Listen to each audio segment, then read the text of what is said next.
Ooh, you're gonna get some tasty meat up with this guy today, Will. Thank you so much! Hey, that kind of hurts.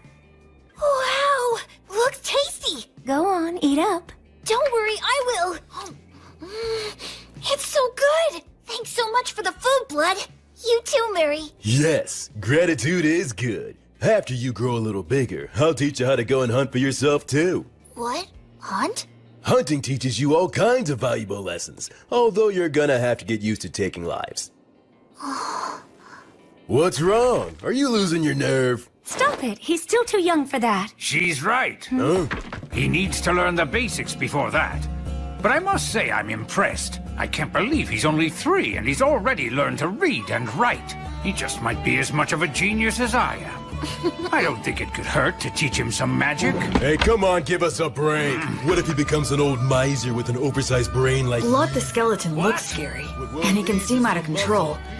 But he always keeps things lively and friendly. What do you mean? What's with the crack about the overtime? Hey, Mary. What's wrong with strengthening the bond? About this bread, just when do you bake it? That's a secret. The 3 of them keep a lot of secrets. Like why they live here, and why there are no other humans here except for me. From the time I was born, I've never met anyone else but the 3 of them. But the biggest secret is, why are they undead? There are so many things I want to ask them, but I can't. Because I'm keeping a secret from them myself. That secret is...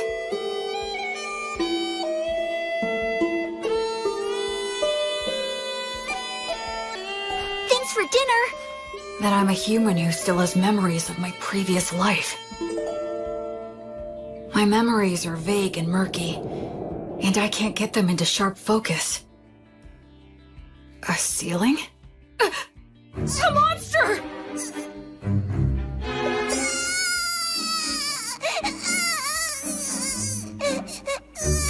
A mummy? A ghost?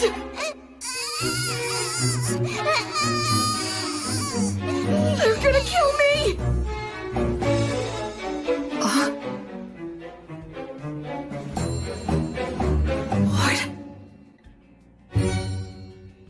This is the 186th morning after that day. Half a year since I started living with these walking corpses. It's time to eat.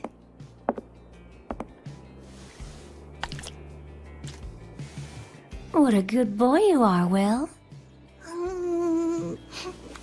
Oh, are you feeling full already? I can't speak it very well, but I can generally understand the language that they speak now. Shall we go take a little walk outside today? Outside? I've never been outside before. She smells like incense. I wonder what it's like outside the temple.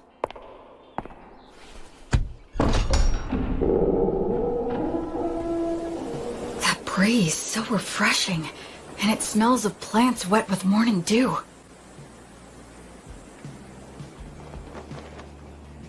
Isn't it beautiful out here, Will? It really is beautiful.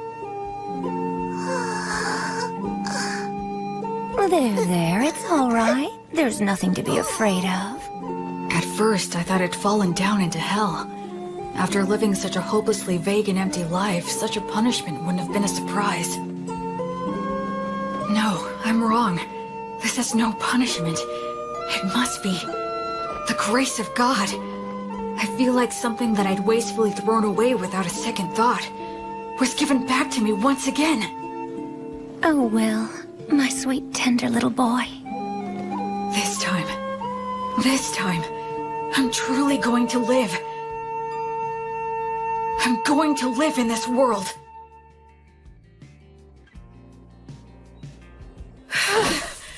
I'm finally done. We gotta build your muscle and stamina first. Without the strength to back them up, your skills are useless. But couldn't you say that making up for your lack of strength is a skill? Listen, do you really think you could knock me down? Well, no. With the right skill, you might be able to knock me over, but there will be times when that skill won't work for you. but you can't separate your muscles from your body. The brute force that muscles give you can solve most of your problems in life. Learning skills comes after that. Understand? It seems like muscles are kind of masochistic, huh?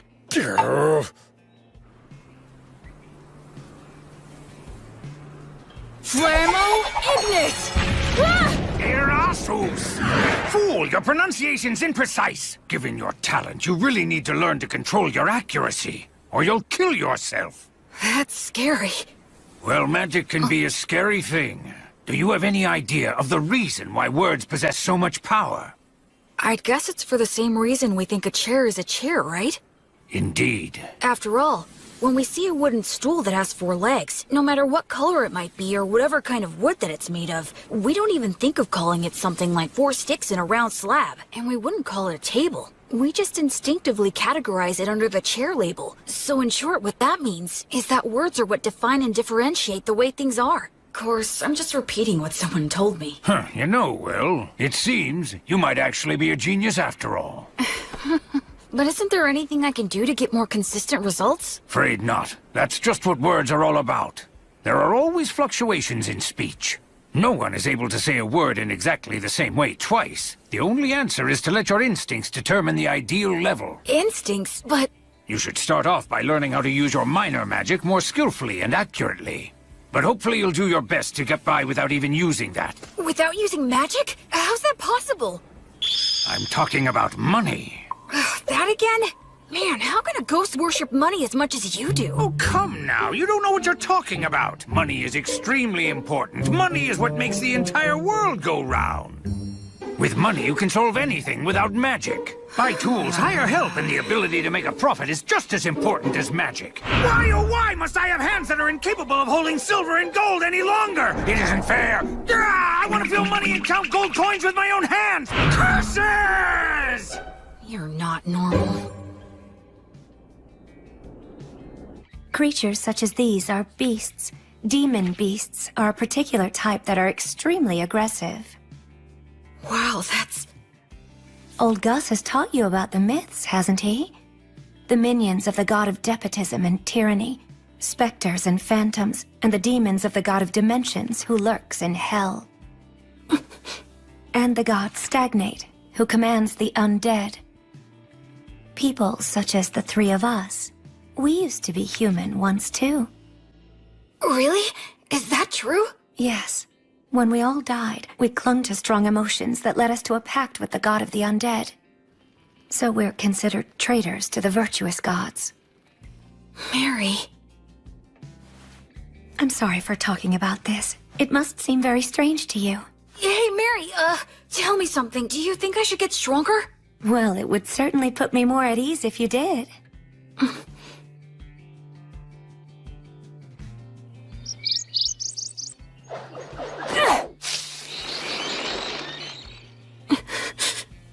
Don't make it suffer. Just snap its neck quickly.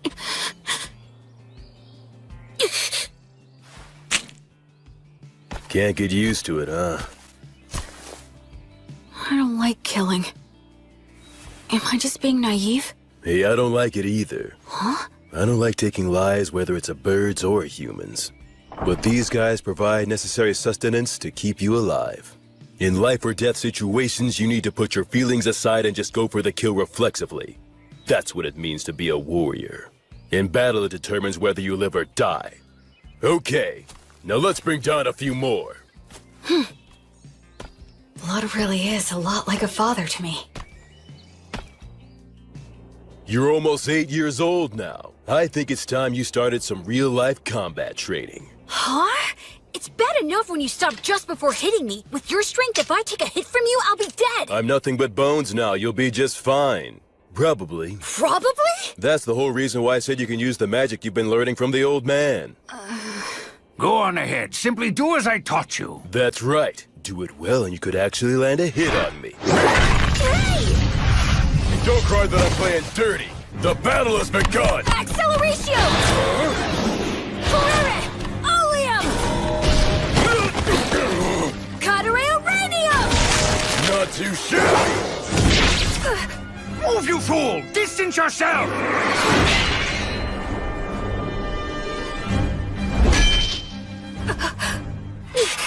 Come on! I told you never to close your eyes during a fight, didn't I? I'd like to say that you've got a long way to go, but frankly, you surprised me. I thought you'd just randomly unload a bunch of crazy magic on me. Gus keeps on telling me that I should learn to use minor magic more skillfully and accurately. Not just relying on sheer firepower. That's exactly the style that was used by the renowned sorcerer who went by the name the Wandering Sage. Are you talking about Gus? Yep, in his time he exterminated monsters, calmed raging rivers, and rediscovered ancient languages. That was all long ago. You were once known as the War Ogre yourself. And Mary was known as the Daughter of Mater. At one time, the three of us. Yeah? Never mind. That subject runs a little too deep for right now. You were just a baby not so long ago. Look, just keep on learning and become even stronger. Oh, Blood. On the day when you brought a human child back here, my first thought was that you shouldn't have even bothered. But it occurred to me that if I educated him, he might be of Hey, use. old man! Nothing that I said was incorrect. I now recognize his true talent and am teaching him to use it, aren't I? That's not really the point. I know that's just how you are. And frankly, I wouldn't expect you to change your ways now. I even think it suits you. But what you said wasn't necessary. Can't you imagine how it feels to hear that? You're right. It was quite thoughtless of me to say that, and I'll be more careful in the future. So I apologize to you, Will. Oh, it's okay. It didn't bother me. I can't believe it. Gus apologizing? Gus? It was rude of me to get all aggressive like that as well. Sorry.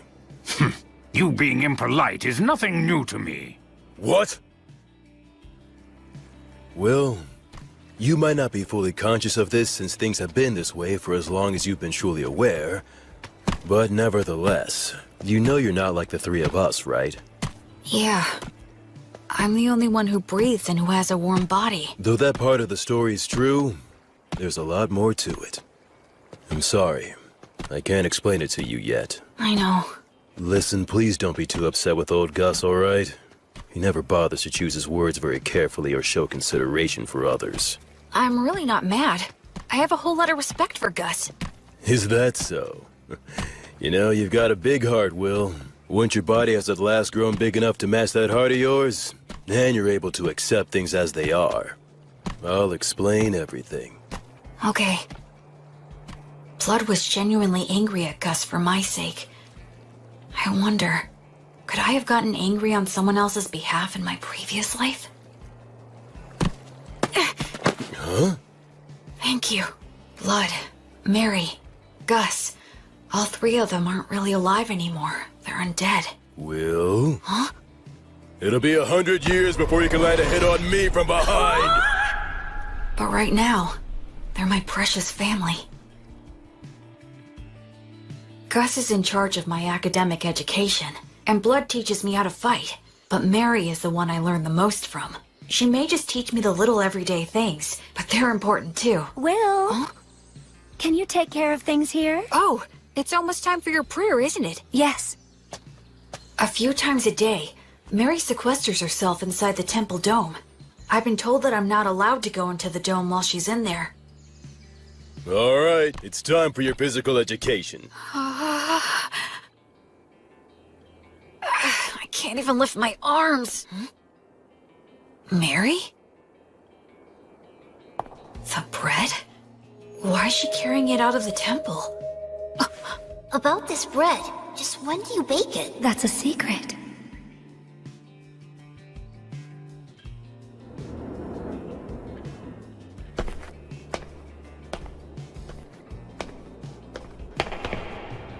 I'm sorry, everyone, but I just have to know.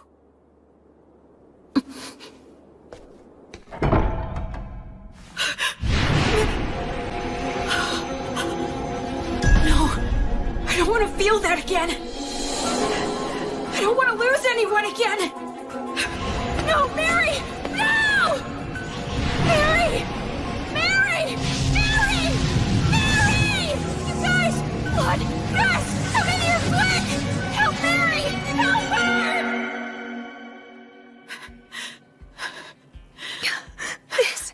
This is entirely my fault. I kept it a secret from him, and I'm sorry. I was careless. All those times we told him to be careful. Will his arms heal? Thankfully, his fingers didn't adhere to each other. But scarring is likely to be unavoidable. Mary. Will, I'm so sorry. It's my... No, it's not. It's my fault for prying. So don't apologize. I'm just glad that you're all right now. Oh, Will. The smell of incense that surrounds Mary always calms me. Why'd you try to look in on her? I just got curious. I thought that I finally might be able to find some kind of hint about what you guys have been hiding from me. I told you I'd explain someday. Blood! Be quiet, Mary. Well then, Will, anything else to say? No, I'm sorry. From now on, check with me or Mary before you do anything. Okay. That said, the way you jumped in there to help Mary was impressive. Those scars will be your badge of manhood. Well, I am your student. But all that got you was unnecessarily wounded. Still, out of respect for your lack of fear toward the fire, I'll teach you this. That bread is a gift from the Earth Mother Mater. It's essentially the goddess's divine protection, her blessing. You can call it whatever you like. Then why were you on fire? Because I betrayed her, the fire is simply a consequence that I must suffer. The god of death, Stagnate, with whom I formed a contract, is the enemy of the Earth Mother Mater. In fact, all three of us formed a contract with him, so just coming in contact with her divine presence causes us to burn. That's sad. I don't expect to be forgiven. Why do you still pray to her? Is it just for my sake? Oh no, Will. It's not. I had been praying to the Earth Mother every morning and evening long before I ever met you. That's my daily ritual. Doesn't it hurt? Of course it does. So much that I could cry. Mary. But even though I've betrayed her, and that is her retribution, I must endure the pain. I shall still continue to revere the Earth Mother. Mater never says anything to me, but every single day she blesses me with bread for you. That alone is more than enough of a saving grace for me. I'm so sorry I didn't tell you, but I certainly hope that you'll continue to eat the bread that's provided for you. Yes, of course I will. But also, I'd like to ask you a favor. What is it? From now on, I wish you'd let me pray with you. Oh. I just wanted to be able to understand what Mary goes through, even if it's only a little bit. That's why I asked her for that favor. The original creation was destroyed by the evil gods that it had brought into existence. It was then that the infamous age of war among the gods began. The giant statues in the temple are of the virtuous gods, right?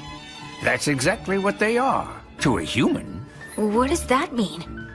Among the legends told since ancient times, there is a battle between the lightning god Volt, the king of the gods who governs order and judgment, and his elder brother, the war god Iltreat. The elder brother had the advantage in the beginning, but Volt, with the divine protection of his wife, the Earth Mother Mater, banished the war god to the depths of the earth. The war god continues to lurk within the earth today, vigilantly plotting his revenge. There are other similar stories, but all of them take the same general shape. Now, what are your thoughts? Isn't that story just a fable? You think? Ruling in this world starts with violence and despotism, but eventually, agriculture starts to thrive, and law and order begin to reach everyone. But over time, that can also lead to violent overthrows, or something like that. I see. You are very sharp indeed. Volt, the god of order and judgment, is a virtuous god. The war god, on the other hand, is considered an evil god. But if that order becomes corrupt, Volt could become an evil god, and by defeating that corruption, Iltreat could become a virtuous god. In short, the concept of virtuous gods and evil gods is ultimately a distinction applied by those who place their faith in them. I suppose the priests would not be pleased with me for saying so, however. Naturally, you must not speak of this to Mary. I won't, don't worry. Besides, the gods normally think about things based on different standards than ours. It's impossible for one with a human sense of good and evil to gauge their true intentions. Hey, you know what, Gus? You're pretty rock and roll. What on earth does that mean? Like, you don't fit in any mold, you know? Children truly make up some bizarre words sometimes, but I do like the sound of that. Becoming free from obstructive thoughts doesn't mean thinking about nothing. You just block out the past and future, and focus only on the present. I need to offer up my current insignificant self to the gods. And then dive in deep, as far as I can.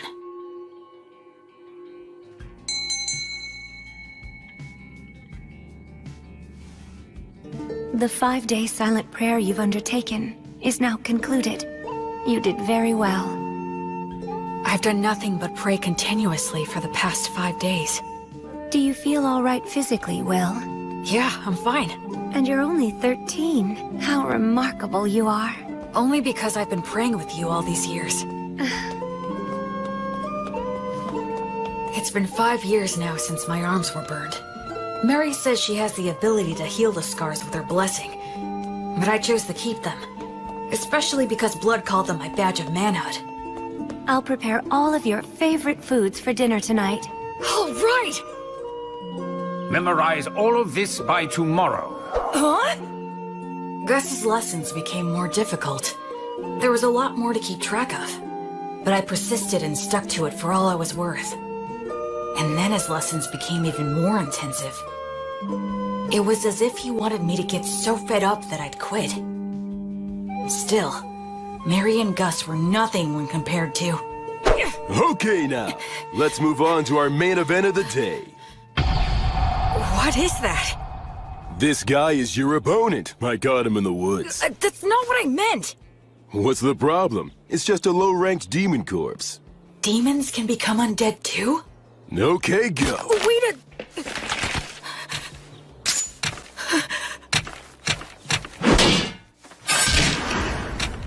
I got him! Look, Blood, I beat him! Yeah, good job there. So this is what they mean when they say a trained warrior can kill with mechanical reflexes. Yeah, I guess so. Huh? What is it, Blood? Well, for your first killing match, that wasn't too bad. Hear me? I said it wasn't all that bad, so don't get a big head. Oh, is that what you meant? Well, I'm more or less a genius, wouldn't you agree?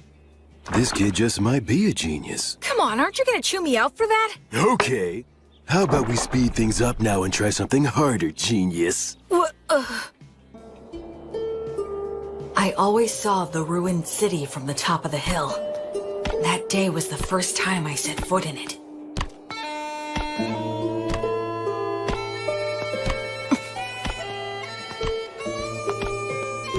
I didn't know there were passages like this underground. Yes, humans and dwarves used to inhabit this place. Their blacksmith helped me out a lot. But now it's solely a danger zone that's filled with mindless wandering undead. That's why we never allowed you to enter here before. This spot should be good. You've got your stuff with you, right? Yeah. The shield, sword, jerky, bread, and water skin. Those things will be everything to you. Okay? Now escape from here. Huh? I'll be waiting for you outside. Don't you die now. Wait a minute, Blood! He can't be serious! Lumen! Blood? The exit is this way, right? But what was it that Blood just said a minute ago? This place is... But of course.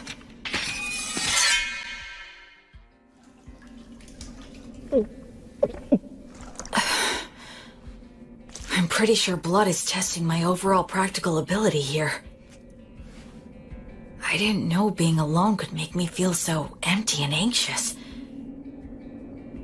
I'd forgotten about that fact, even though I'd spent all of my previous life alone.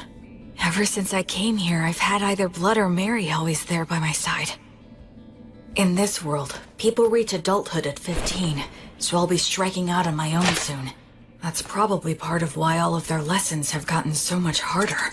If that's the case, I want to give the best results I can. I want them to boast that I was a pupil worth teaching and that they're proud of me.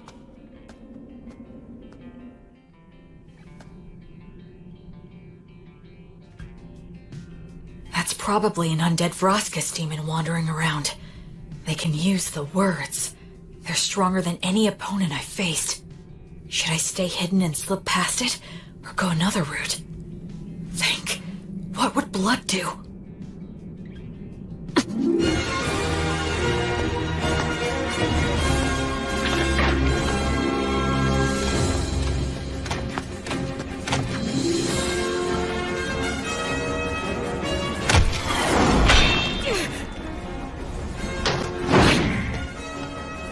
strong, but not as strong as blood. There it goes!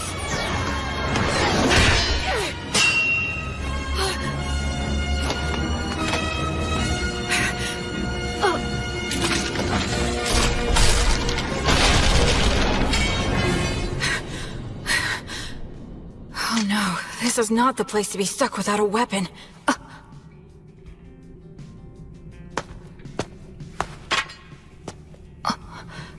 This isn't a demon weapon. A dwarven magic spear, perhaps? It's better than nothing.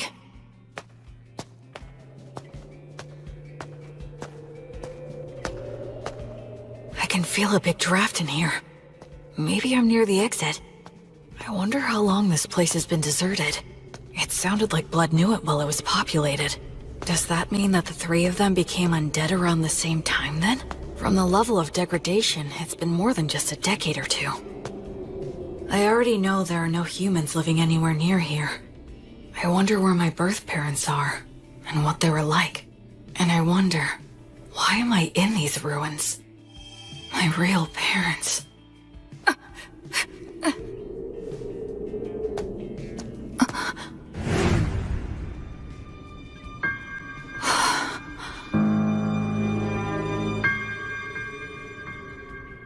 Gus? You're Gus, right? How come you're not saying anything? And also, why are you glaring at me like that? Did Blood tell you that I was here? Or maybe this is another lesson of some kind. It's a lesson, right? With conditions for... Expergiski!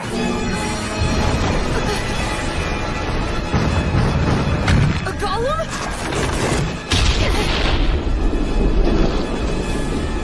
Gus! He's serious. I'm aiming for...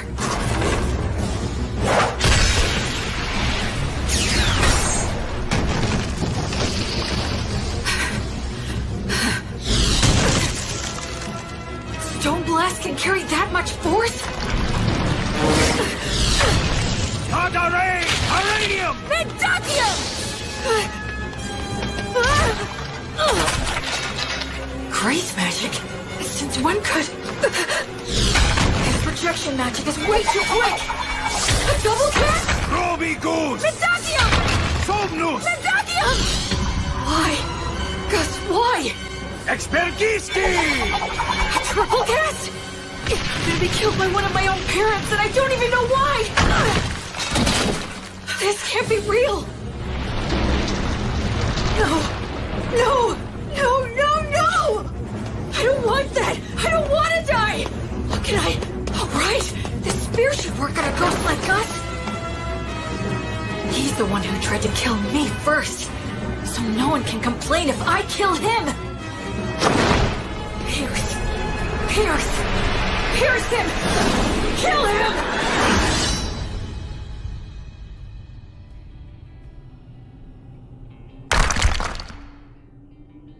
Tell me, Gus. Grandpa.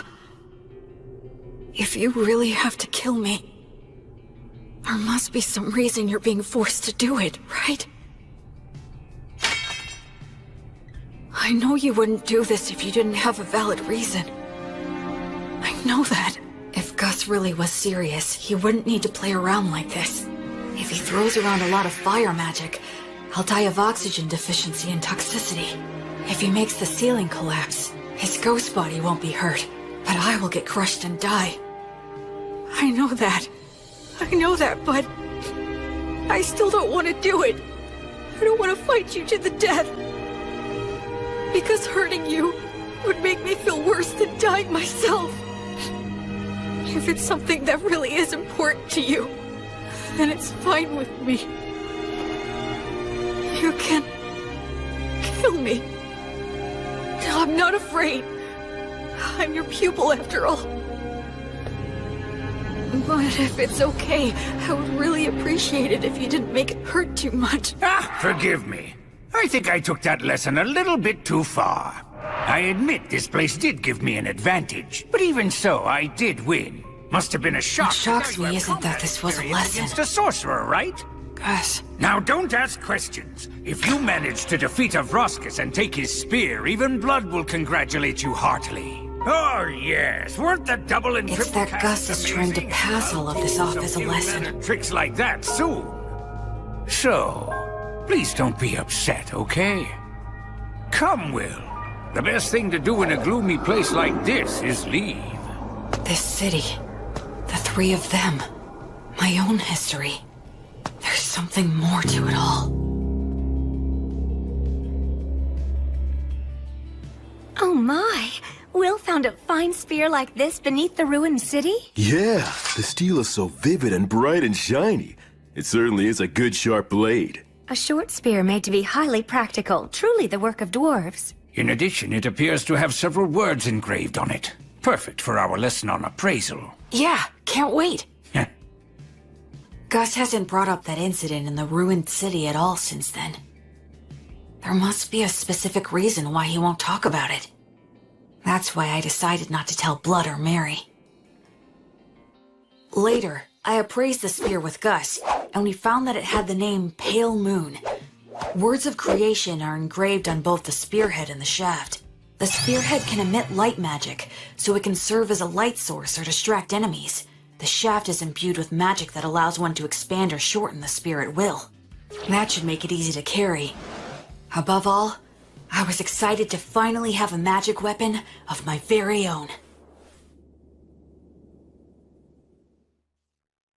After that, I return to the city underground every now and then for Blood's lessons. I head down there with only a short sword to collect any weapons and armor that I find. It was tough at first, but I can handle it without any trouble now.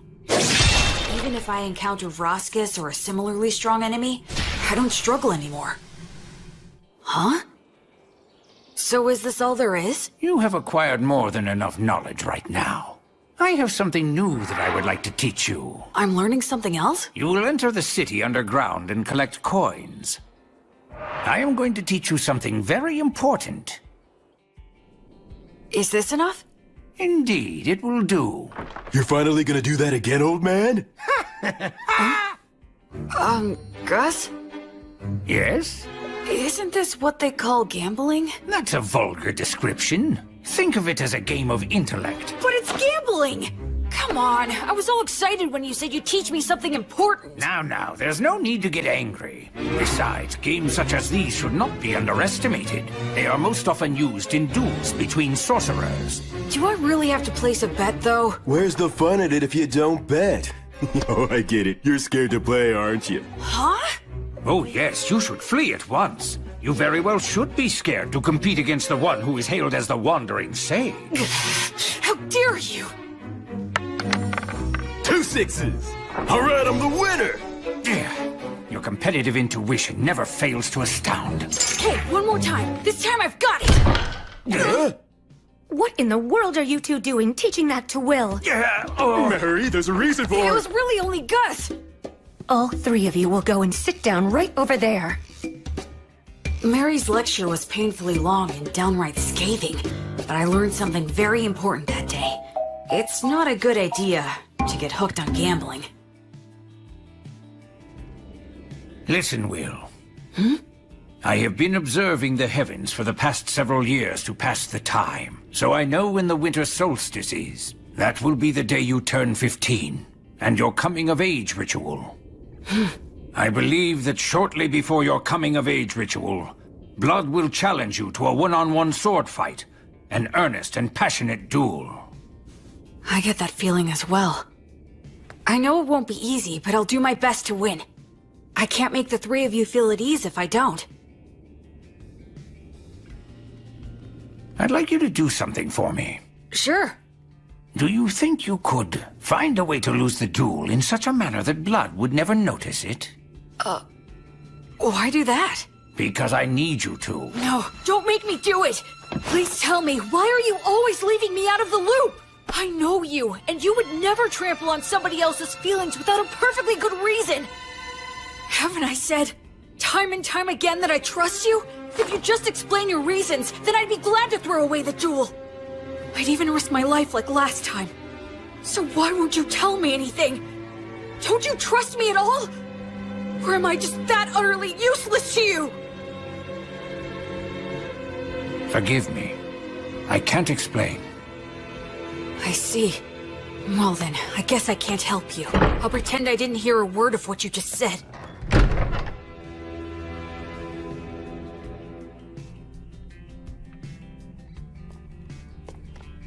In your coming-of-age ritual, you will need to swear an oath to one of the gods, and decide which one will be your guardian deity.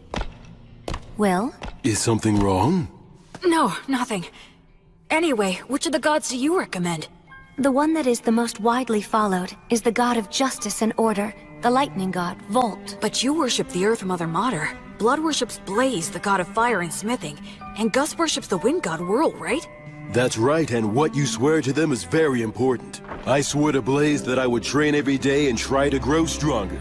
I swore to Mater that I would live in such a way that would honor and preserve her will. How about Gus? There is a god of knowledge that exists, but he says he swore to the wind god that he would do as he pleased, that he'd just go out and enjoy life. He hates being bound by anything, frankly. I wonder if he really is enjoying his life. Sometimes being very smart can also make you rather transparent. I'd say that goes for both you and Gus. When you swear an oath to a god, that earns you some divine protection, correct? Yeah, the stronger your vow, the easier it is to earn it. But they also say that you will be destined to experience many hardships in exchange. So don't swear your oath hastily in the heat of the moment. As they say, either you become a hero, or you die. An oath, huh?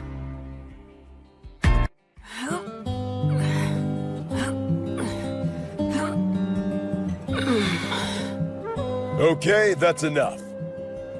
You've gotten a lot stronger. So what are we gonna do today? Can we spar? Nope. Today is all about this. What is it? Here you go. Take a sniff. Why do you have this? I thought we could drink it together. I made it myself by mixing honey in with some forest grape juice. That honey wasn't exactly easy to get, you know? Is there something wrong? Nah, just come winter solstice, you'll be an adult. And a man's gotta get used to this stuff. But won't Mary be mad about this? Not if we keep it a secret. In fact, it'll only be between us men. Okay, let's drink. All right, here you go. Cheers! Whoa, nice! That's delicious! Even better, I get to drink it with you. Yeah, it's good. Okay, let's test your courage. Test my courage? We're gonna take a little peek at Mary while she's changing. Won't we get in trouble? Say what? Come on, follow me. The hallway's spinning. Hey, you okay? I'm fine, I'm fine.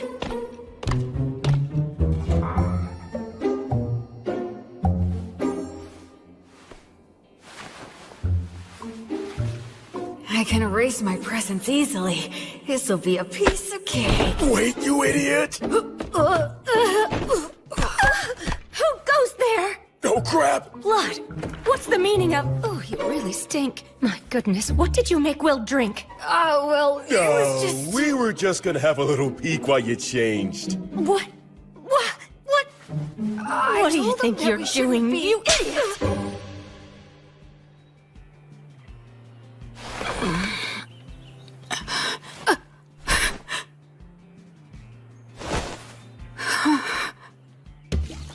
My voice had been changing, so I knew I was due for my first wet dream. I'm sure it was caused by Mary changing.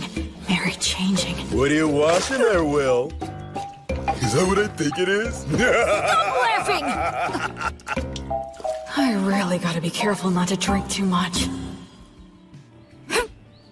Today's the day of my battle with blood. Once this is over, I'll probably be leaving this temple by spring. Do you think you could find a way to lose the jewel in such a manner that Blood would never notice it? Okay. Will, Come on, I'll help you get changed. As of tomorrow, you'll be an adult. So, have you decided which god you're going to swear your oath to yet? Yeah. I've got an idea. Oh, well, that's good. Mary, I'm gonna win today. Okay.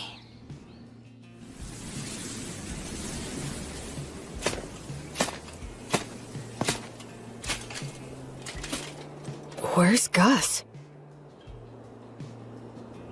Hiya, Will. Ready to do this?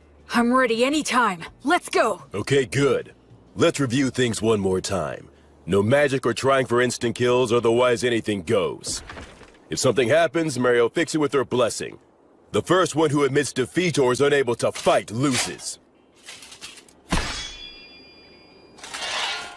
Now try your best. Not to die!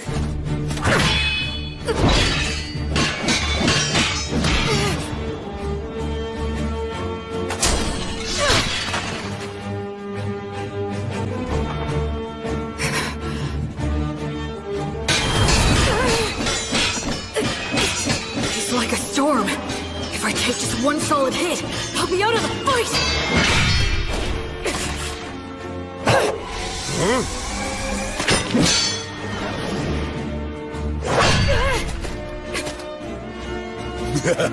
Thought you could get in close, didn't you? Oh man, this is infuriating! It's a challenge to avoid when a blood strikes perfectly. But if I receive one with just my sword, it'll shatter along with me. So how do I survive his strike and get into the gap between us? There's only one answer. Here it comes!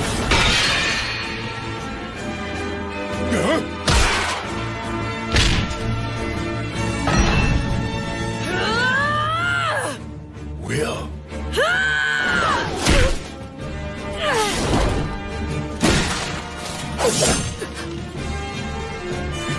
He's holding my sword between his ribs?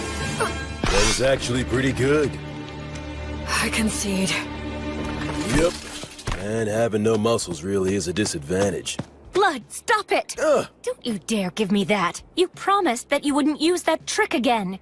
Not sure what you're talking about. The one where you use your ribs to trap an opponent's weapon? Yeah, but I don't have any organs or anything now, so... What? He did that when he was alive? Absolutely he did. Can you believe such a crazy thing? Well, my opponent at the time was really quick, and he was about to stab you, so I just... You didn't just anything.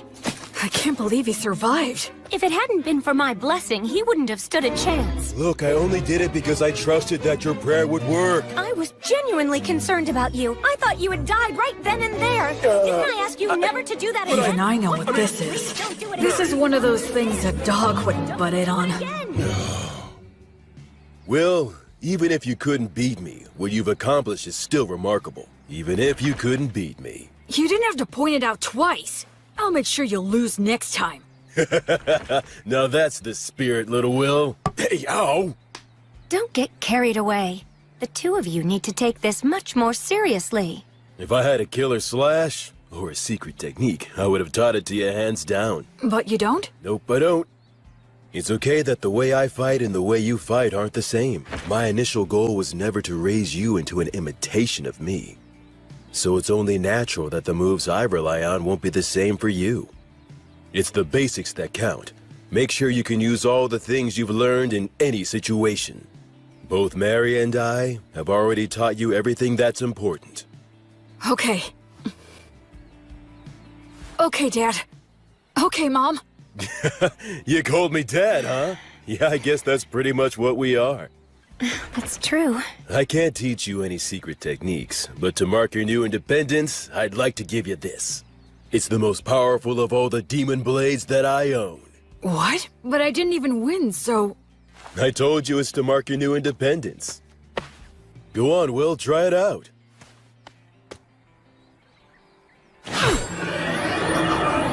It's called Overeater, and it ranks at the very highest level of demon blades. It can even cut down one of the god's echoes, so long as it can reach them. The words engraved on it are too hard to understand, but I can sum up its effects. If a living being is cut with this blade, its wielder can recover life force with each cut. Huh? Recover their life force? Uh-huh. As in, you can swing it around without even thinking about it and still be the last man who's standing. You're a smart kid, so I'm sure you understand this. But don't overuse it. It makes its wielder feel a whole lot stronger than they actually are, but it's not the type of demon blade that benefits one's spirit. The more you use it, the more you need it until you are so weak there's nothing left. And the life and death cycle starts again. That's part of what makes it a demon blade. Anyway, I've said a lot, but I'm sure you'll be fine. Both seem to have faith that I can maintain the ability to use this sword properly. But am I really someone who is worthy of their faith? Well, if I'm gonna give you a demon blade, I guess I gotta tell you about its history, too. And of course, I'll tell you what you've wanted to know all along. What? He's talking about what I've wondered all these years. You are a grown-up now, after all. I promised I'd tell you once you grew up. Your mind and body have become plenty big enough by now. Listen up. It's the tale of the king among demon kings who tried to conquer this continent. He's the one known as the High King of the Eternals. It's also the tale of the defeat and death of many heroes, including our own. It's the tale that explains the reason that you grew up here. The undying Blade Fiend, the king among kings, the purest evil, the inexhaustible darkness, the rider of war storms, all names for the High King of the Eternals. Approximately 200 years ago, all of the demon kings led a great uprising. An army of countless demons invaded our precious continent of Southmark. All the continents were crawling with demon kings, generals. They were the kinds of demons you really don't want to see showing up anywhere. Demons were here? And these swarms of demons offered up massive amounts of flesh and blood during a number of great rituals to their deity, the God of Dimensions. In response, the minions of the God of Tyranny ill-treat, and those of the God of the Undead stagnate, also became active all over the world. The virtuous gods expended a great deal of strength in a series of battles, intense enough to change the entire map. I know that you learned geography from Gus, but don't think it's the same now as it was then. Because of that, even we don't know much about how the other continents were back then. But what we know for certain is that the High King went on a rampage in Southmark. The High King sure has a lot of scary nicknames. Frankly, they don't even come close to the truth. His abilities were absolutely insane. He could turn any blood he shed into soldiers, and any flesh cut from his body into commandos, in unlimited amounts. In other words, he made demons from his own flesh and blood. That's some serious hacks. What does that mean? It means he's a cheater. Blades are the only thing that could harm him. Using arrows and magic wouldn't even leave a mark. His weapon of choice was Overeater. He was a madman who'd roar with laughter, creating armies by cutting down enemies and getting cut himself. Eventually, he came to be called the High King, meaning the king of all kings. This city was once a vital hub for lake transportation, but it only held out for a matter of days before it fell. The High King made his home in the city and mass-produced demons, who took advantage of the water routes to attack all the surrounding settlements. Nobody could kill the High King. The destruction of the continent of Southmark was assured, and just when everyone had begun to believe that, Gus came. Augustus, the wandering sage, suggested that now was the time to strike down the High King. Why would Gus say that now was the time? Was it even possible to kill the High King? An army of demons, a demon blade, the city underground, Blood's combat techniques, Mary's blessing, Gus's tactics. Gus was... I get it. You understand? Really? You do? Yeah, I think so. Gus was hoping to pinpoint the enemy's location, then invade via the underground with a few elite soldiers and steal his demon blade in battle. It was most likely the only way, since the High King couldn't be killed. The premise was probably that he could heal using the demon blade. However, the demon blade is a weapon that can be stolen, so stealing it would change everything. To do it, Gus would use great magic to wipe out all of his minions and face him one-on-one. As long as Mary kept them both healed with her blessing, no new demons would appear. From there, Blood would do what it took to steal the demon blade. This was certain to be successful. How can you be so sure? Because the proof is that you own the Demon Blade. And that's how the High King died, I guess. After that, then... Not exactly, Will. It's clear you really are a genius, but you came to the wrong conclusion.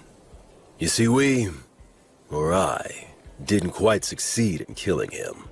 Wait a minute. You didn't kill him? That's right. Gus made use of every factor visible to him to draw in any possibility of killing the High King. The thing is, the factors he could see were incomplete. The High King revealed his true nature, taking on the appearance of a hideous, grotesque warrior. And then... well... He was a better swordsman than I was. I couldn't touch him. I'd fought opponents bigger than me many times before, but he was the first one where nothing I did could reach. Even you were no match for him? Yes, even my buddies who formed a wall outside after entrusting everything to me were crushed one by one. Thankfully, I had the support of Gus's magic and Mary's blessing, and the High King was wounded. Despite all that, I'm pretty sure he made it one level higher, enough to become something I couldn't kill so long as I lived. To this day, I still wonder what I was lacking. But it's too late now. You know why, don't you? The undead can no longer grow. My sword skills can't improve any further. So then, when it became clear that we were bound to lose, Gus and I decided we had to place a seal on the High King. We couldn't kill him, but we could do that. So you mean... they completely gave up on Blood's chance of winning altogether? Thankfully, the technique worked, and the High King was sealed deep beneath this land. In other words... unfortunately, in the very end, we couldn't fully believe in Blood. And then... Mary? and then... an echo of Stagnate descended down on us. What? But an echo is a body double of a god, isn't it? So then why would...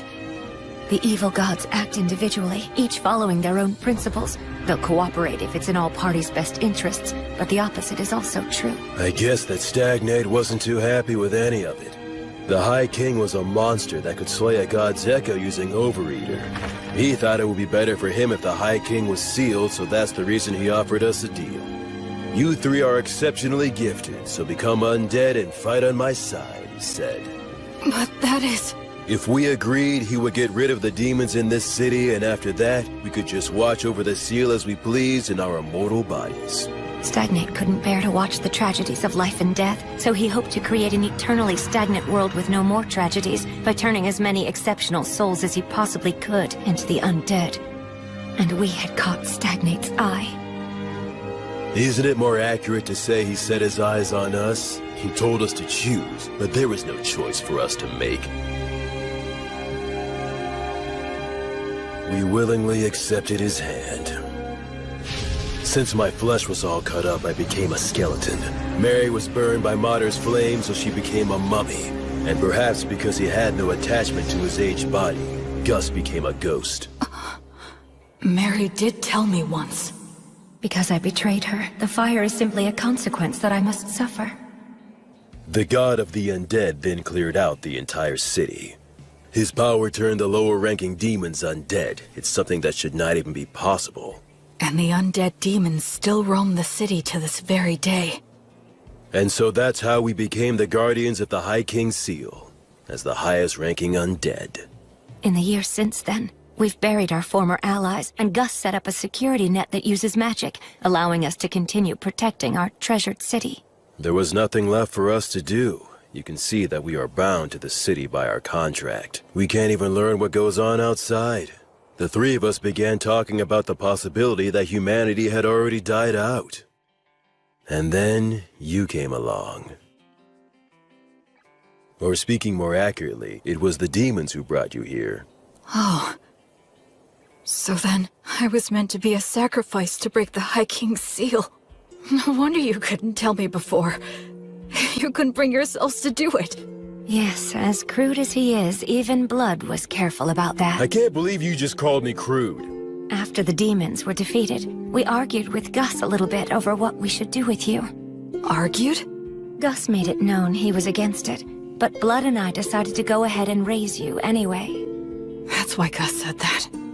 On the day when you brought a human child back here, my first thought was that you shouldn't have even bothered. The fact that the demons were able to bring you here means that there must be a place outside that's inhabited by humans relatively close by. I'm sure you're imagining that the situation outside looks pretty grim right now, but if that's the case, you simply need to build the strength to bust through it, just like you already have been doing. So that's the story of why I'm here right now, huh? I'm about to head into a nation of people who survived the Great Uprising. I'll take with me the strength that the three of them gave me. One day, I'll come back to this city. I'll bring my family and friends and introduce them. I could even rebuild this city. I know that one day... Will, be happy, and don't forget to pray so you can do good. Huh?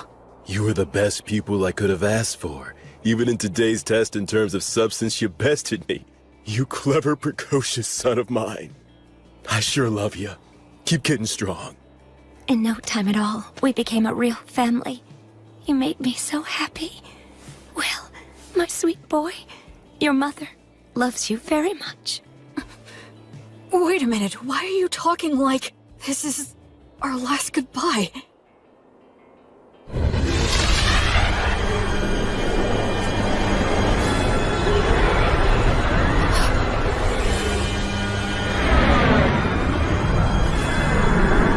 Have you said your farewells, heroes? Yeah. We have. Go ahead. We're ready. At last you have lost your attachment. In accordance with our contract, place your souls in my hands right now. I can't do anything. I can't move. Why? Please, please move. Wastari!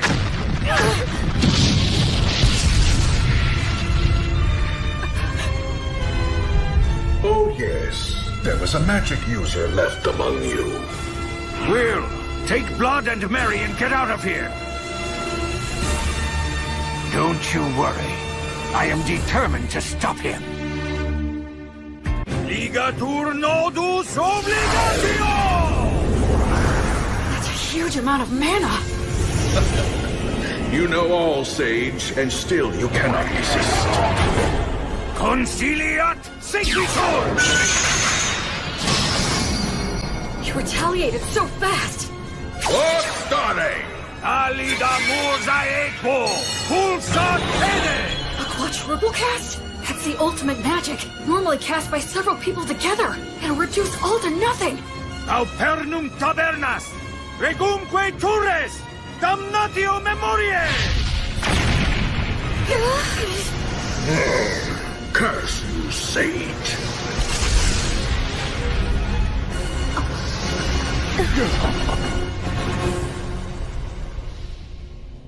Quaerere, ambulare alle vita, noli fugito. He didn't get a hold of your souls, did he? Nah. It seems not. That must have been terrifying for you.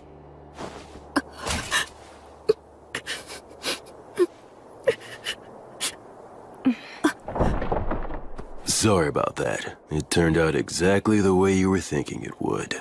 I was hoping that we could hold out until Will was ready to leave. Yes, but the two of you made your decision. Now, I'm not so unreasonable that I would demean the intentions behind your choice. I'm just happy that it all worked out in the end, so...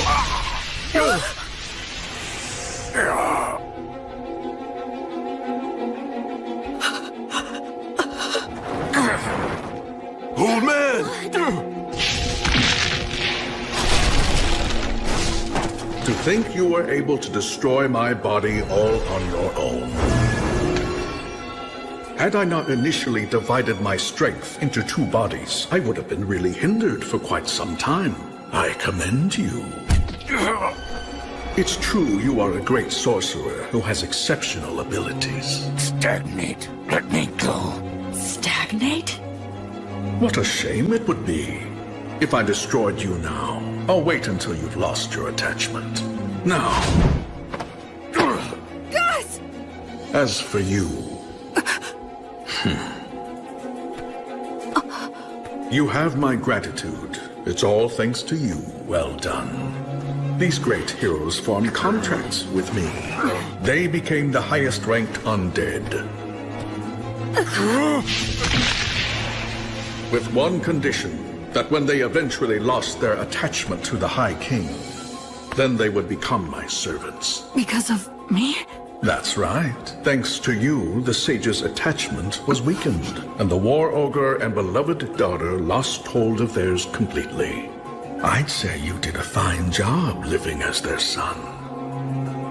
But that's because I was reborn, and I wanted to live right this time around. It seems that was a shock, and for good reason. I have an idea. Why don't you come and join my army as well? Then you can continue to live harmoniously with your beloved family. But I won't force you to decide right now. Tomorrow's the winter solstice, on that loathsome day when the sun is at its very weakest. I will seek out your answer in the evening.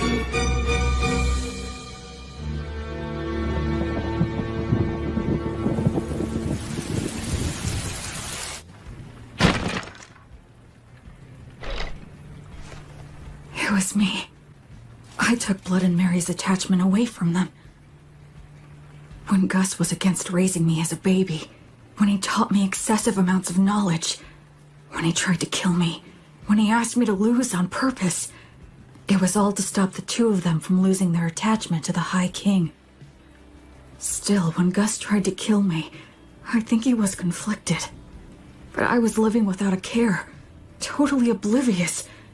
I just sat comfortably on Gus's mental anguish and Blood and Mary's self-sacrifice. I was so excited to be living my life right this time. All I did for my parents was cause trouble. I didn't do anything in return for them, right up until they died. Why would it be different this time? They're gonna die because of me again. I've only caused trouble, and I've done nothing in return. Someone who dies in vain isn't going to be reborn any better. I'm sorry.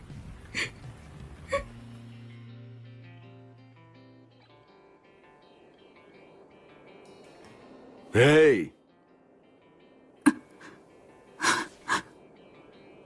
Damn, your face is a wreck, boy. My goodness, it is. Get up, Will. You shouldn't sleep on the floor in the middle of winter. I'm so sorry. Don't be, Will. We all end up paying off our debt for the dumb stuff we did a long time ago. Though it was old Gus who knocked the debt collector into orbit, blowing off his contract and failing miserably. A contract that's forced on someone by extorting their weakness is no contract at all. He deserved to be knocked into orbit. I've got to admit that it was rather exhilarating to see Stagnate's pale face slowly being erased. Well, you took one of them down. Perhaps the strength of all three of us could take the other one down. Now that's the spirit. By all means, that sounds like a great plan.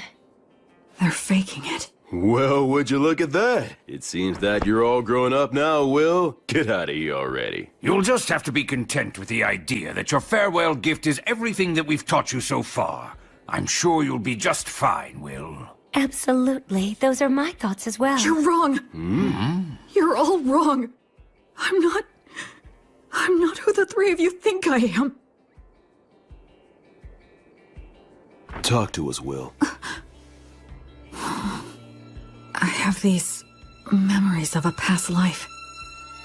I was a totally worthless person. So when I was reborn, I thought that this time I could live my life right. But I made you three suffer without ever knowing it. Even in my past life when my parents died, I have no idea how I felt. Because I can't remember. I can't remember anything. After all the trouble I caused for them, I don't even know if I cried. I'm worthless. Trash. Once again, I can't do anything. I can't give you anything in return. I'm nothing but useless garbage. Will, you must grit your teeth.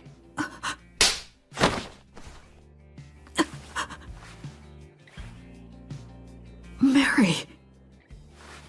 Speaking as your mother, I will not allow you to go on hurting yourself anymore. You say that you're garbage, You've always been very serious and one of the most earnest people I know. So what about your past life? For goodness sake, why are you so shaken up? Just because Stagnate upset you a little? You're feeling all of this anguish because the memories of your past life are murky and vague? You're crying so much right now just for our sake? Why would someone in your situation not cry? Will, stand up. Stand up. William! Straighten up now. Stop kicking yourself. What's your response? Yes, ma'am. You get chewed up because you're being all mopey. It looks like the little whiner has just disappeared. I'm fine. I'm perfectly fine now. Mary was here to protect me. So, I have a favor to ask. Please allow me to protect all of you. Virtuous gods, I will soon go and fight an evil god for the sake of my beloved mother, father, and grandfather. If you would see fit to observe my efforts, please grant me a bit of your protection.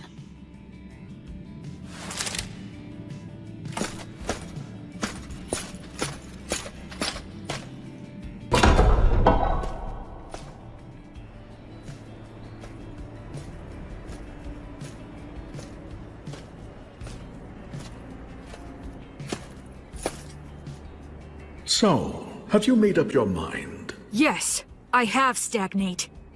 Evil god. I don't plan on giving you a single thing. But surely a god such as yourself would never dream of running away from a human child, isn't that right? You have thought this through quite well. Let me guess, you're hoping to restrict my actions by getting me to focus my consciousness on you alone, yes? He figured me out. I'll play along, okay. But please realize you're challenging a god. You must first show me you are worthy of such a challenge.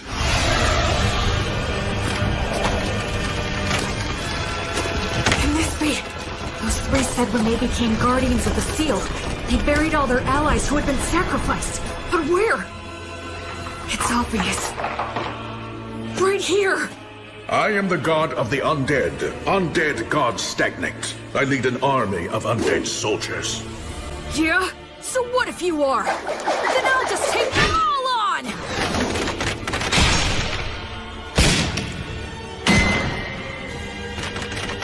Connery! Uranium!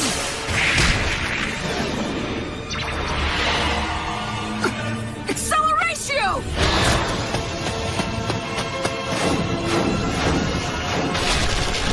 Oh, he is somehow pulling this off against 100 heroes.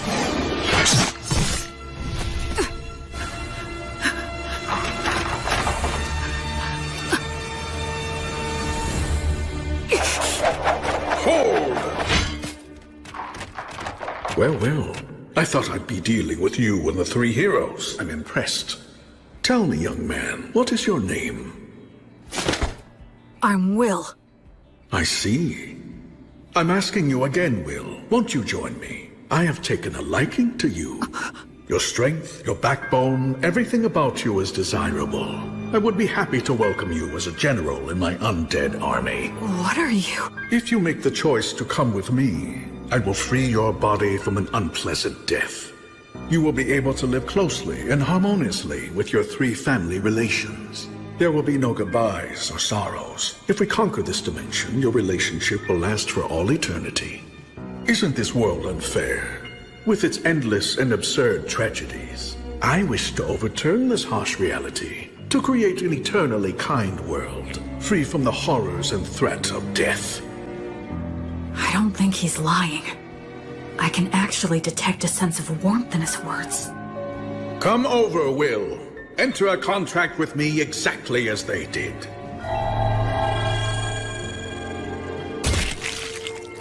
Now, drink my blood. By doing so, you can bid farewell to death.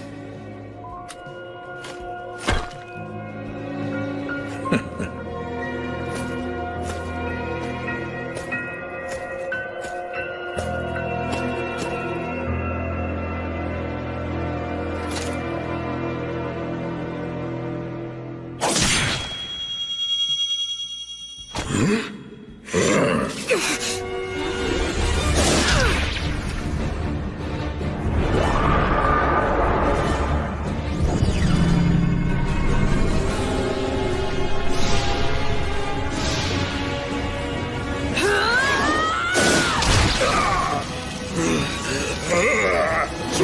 mine!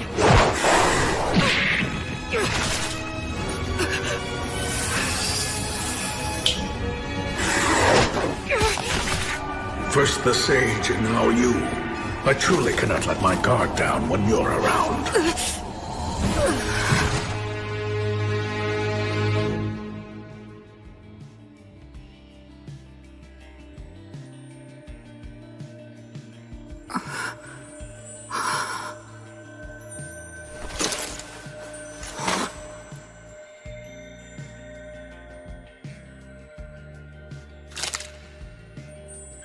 Did I die or something? This place feels very familiar, as if I've walked through here before.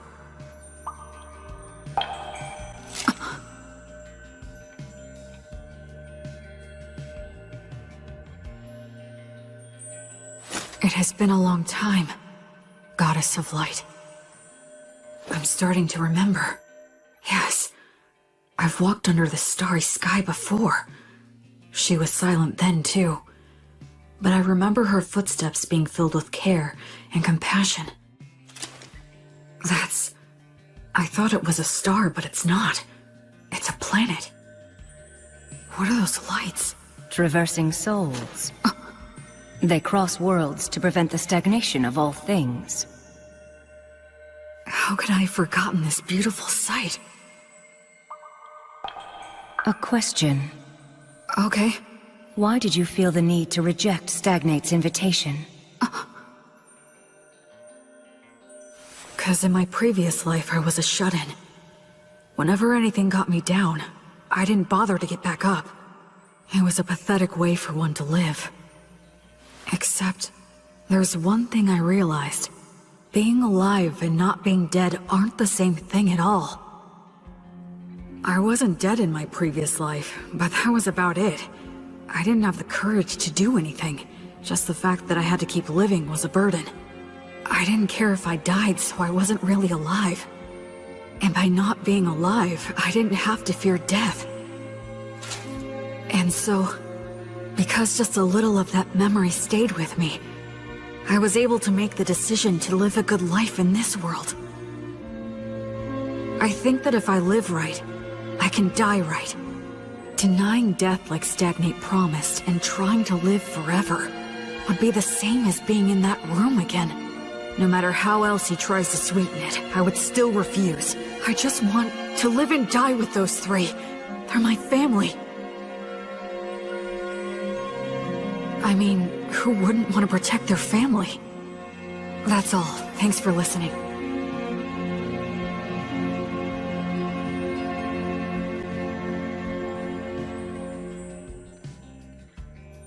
You are William, child of blood and Mary, a soul who has crossed worlds. Yes! You now fully understand the gravity of life, Yes! and you are still prepared to accept death. Yes! You fully understand the despair of death, right? Yes! And you still love all of the lives that will one day burn out. Yes. I finally realized the meaning of it all. Thanks to your grace.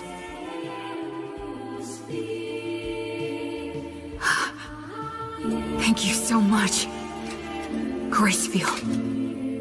I have heard your sincere wish. William, so long as you do not forget your resolve, you've got what it takes. Wake now. Make your oath and we shall walk together until your life ends and I come to guide you once again. I shall be your guardian deity.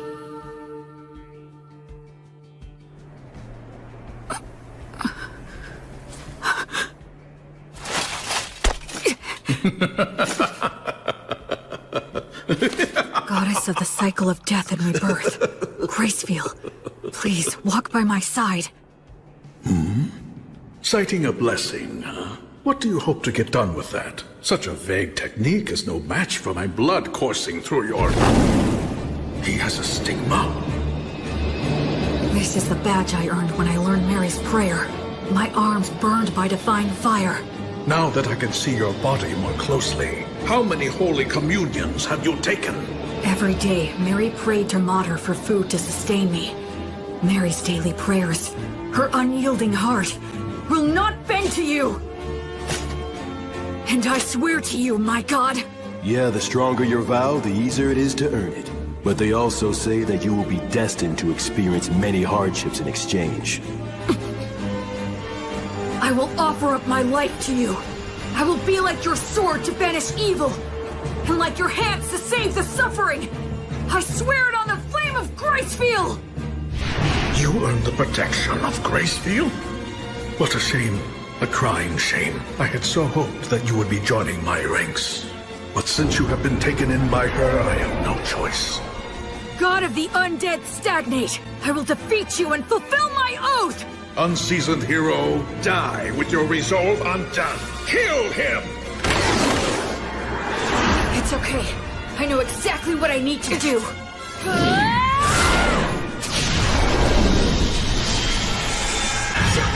Divine Torch? Gracefield's divine protection grants peace and guidance to the souls of the dead. How dare a fledgling priest put on such airs? Acceleratio! War started!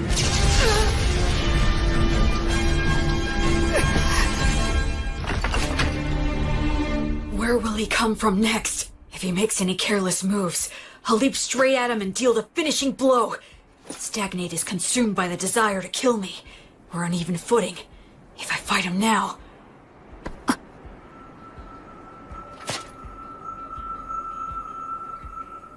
Was that some kind of warning? What about?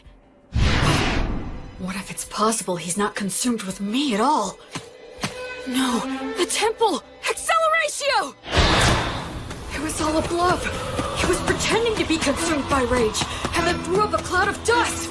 It's Blood and Mary that he's really after. Mary! Blood!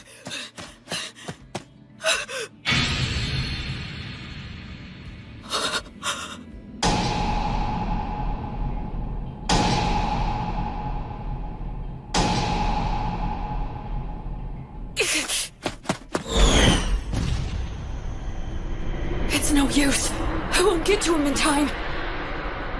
I borrowed the strength of a goddess, and finally managed to stand on even footing with him. But then I fell for a trick like that, and now it's all over?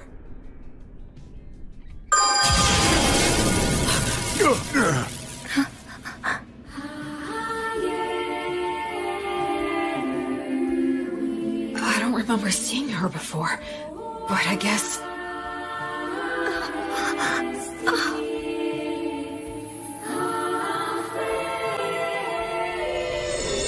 Suddenly, everything was clear to me. Mary had been forgiven all along. Mater never resented Mary for a second. Mary didn't seek forgiveness even once, nor did she ever expect lenient treatment. That's why Mater continued to watch over her and admonish her as she wished, and she's kept that up for 200 years, never revoking her divine blessing, until Mary could finally forgive herself. What mother wouldn't protect a daughter in danger, who's devoted her life to worshipping her? The Earth Mother Mater that Mary reveres is truly a great goddess. In this moment, Mater has granted me Gracefield, Goddess of Light! Grant this soul peace and guidance! The divine torch guides souls into the cycle of death and rebirth, but it still can't completely defeat Stagnate. So what I need to do is... What? That's right. Since these two aren't resisting, the divine torch will guide them back to that cycle, which means I have to protect them! Delay the cycle! Flourish the guidance! And in the moment when he erases my technique...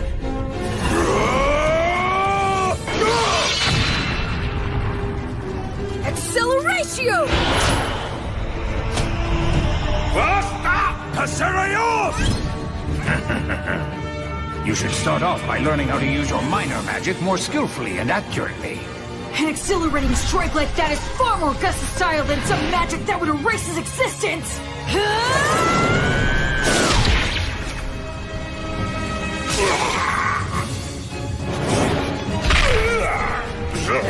Curse you! Curse you! Will, child of blood and Mary, disciple of Gracefield! I will remember that name! Until you surrender to me, your knights will bring you no rest or repose!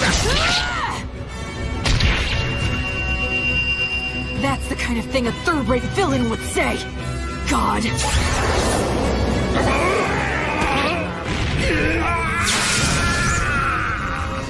I swear on the light that is Gracefield, that I will never become like you! I will live right, and die right!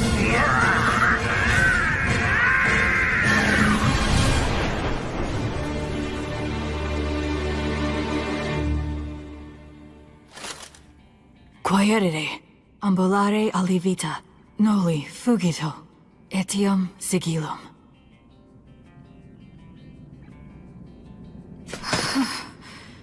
I was way too close. This overeater blade that Blood gave me, then Gus mightily defeating the double of the Echo, as well as Mary's Earth Mother Mater buying me valuable time. All these things that the three of them have given me. The sword, the magic, and the prayer technique.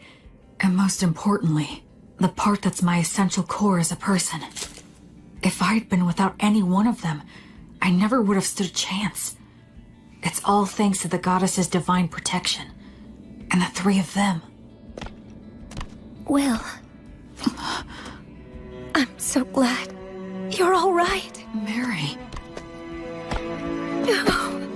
You did great. Thanks, Blood. You might not share bloodlines, but you're still the child of Marian blood. It's only natural you could accomplish this. Yeah, I did it. I did it.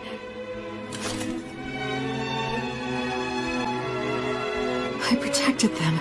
I'm here now with the three of them. Alrighty then. Let's have a party. We can celebrate Will's victory and adulthood. Yes, you're right. Cleaning up here can wait until another day. Well then, in that case we'll have to break out the you-know-what from 200 years ago. You mean that good stuff from the dwarves? How long you been hiding that stuff, old Gus? Well, it seemed like a waste to let a child drink it. Is it good? Can I have some? Even I would drink it if I had a corporal body. You can fake it, can't you, old man? We're celebrating. Yeah, drink with us, Gus. Come on. Will. Huh? You must be careful not to drink too much. If you repeat what happened last time, I won't show mercy again. Yes, ma'am. The same for you, Blood. Of course. What on earth are you doing? Anyway, this old man'll go and get it. I guess we should go too. Yeah. Huh? Mary and Blood. I guess we can't after all, huh? It certainly seems that way, but that's how it goes. We lost our attachment, denied selling our souls to the god of the undead, and insisted we wanted to remain undead. We knew this could never last. Yeah, that's for sure. I wish we could be spared just one night, but I guess that ain't happening. To be honest, Gracefield has been exceedingly easy on us. Under normal circumstances, we might have vanished instantly. What are you two talking about? Listen here, Will. This is the end for Mary and me. You're joking, right? We're supposed to be celebrating. Don't be mean. Oh, Will. You're a very clever boy, and I'm sure you understand.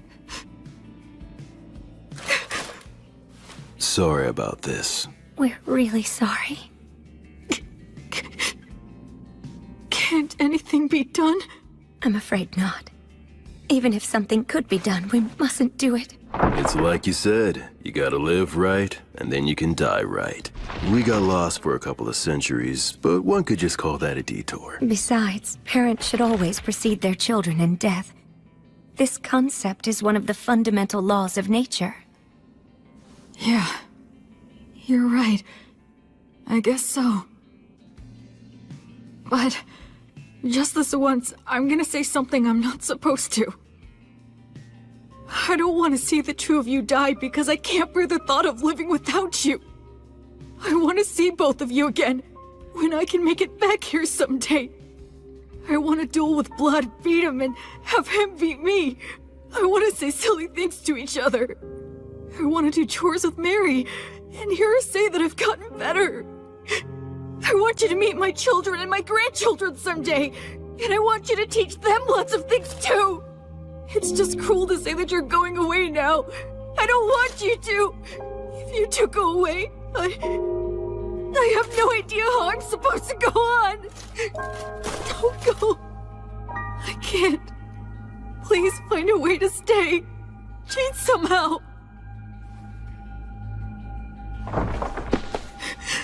Hey, there's no need to be selfish now. Blood is right, Will. Be reasonable.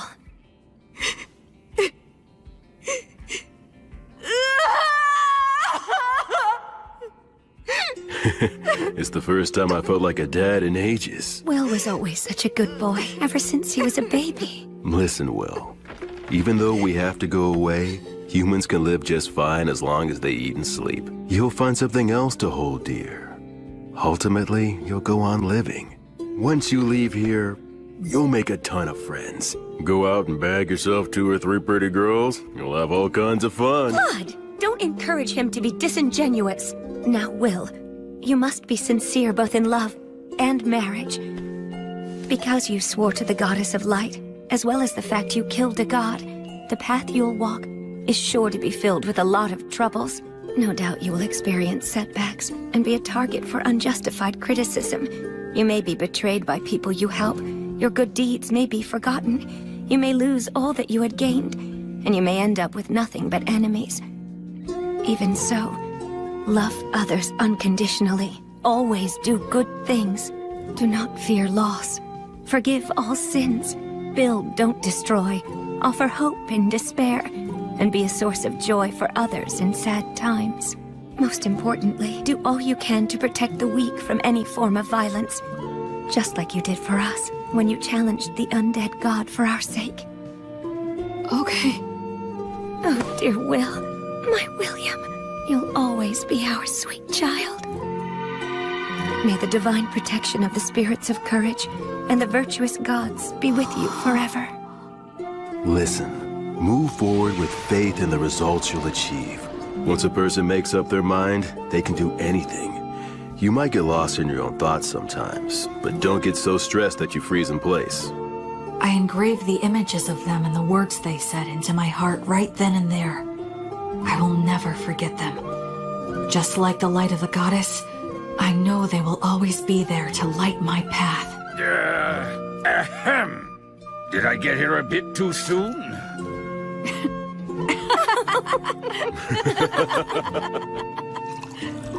After that, we all celebrated my victory and my passage into adulthood. The first drink I had with all 4 of us together left a lasting impression. It had a strong burn and rich aroma.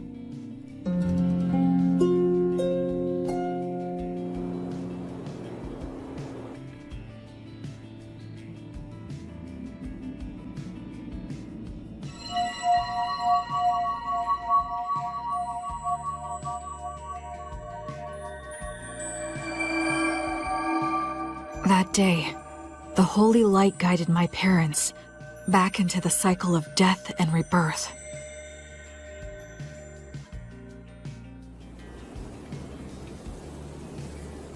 Yep, the view from right here is the very best there is.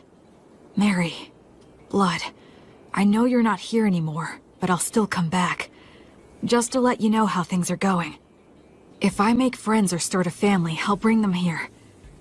I'm determined to become an adult who can tell you with pride that your child is living really well. So for now, I'll be leaving for a while. Are you all done? Yeah. By the way, how come you didn't die as well? That was cruel! Are you aware that you just wished death upon an old man? You're evil! Aw, you're bumming me out. But actually, I was just thinking about how all of your wonderful treasures would be mine if you died. You're an evil grandchild! The evil grandchild just outed himself! Come on, I only meant that all the money you have no use for would finally have a good use. Know what I'm saying, Grandpa? Yes, fair enough. Fine, take it. What is all this? It's all my treasure. I'll lend it to you interest-free. Make it grow, you hear? But I mean... Stagnant money that never gets spent might as well be dead. I don't like stagnant money lying around, so you had better make good use of it. Gus. So I guess this is my last gift from Gus. Not that I'll be passing on, though, for a good 10 years. Huh?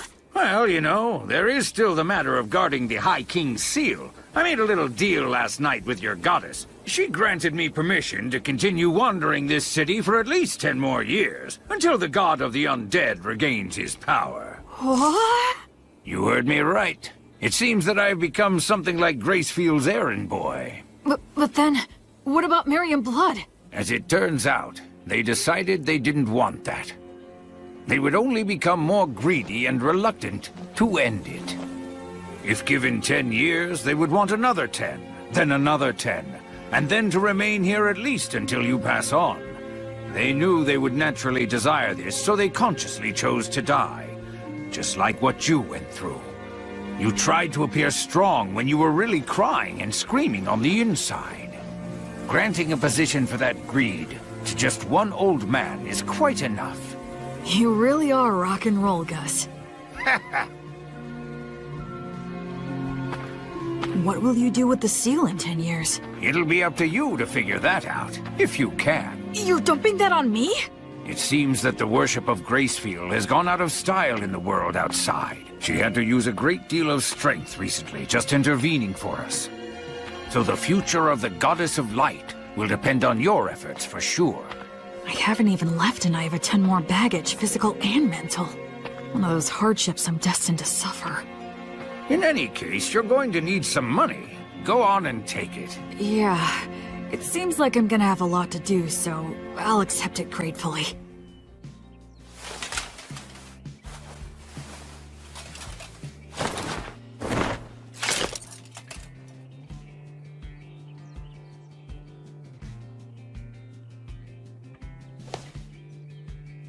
This is it. I'm leaving.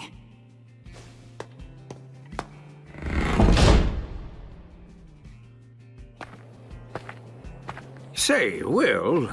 Huh? Since you will be going into the outside world, you will need a last name to go by.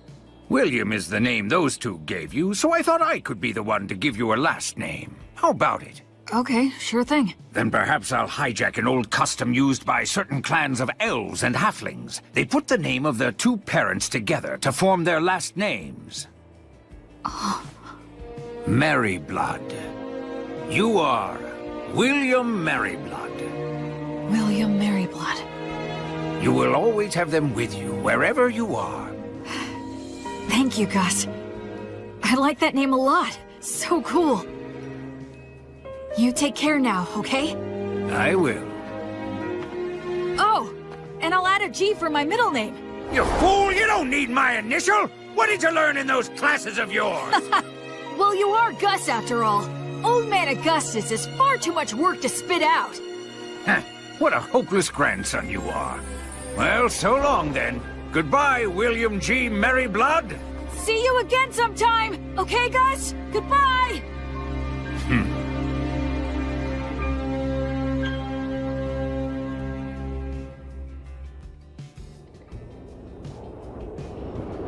Hey, Fortress General! You doing good?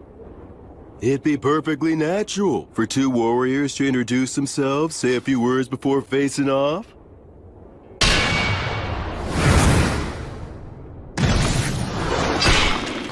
But of course you demons are always so damn rude. Being told that by the likes of you must leave that demon at a real loss. What a mean thing to say. How's it going on your end? I performed the funeral quite easily, and stopped the transformation to the undead. Looks like old Gus's group did just fine. It appears that way. In any case, we've taken down the fortress. It won't hurt anything for old Gus's group to retreat. The Fortress General fell at the hands of so few. Any more is just reckless. Don't praise me. I'll blush. I wasn't. How many days will destroying the bridge over the Grand Canyon buy us? A few at the most. We're never gonna get anywhere unless we can take out the High King. Gus seems like he has a plan in mind. Yup, probably still a one-way street, though. There won't be any way back. You are not coming. That's rather sudden. I'm a valuable asset in battle, if you don't mind me saying so myself. I know, but you're still not coming. Seeing you die would make me sick. What? Couldn't you at least add, "because I love you," to a sentence like that? It would be so gratifying for me. Like hell I'm gonna say something that irritating. You really are hopeless, you know that? What if I refuse to stay behind? I'll send you back even knocking you out. I already got old Gus's consent. I see. And I suppose it would be pointless to resist. That's right. Your skills aren't bad, but they're no match for the great and superior blood. All right then, how about this? If you leave me here, I'll kill myself on the spot. You what? Did you not hear me? I said if I can't go with you, I'll kill myself on the spot. So you will take me along, right? That is so not fair. You may be the strongest man there is around here, but no man can win against a woman's resolve. You're so damn stubborn.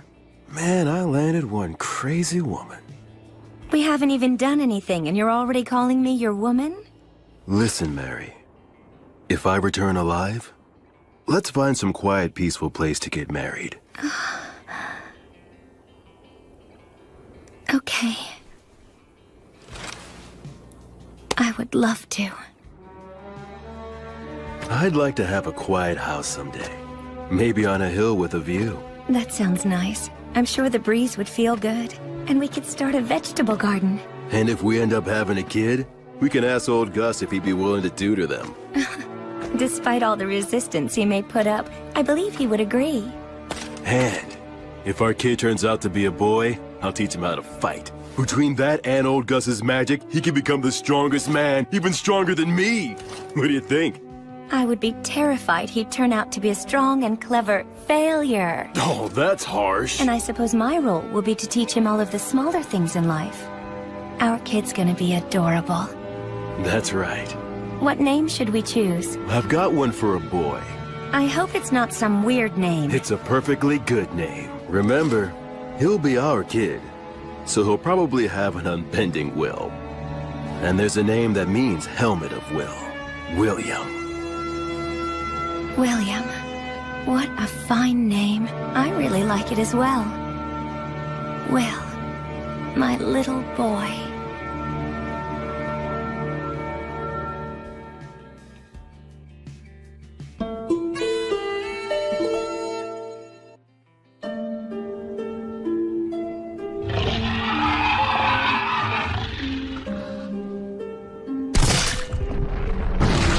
I've fought demons several times since I left the City of the Dead. As someone trained by Blood and the others, and after fighting an undead god, everyday demon riffraff are nothing to me.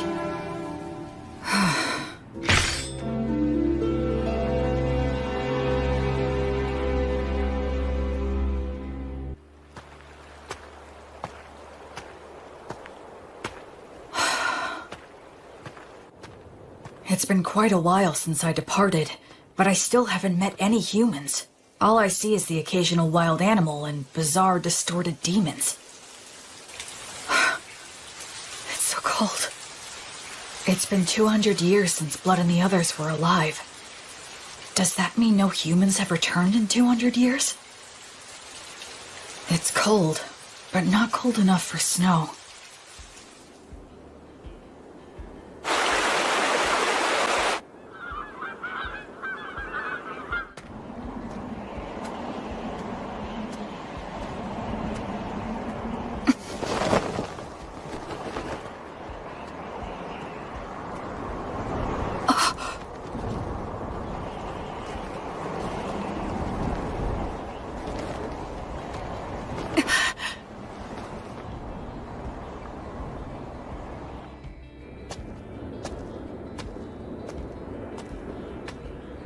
But there aren't any people.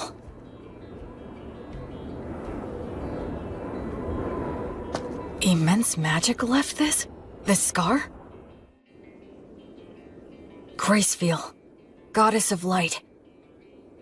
Bring guidance and peace to the souls who are wandering this land.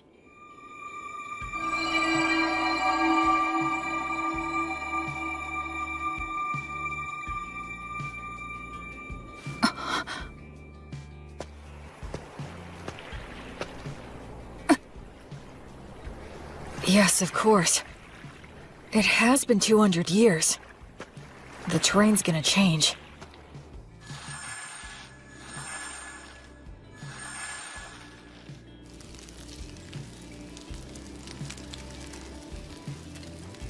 I'm running out of preserved food. But I can get bread by praying for the blessing. And I can purify water so I can survive for a while. I sure hope I reach someplace that's populated soon.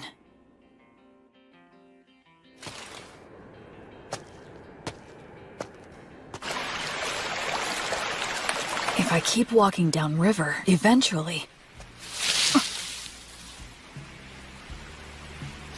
A demon? Wait, no! It's a huge boar!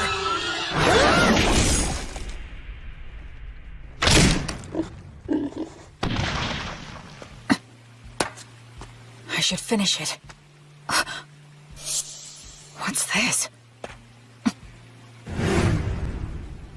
That's the same white fletching. Is he a hunter? Looks like I'm in a jam here. Both of our weapons are drawn and ready. It all depends on what he does. I finally met another person. I should show him I'm not a threat. Should I drop my weapon? He might attack, though. Should I pray for the blessing and show what a devout follower I am? But that might be mistaken for an attack. I need to choose my words carefully. I'm an outsider with no way to prove my identity. Erenura, Rumen Commentiribo. Ancient Elvish? Are you related to the elves? No, but I can see that you must be related to them. Your bow is elven, is it not? Well, you're not wrong there.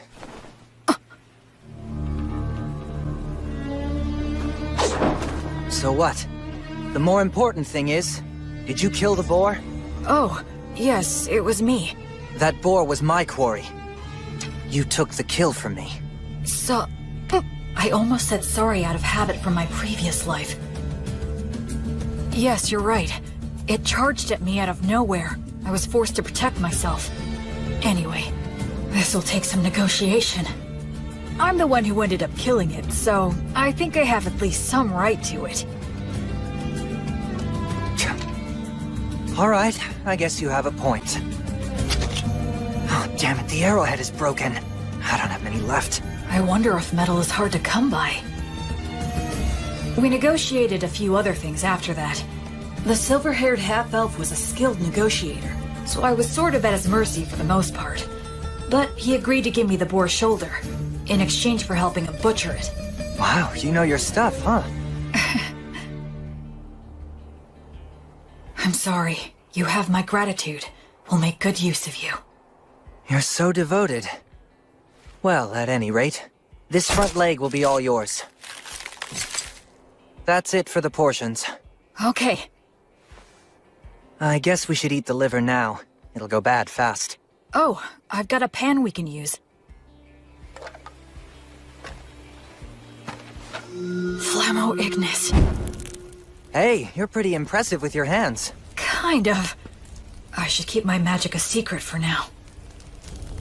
So, now we just wait? Yeah.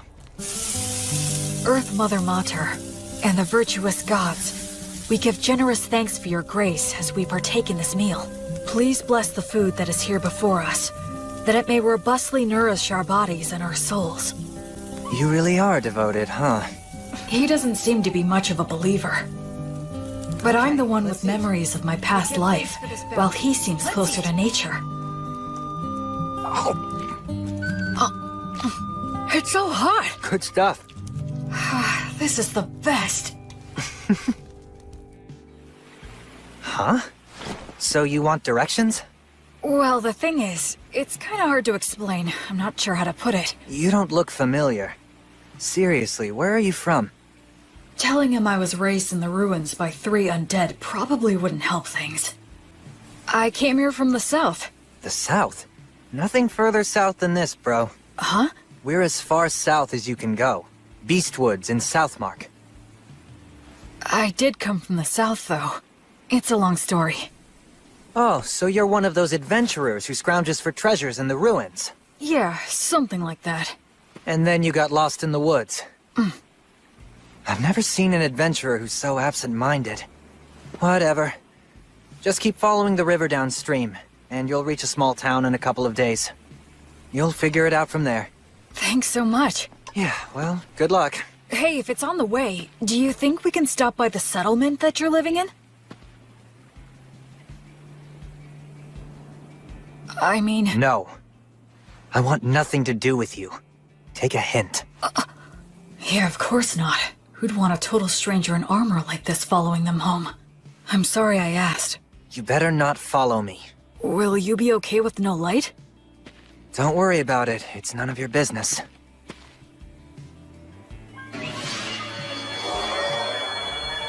What are those? Fairies. I've never seen them. They say elves, as followers of the goddess of Fae, have a strong affinity with other Fae minions. I guess that goes for him, too. Later. My name's Will. William G. Merryblood. What's your name? Menel. Short for Meneldor. Not that we'll ever see each other again. Try not to die on the road. Meneldor. In Elvish, I think that means a very fast-flying eagle. He was a bit abrupt, but it was fun talking to him. He looked around my age, but they say half-elves are long-lived, so in reality, he might be a lot older than me. Oh, right. I should be close to a town. If I'll be getting more soon, I might as well indulge tonight. Tomorrow, I'll start by heading downriver to the town. After that, I'll try to get some information there.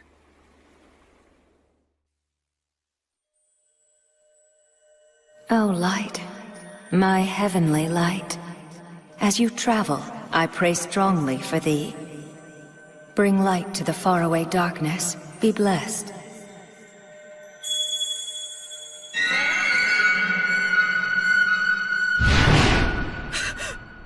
Metal, no! Was that a divine revelation? Lumen! A tragedy is about to befall a nearby village, and Menel is going to be caught up in it. Invenire humanum! That way! There it is! Did I make it in time? Erasus.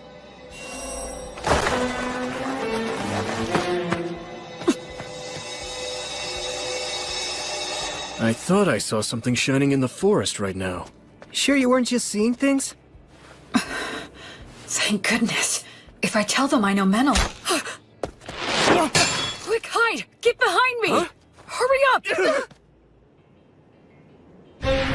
Are they raiders? Will Menel's village be attacked? Will he get caught up in disaster? No. A divine revelation is up to the interpreter. Oh no. It can't be. How could I have been such an ignorant fool? Meneldor isn't the victim of this tragedy. He's the perpetrator. Go. Secure the village. I'll deal with this one. Menel, what are you doing? I thought I told you not to follow me. Die. Everyone wake up! Get out here! We're under attack! Get your weapons! Acceleratio! Gnomes on gnomes slip underfoot.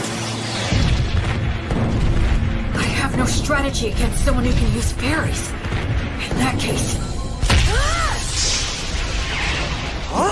He doesn't even realize that if your muscles are built up enough, you can solve most any problem by force. Damn it. Salamander, burn him alive.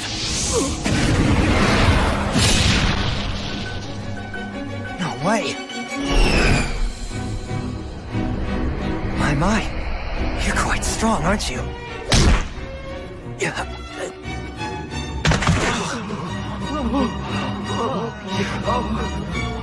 I need to subdue them all before anyone gets hurt or killed. Uranium obligatio. I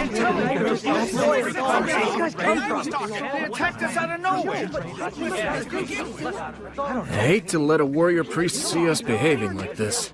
Thank you again. We appreciate all your help from earlier. Pleasure meeting you. I'm John. Likewise, my name is William. People from all over with different ideas about the law drift to this village naturally. It's always like this. This village is in an area of Southmark known as Beast Woods. Apparently, it falls under the rule of the Fertile Kingdom, but the law and authority of the kingdom doesn't reach these dangerous remote regions. So the area is dotted with villages populated by criminals, fugitives with no relatives, adventurers who scavenge the ruins, and other outsiders. Of course, I'm one of those people myself. So, what's going to happen to them? I'm not sure. Your guess is as good as mine. They're all from a neighboring village, which is about a day's travel from where we are right now. Neighboring village? Neither of our villages are all that well off, but I thought they at least had enough stored up for the winter. And we have always gotten along well enough. Also, that silver-haired half-elf is a well-known wandering hunter in these parts. He's helped us get rid of dangerous beasts lots of times, but this... Settle down now. Everyone's worn out from all this chatter. Time to take a break and have some water. This is our chief elder, Tom. Good day, warrior priest. John has told me all about you. Please allow this old man to also offer his gratitude. Oh no, all of this is because of the guidance of the Goddess of Light. Oh, well, in that case, I must express my gratitude to the goddess as well. Now, warrior priest. Is it safe for me to assume that if anything more were to happen here, that you would protect us? Yes. I swear on the light that is Gracefield that I will protect everyone here. All right, then we don't need to worry about our safety if those ruffians attack again. Now listen, everyone, I believe we should wake them all up and ask why they've done this. Do you all agree? We should hang all of them. That'll be hard if you care. Prisoners like these guys ought to go quickly. But it's dangerous to do that before we know anything. Maybe the warrior priest here can help us to decide. It seems like he wants to question them before proceeding with a plan. The demons. Our village was destroyed by them. Many died. Half of our village is gone. Our women, children, and wounded were left with no food or any shelter in wintertime. If we're gonna die with just the shirts on our backs, then... I'm the one who suggested the raid. I knew we'd lose against the demons. We would be better off looting a village and going somewhere else rather than dying. An old lady in that village named Marple helped me out a lot. And this Marple, what became of her? She died. I see.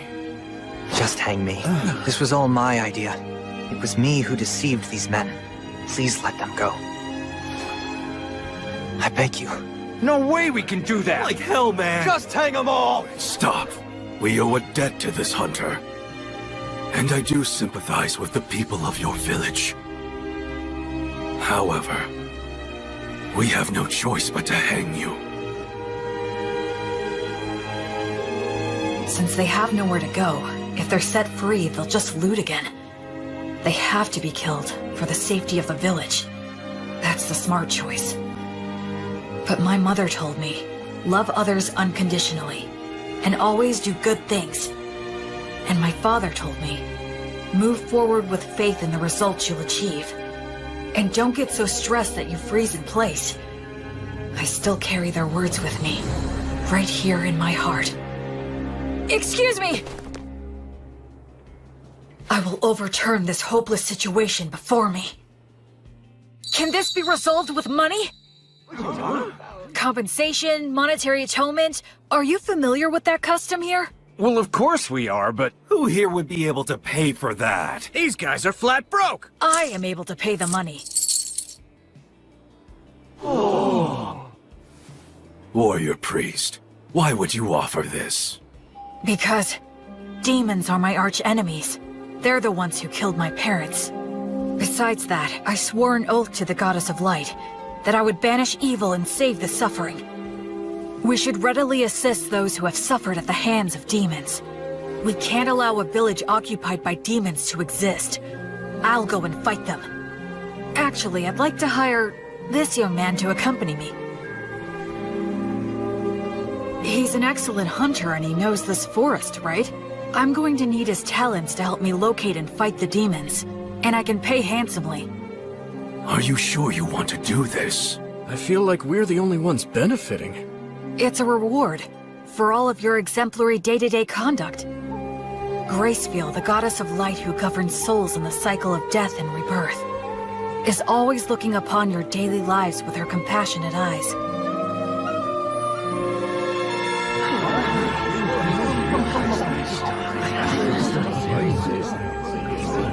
Then let us untie them now. All right.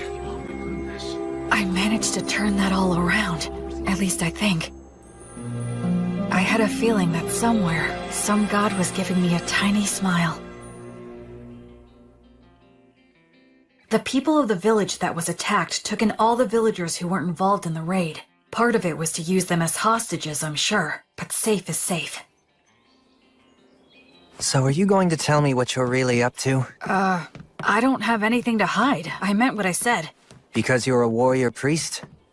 Well, I almost forgot. I know it's already after the fact, but you will let me hire you to take you back to the village and destroy the demons, right? You're asking this to the guy who instigated a raid and a murder. Shouldn't I be punished? I already cleared your debt by paying reparations. Besides, it was the only way you could help out. The people were starving, right? It's never crossed your mind I might betray you? If you do, it's the people of the neighboring village who will suffer. You're too damn nice.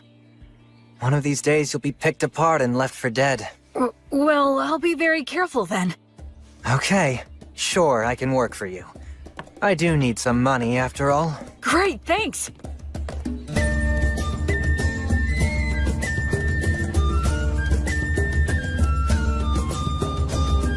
So, what are you gonna do for the time being?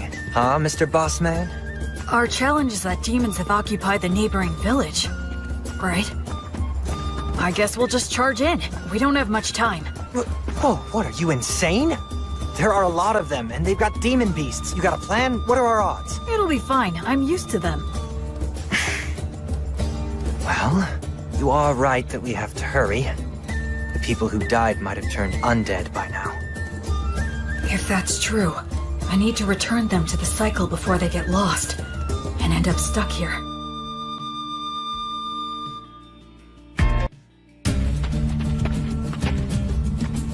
Come this way.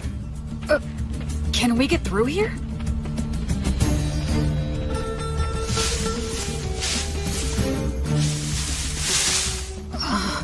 This is perfect. We'll camp here tonight.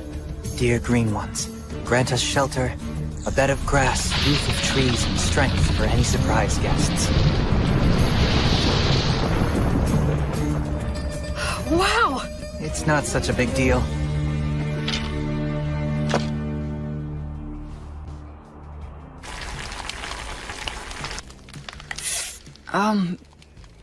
You're awfully quiet. Did I do something wrong? I wasn't raised very well. I'm uncomfortable with people who were brought up like you. But don't worry, I'll do my job and repay my debt to you. I wouldn't say that I was brought up that well. We'll reach the village by morning. Remember, I'm only dropping you off. I won't be fighting any demons by your side. I know. That's fine. Shouldn't we keep watch? The fairies will do it. They'll wake us if anything happens. Hey, why don't we stay up and chat for a bit? I'm tired. If you want to stay up, do so on your own. I wonder how long it's been since I began my travels. One thing's for certain.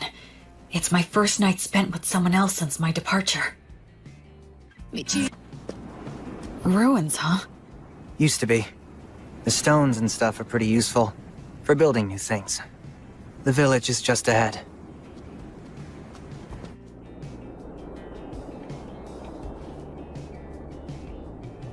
They're here. Yeah. I'll go and scout it out. You stay put.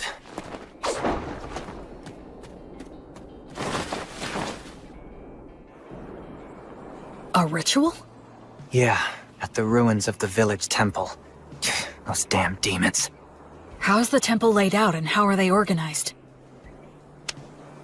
About like this. There's no ceiling, and some of the walls have collapsed.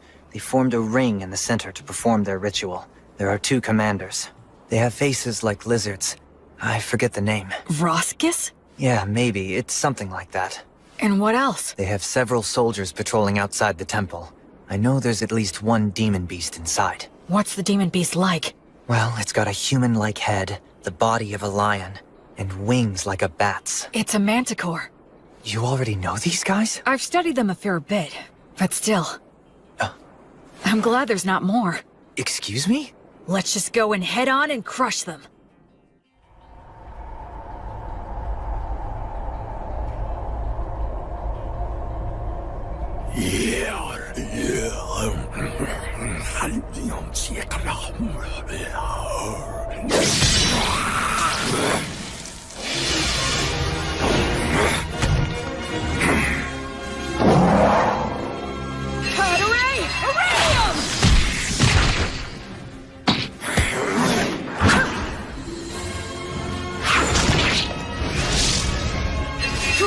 Oleum!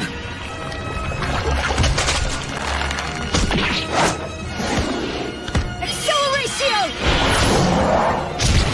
Glissade!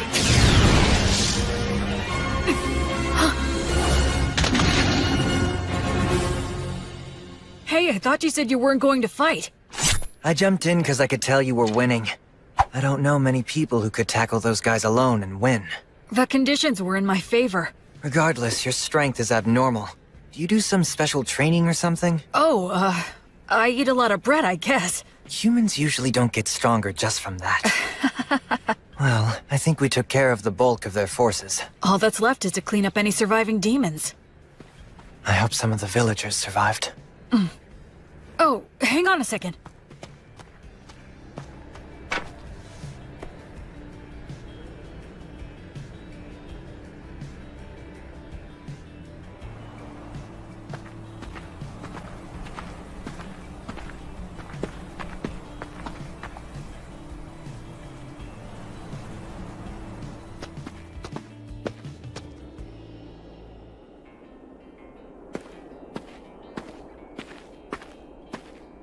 Brother!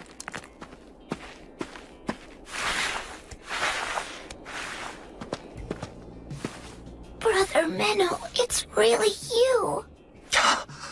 The demons came. They attacked the village. It was so hot, but I stayed strong and didn't make any noise because I told myself to have faith and believe that you would return for me. And Brother Menno, you did come back. Thank you. Why won't you? What's wrong? What happened? Did I? Hey! Listen, you did well. You did a good job. Who are you? I don't... Don't worry, I'm a good friend of Brother Menel's. I'm sorry. He's a bit unsteady on his feet because he's very tired. Oh, okay. That's right, you're a good boy. Go on. Menel? I got here late. Sorry about that. That's alright. It's fine. You must be tired. You should rest. Yeah, you're right. I do feel kinda sleepy. Sweet dreams, little one. Goddess of Light, Gracefeel. Grant him some peace.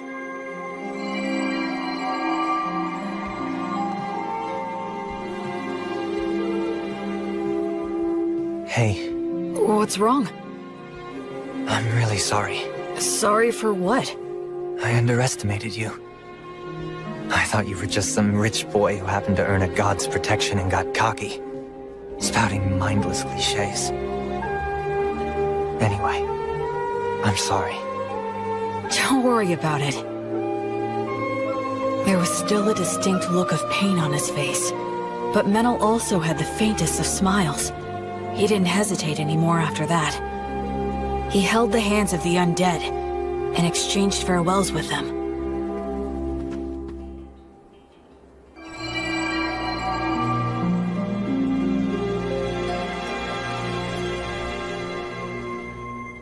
I think we checked all of the major locations. I don't sense any more demons. One more. Huh?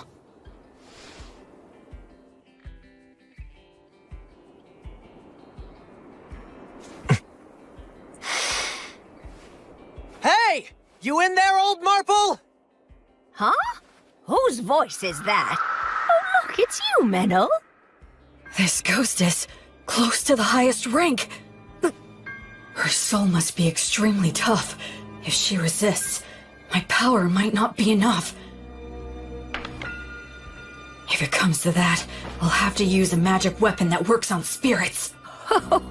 You really don't need to worry so much, young man. Huh?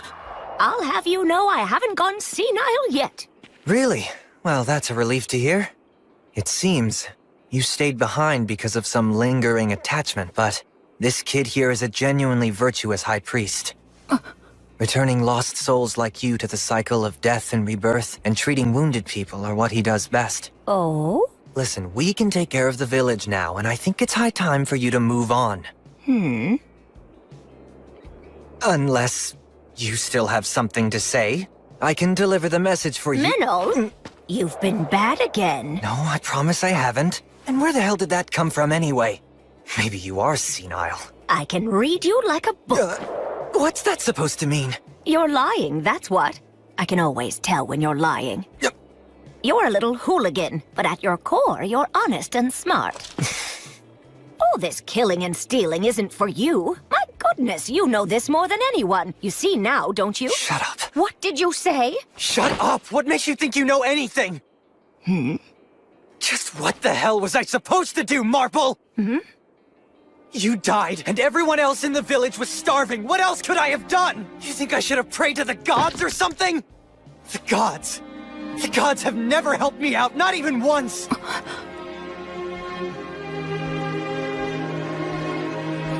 Damn it! Damn it! Damn it! Damn it! Damn it!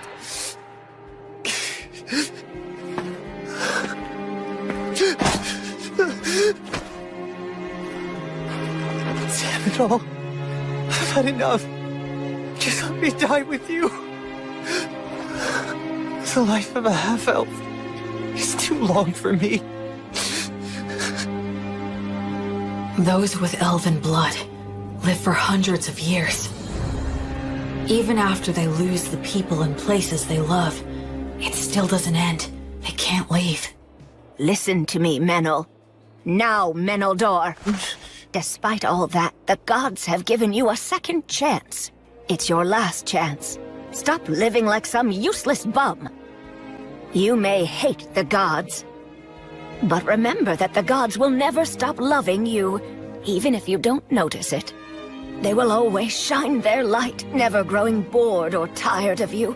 So now, you just need to realize that light is there. Okay, priest, I'm ready, but if you wouldn't mind... Yes? Can I entrust you to look after this poor fool? He's not really such a bad boy at heart. So please, treat him well, won't you? I will.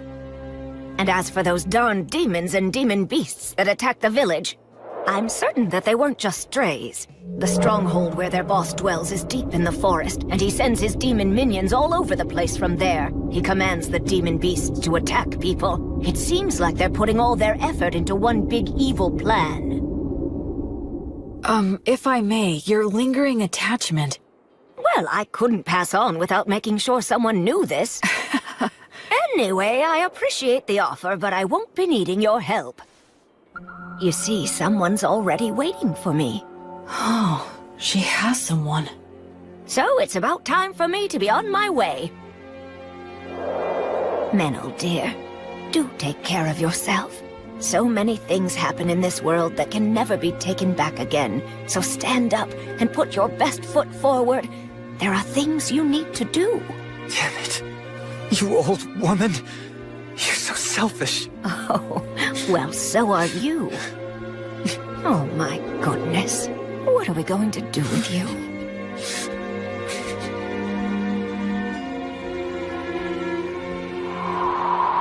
Well, I'll leave the rest in your hands.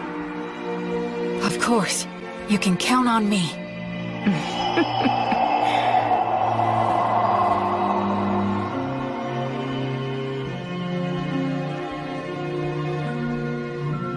The present state of this world is dark.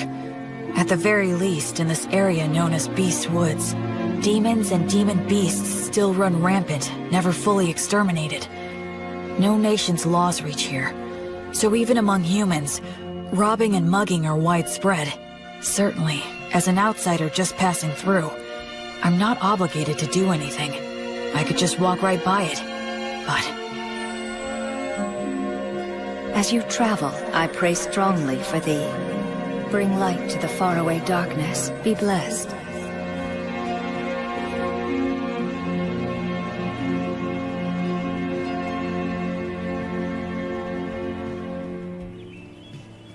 a few days later, the villagers returned. Though they were shocked to see the state the village was in, they eventually gathered up their remaining farm tools and started digging holes to bury the dead. And we all laid them to rest together. So, what are you planning to do now? Well, feast your eyes on this.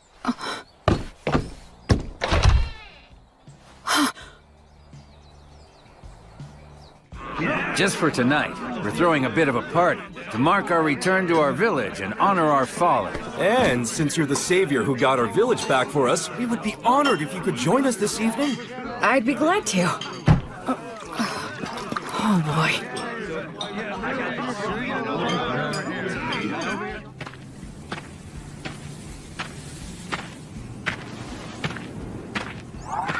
Menel.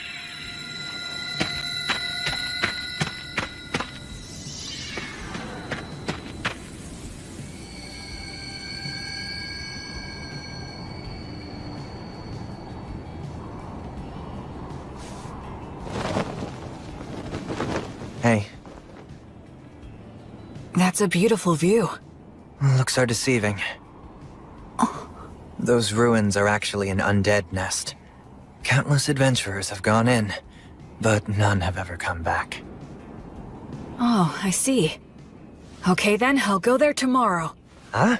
Were you even listening to me? Yeah, you said it's an undead nest, right? If it is, I need to go and return them all to the cycle. I forgot who you were for a sec. Being around you throws me off my game.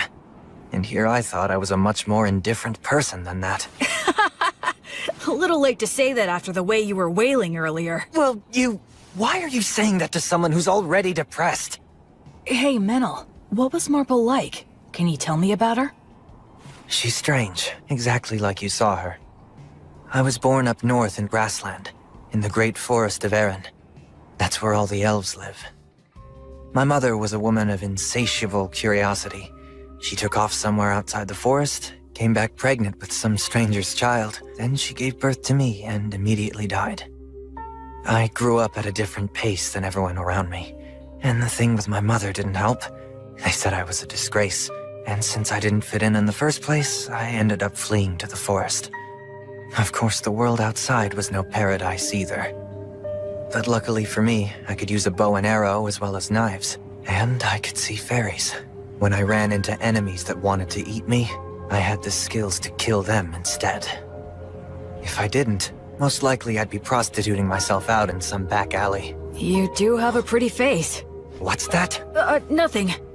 Go on. Anyway, I became an adventurer and slowly made my way to Southmark, where there were a lot of old ruins still. But a member of my party betrayed me in a fight over the loot we found amongst the ruins. He poisoned my food and I nearly died. I killed him with my own hands. But all of them except me died anyway. I didn't even know where I was wandering off to. It was near that village that I finally passed out.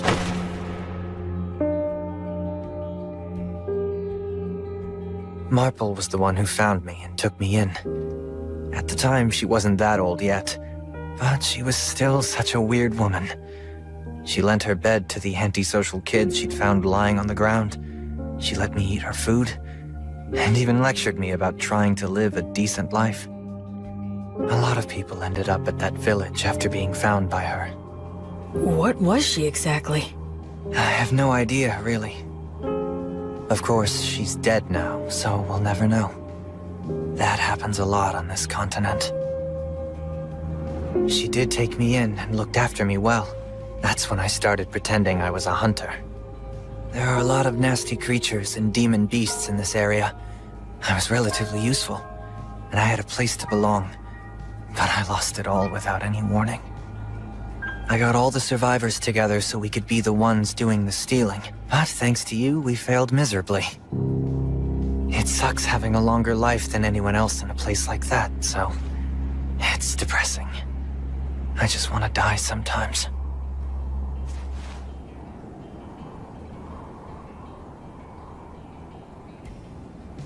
Well, I suppose I'll get back on my own 2 feet soon enough. Huh? What? Stop making faces at me. Huh? Just saying that there's a huge difference between your priest self and your normal self, huh? What? So Will, priest of the goddess of divine light, I'm grateful to you. You stopped me before I could do something irreversible, and you saved the people of the village. Hence, I'm asking to receive the light of the goddess through you. Do you accept what I ask? I will act as the medium. You can form a bond with my goddess. I will pray for you. May the divine goddess of light, Gracefiel, hereby love you, illuminate you, and always walk by your side in your travels. To my guardian deity, I swear to live my life honorably. Please shine your light upon my path. Help me atone for my sins. There'll be tough times ahead, and I might want to die now and then. But I'm not gonna stay down. I'll put my best foot forward, like the old woman said. Menel, you're really strong. It's amazing. I admire you. Come on, stop being gross. Between the two of us, you're the strong one. Where exactly does your power come from? I'm not strong. I just lucked out and happened to get amazing teachers in my life, that's all. Well, I'm not going to meddle. Anyway, ready to head back? Mm-hmm.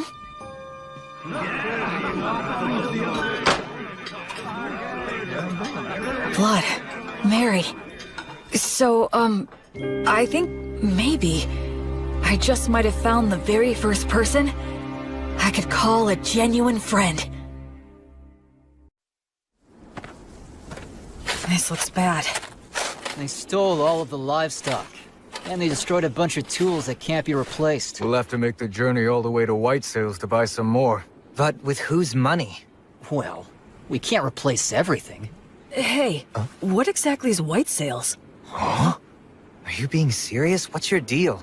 You grew up in a cave or something? Sorry. So, White Sails is this... could you tell me about the history of this place, too? Yeah. All right, fine.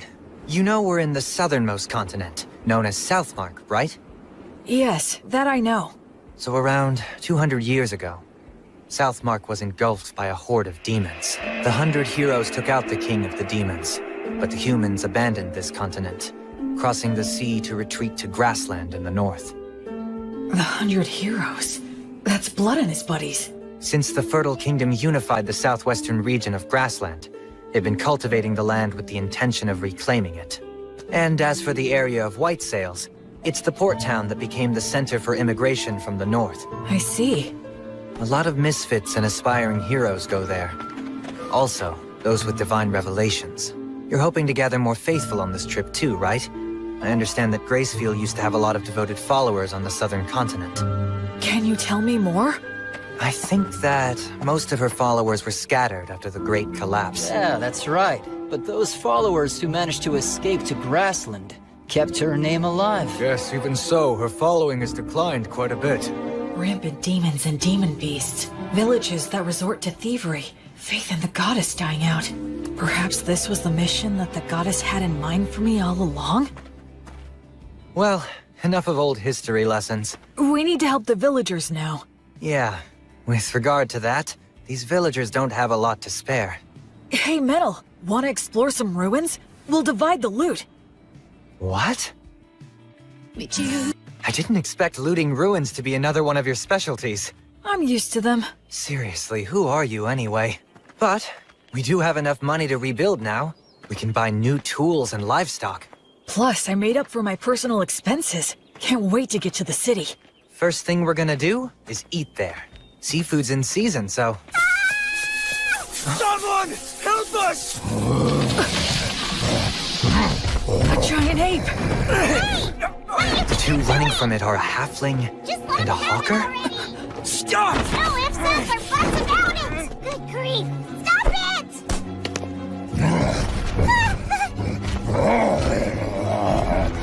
Yeah. Who are you? What is this dangerous? Blood told me that when facing a wild animal, the moment you break eye contact, you lose. Well then, come at me if you're going to. We can do a little wrestling.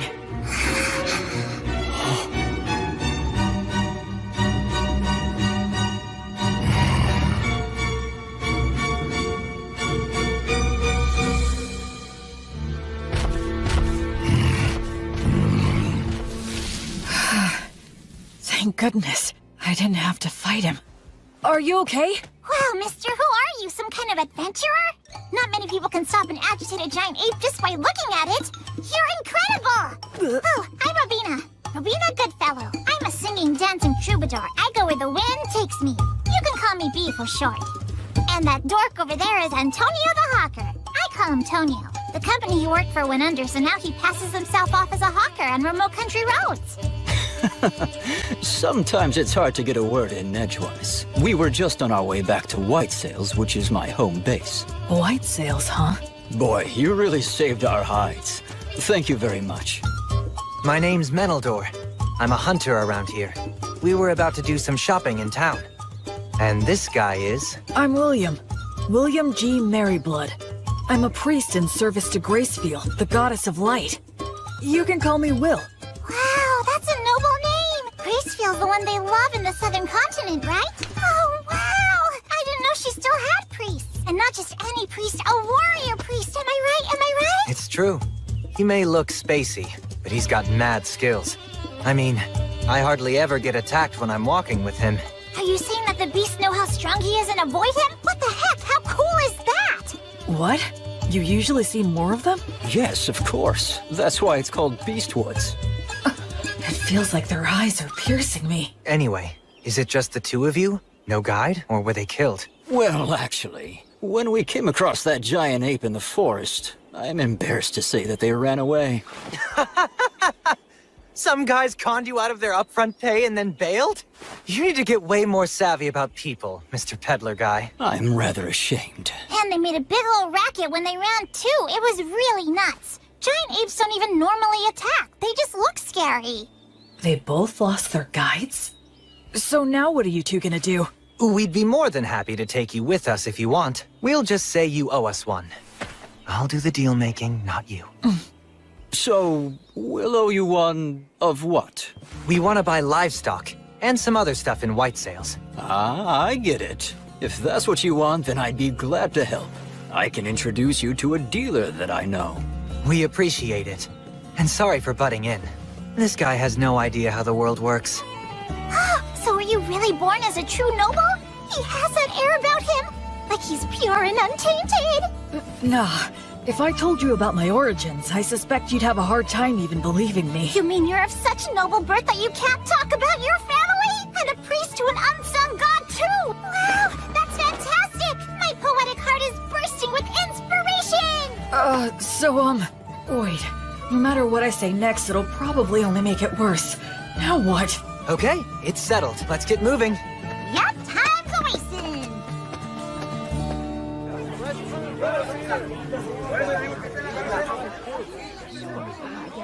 Oh, this place looks perfect! Woohoo! Introducing B! B and Tonio warmed up to me quickly. Tonio has a gentle demeanor, and he's good at getting close with others. As for B, she doesn't seem to have any boundaries when it comes to people. Ahem! It is now time for me to sing you all a song. I'm counting on you to clap along for me, and you collect the donations, Will. Sure! You got it, B!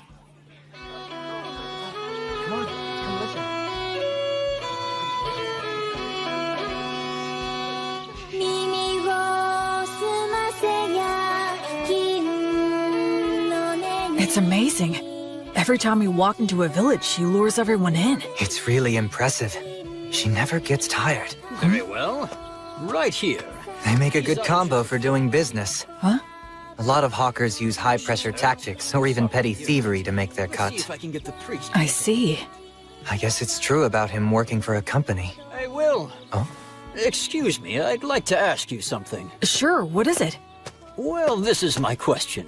Can the blessing you invoke heal sickness and injury? Yes, it can. I see. Then I have a proposal for you. Huh? Goddess of Light. You're as good as new. Oh, wow. Thank you. I'm so grateful. How much do I owe you? Oh, don't worry about that. Offer your thanks to Gracefield. And if Tonio has anything you like, please purchase something from him. I'm a priest who is still just in training. Yes, okay. Thank you so much. Let's get something to celebrate your recovery. How about this hairband? So B attracts the people, Will offers his healing, and both bring him some business. Smart guy. Tonio's pretty cool. Yeah, I think this will help with the return of the Goddess of Light. Your power is damn impressive, though. Well, the blessing is a rewrite of reality through the sublime power of a god. That's how it can heal a wound as if it had never happened. Huh. I'm only borrowing this power from the goddess. I have to be careful not to mistake it for my own power. What? Still in training, huh? Well, I really am still in training. Will? Done with your free treatments? Oh, yeah. Then come with me. Huh? There's a What party for? to celebrate everyone's recovery. Right now? If they're at a party, she can sing again, and he can sell more of his goods. He's a sharp salesman. We continued to pass through several villages, earning money in the same way, as we made our way north for a couple of weeks. Then we emerged onto Wheat Road. Let's sleep over there tonight. Man, you guys went too crazy. It's already dark. Sorry about that. Whee! I'm in such a good mood today, I'm going to give you all a free performance. Wow, how generous of you. Now, wonder what I should sing. I think Race Stop the Penetrator is epic, but it's way overdone these days. I know! The three heroes from the killing of the High King. It's a really good one. It's got the Wandering Sage, War Ogre, and the beloved daughter of Mater. Ah, that sounds great. Now that's a solid pick. Actually, I haven't performed it in quite a while. Hey, what's wrong, Will? Oh, it's nothing. Go for it. I'd love to hear you sing. Great, you just said the magic words. Without further ado, then. Time rolls on. Or perhaps it's us that's marching on. Be it the strong and sturdy warrior, the bright sage, or the holy woman. So their names really are remembered. But their ashes and their names remain.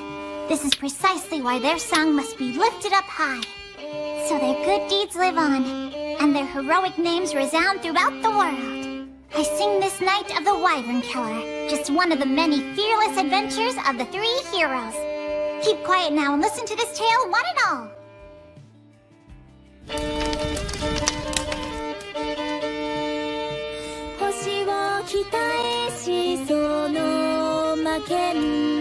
Jeez, Blood. You never talked about yourself at all. So this is what your past was like.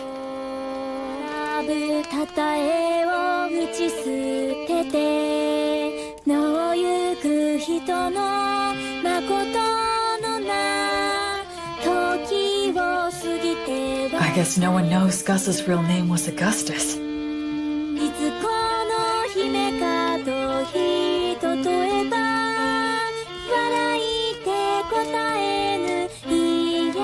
Mary's refined manner definitely gave the impression of noble origins, but I'd believe it if someone told me she came from a poor village too. These are bygone days, now far away in the past. Oh, countless wishes now left with no way home. I can only play your melody loudly, to be carried upon the passing winds. The story takes place before they were known as heroes, when the three of them were traveling together. A certain remote village that they visited was attacked by a wyvern, and a beautiful half-elf was chosen as a sacrifice to appease it. Upon hearing of this, Mary said they should save her, but Blood asked where they could possibly get the money, and Gus sent nothing.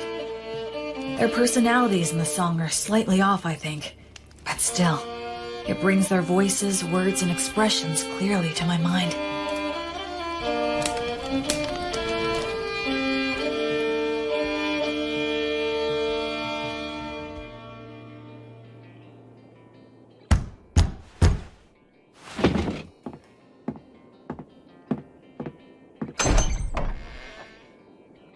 Who might you be? You think we're gonna take on a wyvern for that amount?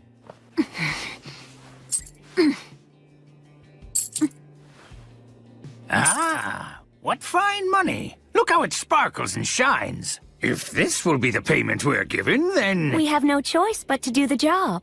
Oh, damn, you're such pushovers. There's no profit here. I'll pay more if it's not enough. You can sell me to a slave trader if you want. You think even that's enough? You do have some guts in you, kid. You're small, but a mighty warrior. When a warrior swallows their pride and asks for help, it's only right to give that help. Let's do it!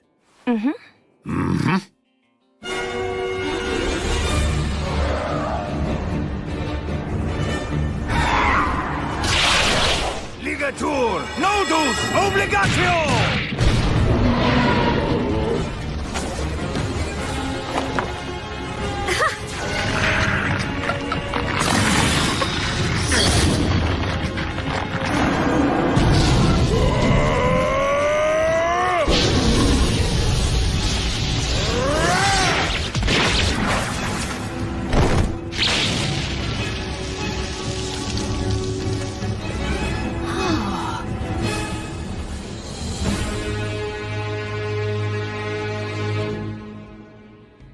So, what are you gonna do now? Neither one of you can stay in that village anymore. We'll manage. Then take this with you. Old Gus here carved words on it. It'll serve you better than some cheap good luck charm. You certainly can't be a warrior if you don't have at least one dagger with you. Please take this as well. Take care of yourselves, and be good to one another. You will face many difficulties, but never forget the value of perseverance. But this is more than what I paid you. We can't accept it. Ha! Who said we're giving it to you? It's an investment, merely a loan. A loan? Listen, you two must live the best you can and build up fame and fortune for yourselves. If your names reach our ears someday, well then, we will come to collect what we've lent you, plus interest. In case that should ever happen, I will leave you with my real name. It'll be our password, too. So listen well. Thus, the boy and girl learned the true name of the Wandering Sage, known to no one else in the world today. Hand in hand, the boy and girl began to make their way to the city, while the three heroes walked back down the road in search of bold and thrilling new adventures. That's the end of this sweet song. But there's a follow-up to the story. Count Dagger of the Fertile Kingdom, his actual surname was Wizard's Dagger. To this day, an elderly half-elf woman still waits at his mansion. Does that mean? She believes someone who knows the sage's true name will hopefully come to her one day, so that she can return what he lent to her. along with what he lent to her husband. She plans to offer her thanks to him when that day comes. That's what this story's about. A story of 3 great heroes that still echoes to this day. What's wrong? Will, are you crying? No, I'm not. I'm not crying. Aw, come on now. It must have been Bee's great storytelling that moved you to tears, huh? No, it's not that. I promise you. Aw, don't be shy. There are still so many people in this world who fondly remember the 3 of you.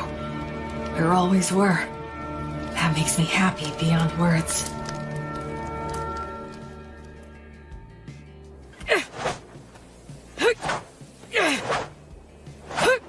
The Fertile Kingdom, huh? Once we cross the sea, maybe we'll meet people who still talk about blood and the others. Hey there. Huh? I see you're up. Looks like you're working hard. Hey, Tonio. Will, you're a strong young man. You think so, huh? In looking at you, it's become clear to me that your movements have been refined many times over. But, then again, maybe you don't want to hear that from a guy who got conned by phony adventures. In any case, it's obvious that you're used to handling that fine dwarven spear. And those who can handle that masterpiece have to be a master themselves. But there is one thing I don't understand. Something you don't understand? I'm curious to know what it is that you desire.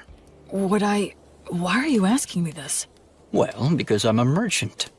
It's my job. I move product and grant people's wishes for fair wages.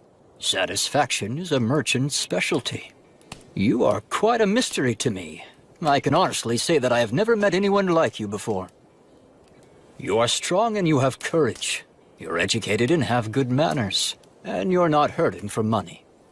But you're not really like a noble. You're more like a holy knight that I've only heard stories about. And so, that's the reason I decided to ask you directly.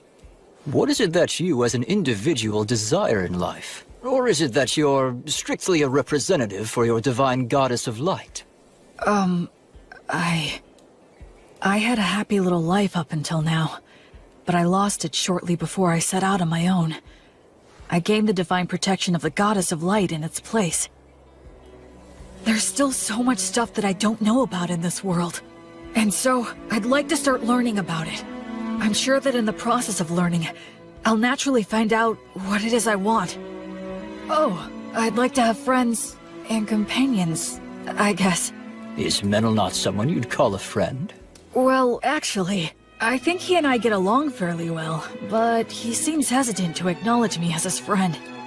He only ever calls me priest, like he has to put me on a pedestal or something. Yeah, having friends is important to me. Yes, I understand. Then perhaps I will nominate myself to be in 3rd place position. Huh? Because I'm sure Menel and Rubina would be mad if I jumped in line ahead of them. The very thought scares me. Oh. Well, shall we get some water and start preparing breakfast for everyone? Yep. Okay, here you go. Wow, so good! It really is. You're a fantastic cook, Tonio. He sure is. Honestly, it's one of the only reasons I travel with him. We're eating a lot better now, thanks to Tonio's good cooking. That's right, you can't cook to save your life. Well, it's just that... Hey, Menel, your cooking isn't all that hot either. What? You ate it. Well, we always get good bread from Will at lunchtime. Isn't that so cool? He prays and it suddenly appears. I'd prefer to stop as little as possible. I'm grateful to have food I can eat as I walk. Cool. Let's get ready to leave as soon as we're done eating. Yeah. You asked...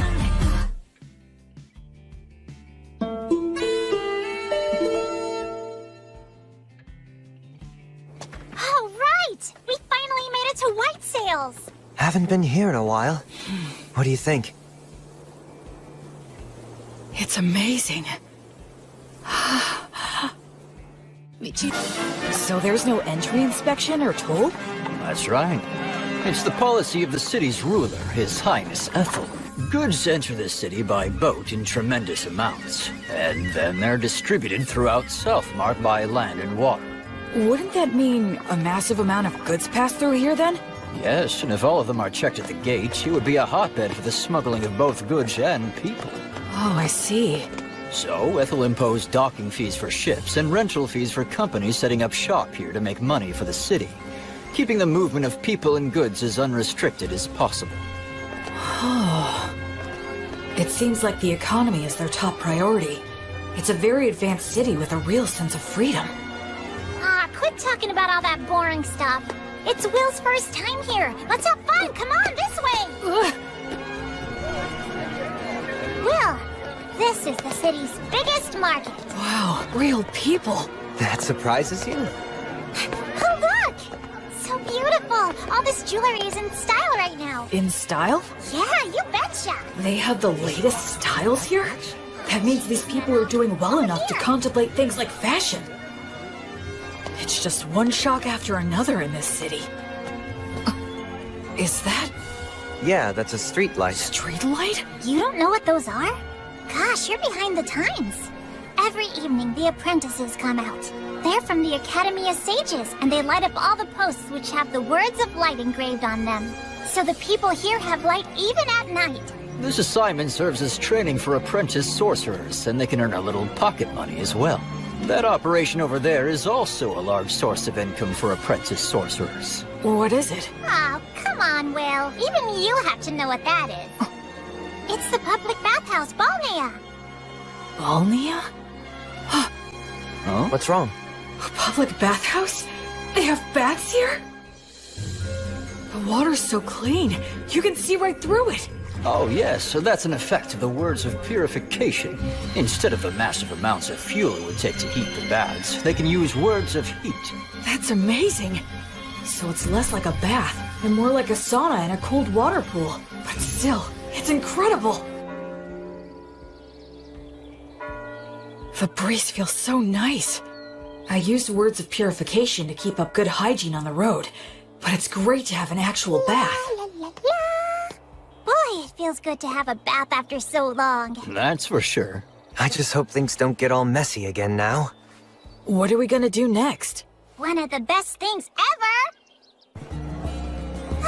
I'm always so hungry after a bath. You two must have been super starving, huh? The food is quite good here. Agreed. I think we all could have used a little more broth, though. It's absorbed the flavor of the fish so well, and the saltiness is just right. I haven't eaten anything like this since I left the temple. It tastes like civilization. All these dishes are so delicious, I can't remember what we were talking about. This is also delicious. Excuse me, could I get a refill? For me, too. Coming right up. When we're done eating here, we can head over to the temple. Will, since you're a priest, you need to pay your respects, right? Oh, yes, you're right. Wow, that must have cost a fortune. Don't be like that, Minol. I'll be back as soon as I'm done. Please wait here for just a bit. Are temples in cities always this big? It looks like a beautiful work of art. It feels more like a tourist destination. Excuse me. Yes. Can I help you? I was wondering if you could tell me if there's a high-ranking priest here. I've received divine protection and become a priest, so I wanted to pay my respects. Pardon my asking, but which deity do you serve? I serve the goddess of light named Gracefeel. Oh, the goddess of light. That's a problem. Why's that? Priests of the goddess of light are quite uncommon, so our rules compel me to use the prayer of faith detection. Okay, that's fine. I guess that makes sense. It's inevitable that people would be skeptical of a priest to a minor god. I could be a priest to an evil god in disguise. The thing is, all those individuals with the divine protection that qualifies them to determine another's faith are out at the moment. They're all out? Yes. It's because attacks by demon beasts have been on the rise everywhere recently. All but the vice bishop are extremely busy right now. Vice? What are you doing in the middle of the aisle? Bishop Bagley! Answer me. I asked you what you're doing. Well, I just... It's an honor to meet you. My name is William G. Merryblood. I have earned the divine protection of Gracefeel, the goddess of light, and I have come to the Temple of Whitesails to pay my respects. I see. I am Bart Bagley. I am in charge of this temple. Gracefield, huh? The deity who has been completely lost as of late? And what if you're a suspicious person using her name, planning a very dangerous plot? You have every right to be suspicious. Is there anything I can bless to prove myself? Ha! You novices are so quick to rely on your divine protection. Listen to me. Divine protection is not something to be used lightly, nor is it something to use ostentatiously either. He has a point. Gus said the same thing about using magic. I was using my blessing freely since it poses little risk, but... Yes, of course, you are correct. I truly thank you for reminding me of my lack of experience. Ha! Explain what the teachings of the Goddess of Light mean to you. Light only exists in the dark. Words only exist with silence. And life can only exist where there is death. You enter his name in the registry and show him around the temple. Yes, but we haven't performed the prayer of faith detection or the prayer of lie detection. You fool! What did I just say, you idiot? Right now, I need to go make an appearance at the Weavers Guild banquet. Spend your time as you please, but do not cause any trouble. And make sure to offer some money. Well then, right this way, sir. Oh, right. I realize how unpleasant it must have been for you to have met Bishop Bagley, but you handled yourself very well. Huh? Well, the head of the temple loses himself in parties and pleasure-seeking. He's quick to anger and always complains. Despite all he says, he never uses his blessing. The vice bishop, on the other hand, is a most wonderful and virtuous person. I'm sorry, don't tell anyone I said that, okay? Sure. Hey, what do you know about the head of the temple? Well, I've only ever heard bad things about that guy. Like he's really vulgar. He seems to have some sort of influence behind the scenes of the city's commercial and industrial guilds as well. So that's how he's seen around here? Still, talk about living it up. I mean, he's letting us use the temple's guest room. 2 of them, even. Anyway, what should we plan to do next? We could take in sights, or visit some guilds nearby. Oh, if we do that, then I'd recommend going to the... Wait a second. What was that? Those don't sound like clock tower bells. Is there a fire? That sounds like an emergency alert. It's a wyvern! Everybody run! Huh? What the...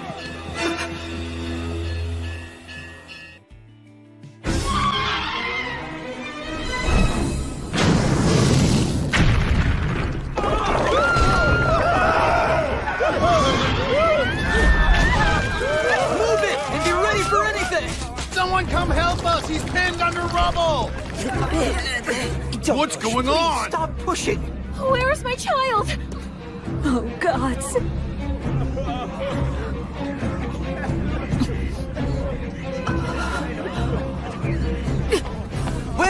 Will, wait!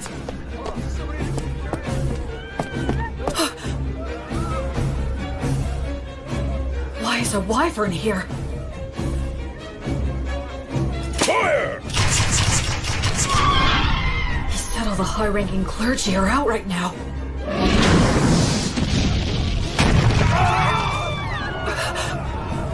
Their civilization, their city, everything the 3 of them protected. A place where people can live freely. Verba! Volanto! Johnny Truce! It missed. But among the words I can use, these have the furthest range. I'll just have to keep firing until I hit it.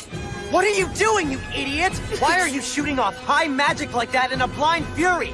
You'll get yourself killed! But nothing! You're fighting a wyvern. You have to be more efficient than that. You've got smarts. I suggest using them, you moron. Don't just rush in. You should start off by learning how to use your minor magic more skillfully and accurately. I got it. All right, then. Think. What can I do about this wyvern using all that I know? Menel, would you help me? I need you and your fairy magic. Right. B, Tonio! Huh? Please work with the people nearby to get everyone clear of the temple's front garden. I'm going to bring the wyvern there. Your Excellency, you must take shelter below, quickly! How could this happen? Dozens of people, if not hundreds, will die. Sylphs, maidens of wind. Your steps are the wind steps. Your song is the wind's song. Sing in chorus, sing in rounds, cheer and applaud. Your sweet harmony shall spread the words of origin in the 10 directions. Verba, Volanto, Conciliat, Sequitur, Tonitrus, Aurania.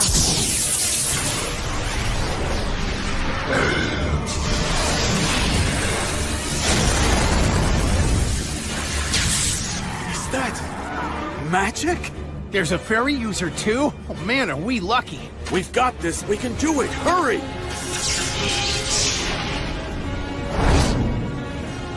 I'm probably not hurting it that much. But that's fine, so long as the Wyvern identifies us as its enemies. Almost all beasts of this type are highly aggressive. Even in situations where they could get away, they'll choose to take the offensive. Here it comes. Truth is, the rest of the situation depends on how close my skills have come to theirs. Goddess, I now fight for the sake of my oath, to banish evil and save the suffering. Pray, pray, be as unbreakable as a diamond. For eternity, for all eternity, reject all that is evil! On the flame of Gracefield, goddess of light!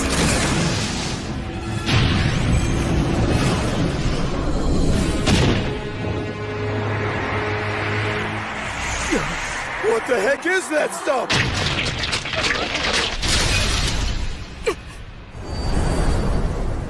Selves! Beautiful maidens of wind, dancers in the gale! Show those ones foolish enough to fancy themselves better dancers the bitter taste of art!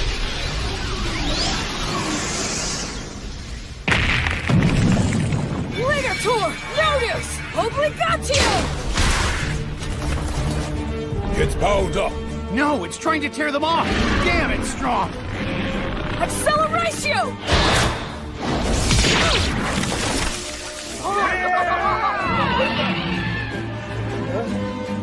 Unbelievable! That didn't finish it off. Run! It's gonna use its breath! There are still people back there. What do I do? What can I do? Go get him! Acceleratio! If you're stuck, use your muscles. Be violent. Take him down.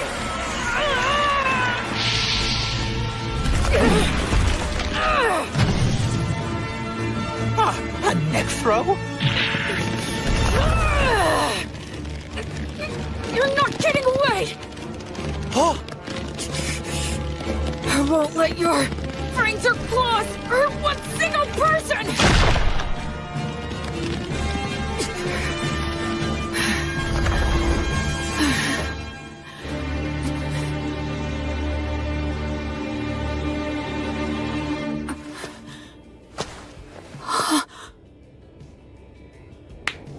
Well done! Excellent work! I praise you and give thanks to all the gods for allowing me to serve a great hero such as yourself. It's the birth of a new Wyvern killer! A brand new hero! Sing his praises with your applause! Thank you so much! That was wonderful! Guess we were too late, huh? I had no idea so many magic users and a warrior strong enough to kill a wyvern were staying here. It is truly divine providence.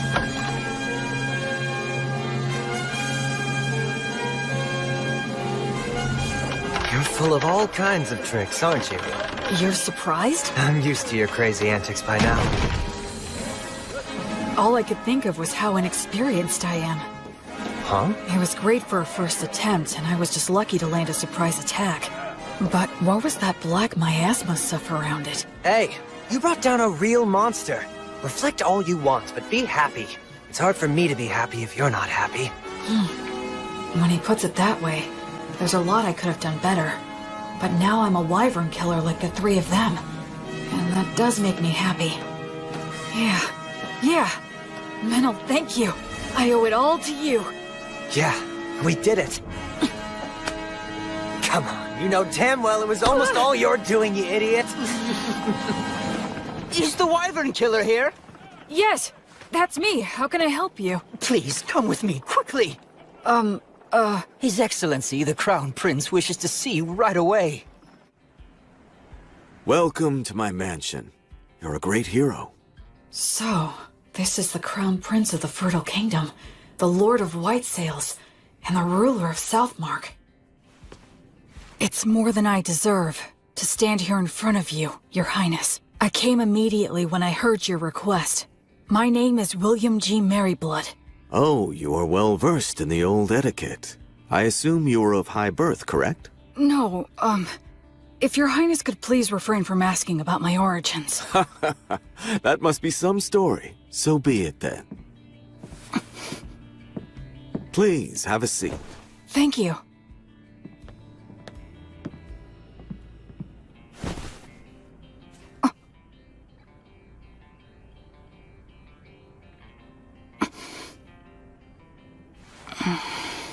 William, there are 4 or 5 individuals in your group, are there not? Yes, 4 of us. Which makes you a magic user, a priest, a fairy user, and a warrior.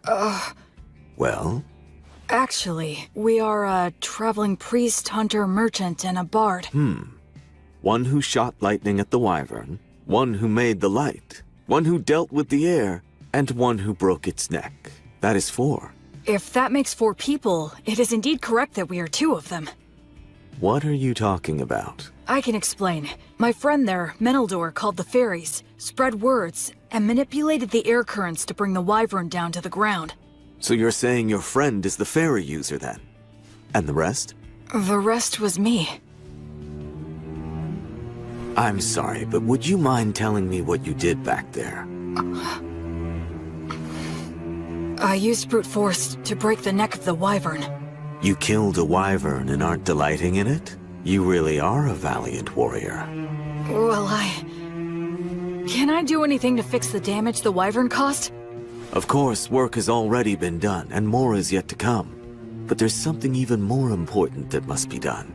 And it has to do with offering my thanks to the hero, for example. Oh no, Don't be modest, William. I do not want my people to see me as an ungrateful man.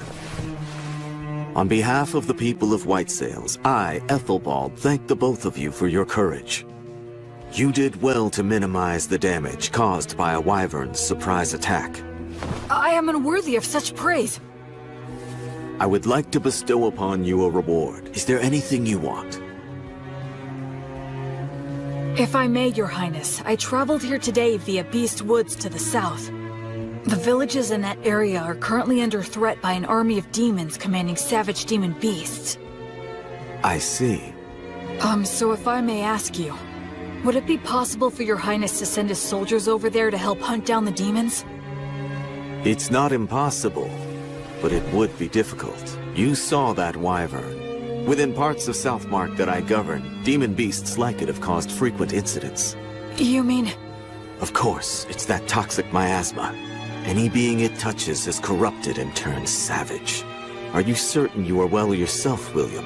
I am naturally resistant to poisons. Oh, that is good to hear. Under the previous king's policies, we expanded our domain too much. We cannot even sufficiently protect the villages we directly govern at the moment. Do you understand what I'm saying? Then, would you give me permission to hire adventurers and mercenaries with my own money and organize an army to drive out the demons? William, are you certain you recognize the full extent of what that could potentially mean? Yes, I understand that I am asking a considerable thing of you, Your Excellency. Yet you stand by your request. Yes. Because if I don't, then how many more tragedies would we be forced to simply overlook? Except to save everyone here is a task not even gods can achieve.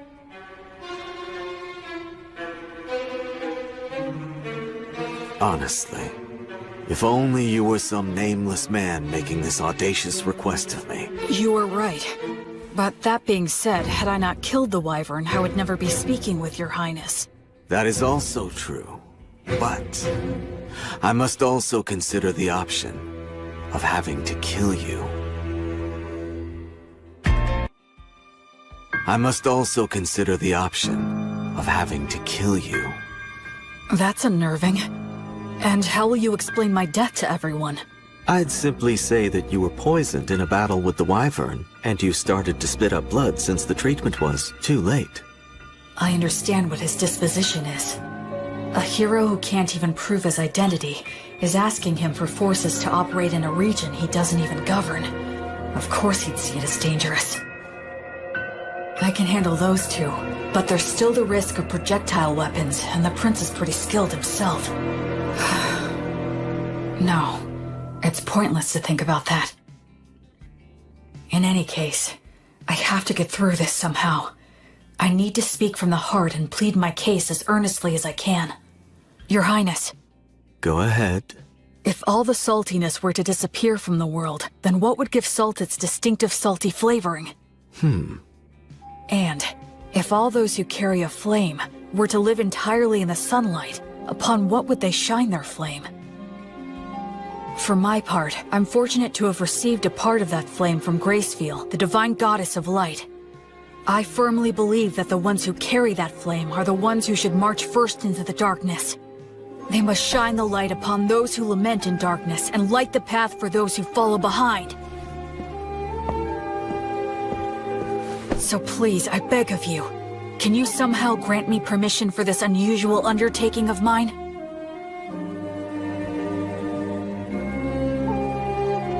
Young William, this path will only lead to despair. It won't work, and even if it does, you will pay the price. But I have some business with that despair you're speaking about. Oh, really? And what is that? I don't like how its face looks, so I want to go and kick it in as hard as I can.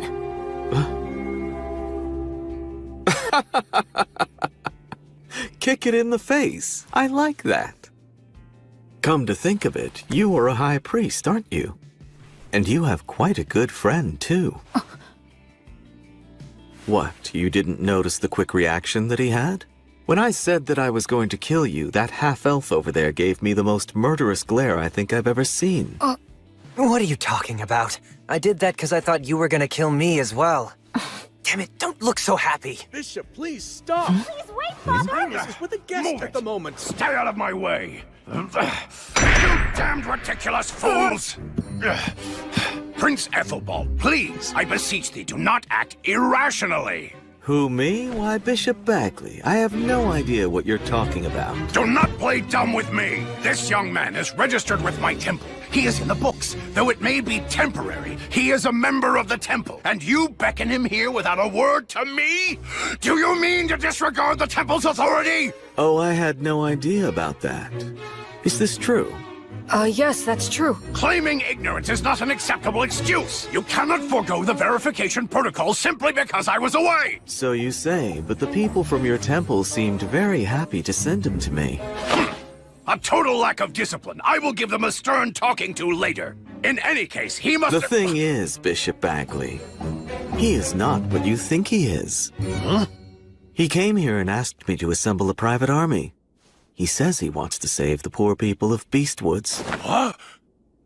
You? I would be lying if I said it never crossed my mind to kill him right here and now. But he's so frank in the way he expresses himself that somehow I started to find it amusing. Which is why I was just sitting here thinking of officially appointing him as a knight. Would your temple be willing to give him its blessing? You know, he would become a paladin. The temple and I can share the profits and responsibility. What do you say to that idea? What? Of course, naturally, he would fall under our joint authority. You could always have him excommunicated if need be. That's not even the issue we're talking about. The temple can attest to his character. And as the Wyvern Killer, he should have no problems with all the rest. This is proceeding too quickly. I'll return to the temple and think it over. Would that be all right? Yes. But it would make me truly happy to see this happen, Bishop Bagley. I have taken a liking to this young fellow. Assuming I do decide to become his patron, you can spare me your silly games. You, novice boy, we're leaving now. Right.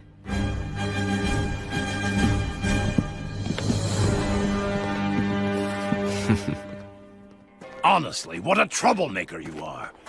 Demanding a private army. What's the old geezer's deal? Menel, actually he's... Especially you. You're a novice! How dare you take matters into your own hands? So what if we did? It's not like you're our boss or something, mister. Excuse me? I'm the head of the temple, in case you forgot. So what? You want to fight over it? How dare you speak to me that I'm sorry. My father's on edge because he's had unresolved issues lately. No, I apologize for my friend's behavior. Anyway, so you're Bishop Bagley's daughter then? Yes, I am, though we're not related through bloodlines.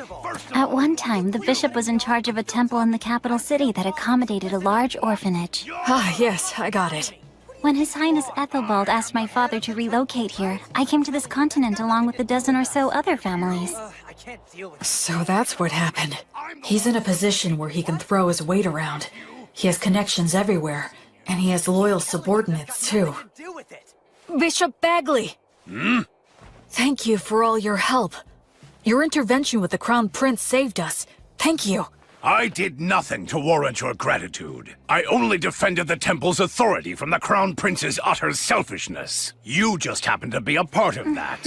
Besides, when he's amused by something, he has a habit of doing absurd things. It's a real problem. But be that as it may, I still must respect his royal stature and worldly authority.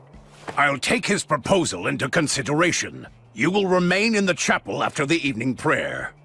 All right, I understand. The thing is, What? What's the evening prayer? You unbelievable fool! You know the prayers that are called Vespers and Compline? Those holy practices were revised 200 years ago. Did you serve your apprenticeship with one of such a long-lived race? Sure. I guess that would be a good way to put it. So it seems that you are not entirely ignorant then. Anna, go fetch some books on the revisions to the liturgy, and while you're at it, find a suitable teacher for him as well. Yes, Father. This boy is a novice, and on top of that, an ancient who's come here from 200 years in the past. He'll take a lot of work.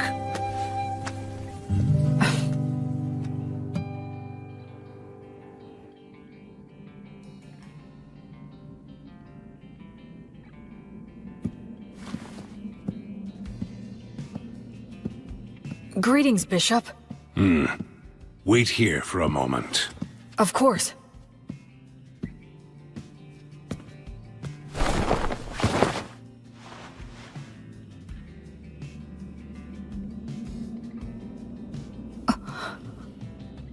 His praying form looks frighteningly masterful. Other than Mary, I've never seen such an expert.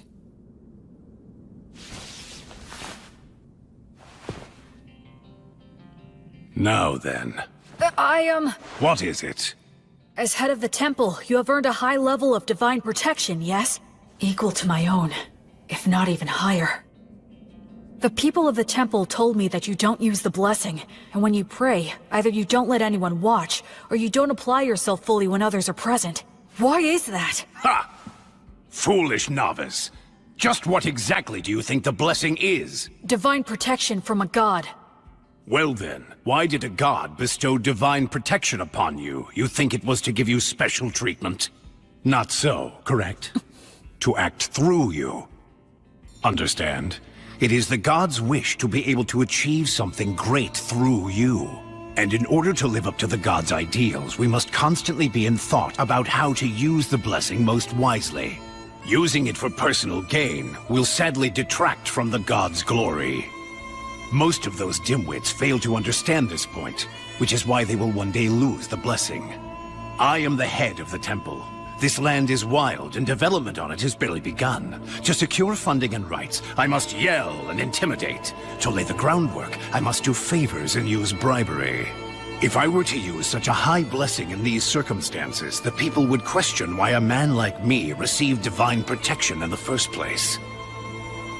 Now, youngster, do you think this kind of behavior would contribute to the glory of my guardian deity, Volt? No. Precisely. The correct course of action for blessings and prayers is to store them inside. Therefore, I have entrusted the Vice Bishop with the glorification of the gods through such sacred blessings. He's a very capable man, skilled at winning the hearts of the people to the extent we need it. I trust him with the stressful role of being the face of the temple. I didn't know. Bishop Bagley is really quite talented. He's rude, and he looks like a greedy monk who's always complaining. But he's an amazing man. And what about you? Making a novice who has yet to fully comprehend what the blessing means into a paladin? The Crown Prince always falls in love with his own stupid jokes. Listen, nothing good will come of a novice attempting this, so don't do it. I'd be happy to refuse on your behalf. Even the Crown Prince will drop the idea if I firmly reject it. What do you say? Regardless of what you're proposing here, my goddess still wishes to act through me. You won't change your mind. No, I will not. You're the biggest fool. I agree. What did you swear to the Goddess of Flux? To offer her my life, banish evil, and save the suffering. Rejoice, then. You have got to be one of the most dim-witted of all the dimwits that I have ever seen here. I can send a few men with you, but the rest will be entirely up to you. Thank you very much.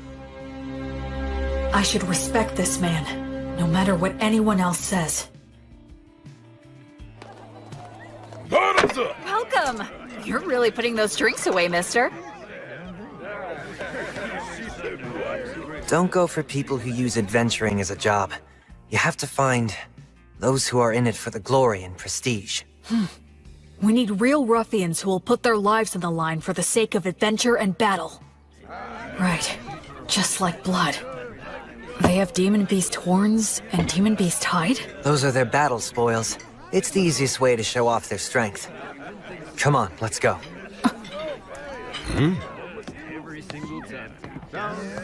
A red-headed boy with a friend who looks to be half-elf? There's no doubt. His training must have been extensive. Hey, man, what's the famous wyvern killer doing walking into some pub out of the middle of nowhere? I'm looking for help. Exploring Beastwoods? Low pay, your reward is glory and praise, and there's no guarantee you'll survive. We're doing this for a living, you know? We're not taking this quest, right, guys? Yeah, man, don't be so stingy. Shut up, you blowhards.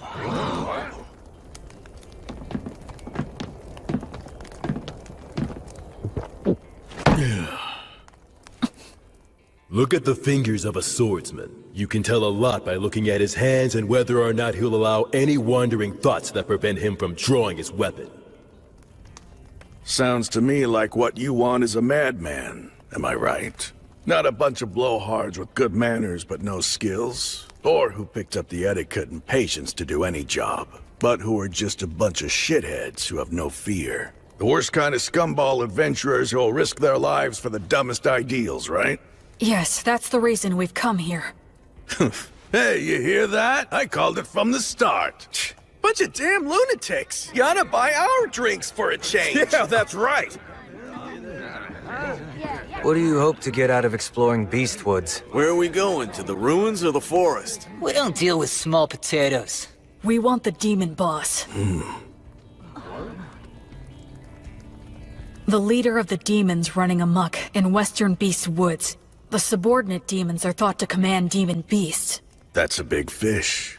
It is. The location is unclear. Just finding him there will be hell.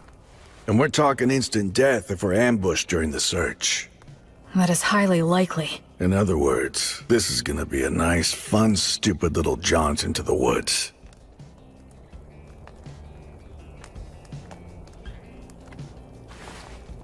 Count me in on it. All I need is food and a bed. And a little pocket change will be nice. Yeah, me too. And me. Count on us, Right, too. I'll provide everything. I'm William G. Merryblood. I'm Raistov.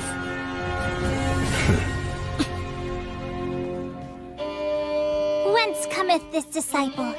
To the lost goddess of Flux. She who is the brilliant goddess of light? This disciple of It's the almost lost time for the ceremony. I heard they wanted to make this a happy event to give people work who lost their homes and jobs in the Wyvern attack. But Now know the name of the new hero who has appeared in the city of White Sails! That should just about do it. B, could you please not write an epic about my story right in front of me? What? Why shouldn't I? Well, you actually did do all that, so what were you expecting? You're gonna love it because I'm gonna create something grand! I'm afraid to say that this many cows and horses will indeed come at a hefty price. Oh yeah, speaking of which, can you please negotiate a deal for us to get all of the sick and injured ones at a lower price? Huh?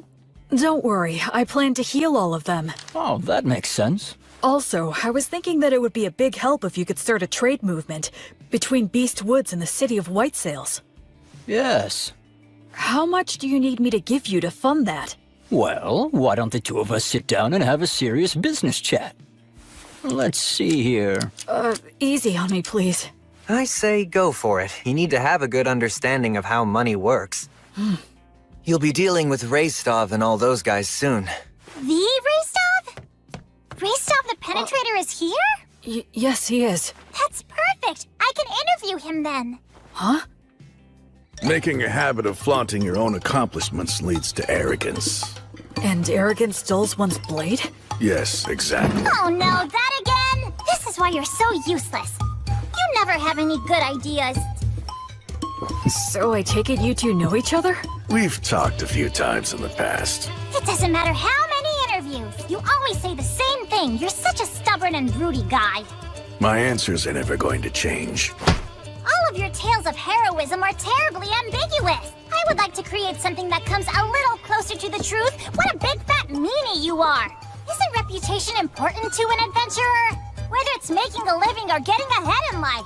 As long as you've got skills, those things come naturally. But surely you realize that even people with skills can be utterly ruined by a bad reputation. Even the greatest warriors can never tell what their downfall is gonna be. Right, Will?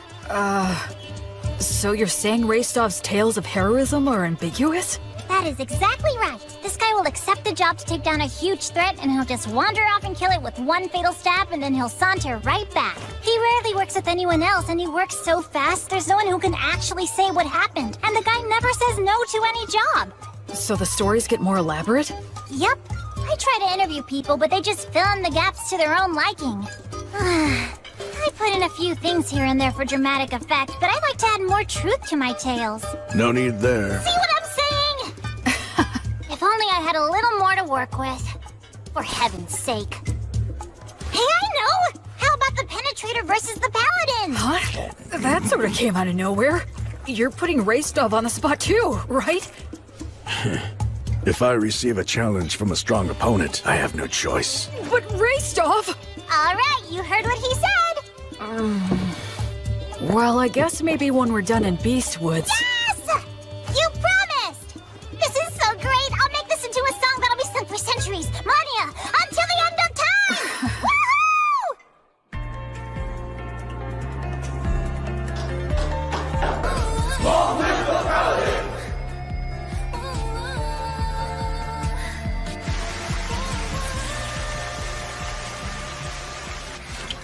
Vice Bishop, thank you for blessing me.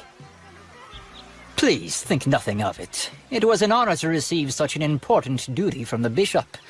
Ordinarily, of course, this would be his job, but... I asked him, but he said he finds it bothersome to show people his pious side. It's too bad. I agree, for a man of his caliber to be so unknown to the public. So this is where you've been hiding. Oh? We're having a few grappling matches over there. Come on and join us for a round. Okay. Come with us, Metal. No way, man. Hey, it's the Paladin's servant.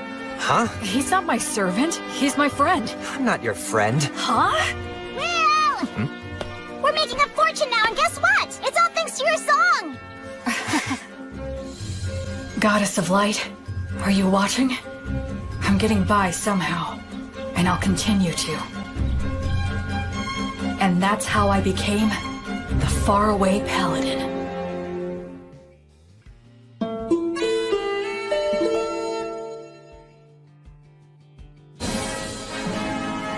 A lot of things happened very quickly. Having obtained official permission from the Crown Prince and the Temple, I set off with my team of rowdy adventurers to begin the process of exterminating the dangerous demons and demon beasts infesting Beast Woods. In areas that were relatively safe, we brought human helpers and supplies. Two things that every poor village needs. The village is within sight! Yeah! A village with access to supplies becomes much more productive. Even if it was in debt, it should eventually turn a profit. Tonio handled all of that with remarkable skill. It was also Tonio who arranged funding for our activities by soliciting donations and contributions. You know, maybe I'll go on to become the head of a trading company. Yeah, please go big. And when I do, I'll be counting on your patronage. Officially, this is just the case of a lone priest doing charitable work. That way, no one gets offended. Of course, all of this means that I need to remain loyal to the Crown Prince and to the temple.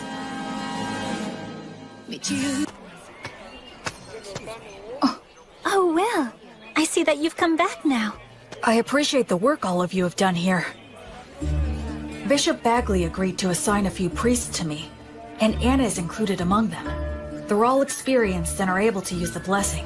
They're also capable of leading ceremonies such as festivals and funerals. I'm pretty sure that Raystav's party ought to be returning soon as well. Whenever we received reports about demons or demon beasts appearing, Raystav and the other adventurers would head out in a hunting party to pursue them. Incredible! They were all killed with a single fatal blow. No wonder they call him the Penetrator. Can you do this to wyverns too? If one's within my sword's reach. I would intervene in any disputes between villagers and try to help them settle things peacefully. You know, I wasn't really planning on doing all of this. Well, the thing is, once you've done it the first time, then you're kind of stuck. Word of my intervention spread, and I was called to intervene in other villages' disputes. My unexpected role as an arbitrator suddenly gave me a lot more to do. Whenever I had to visit other villages for benevolent purposes like that, or I had a message that I wanted to get out, B proved to be a really big help.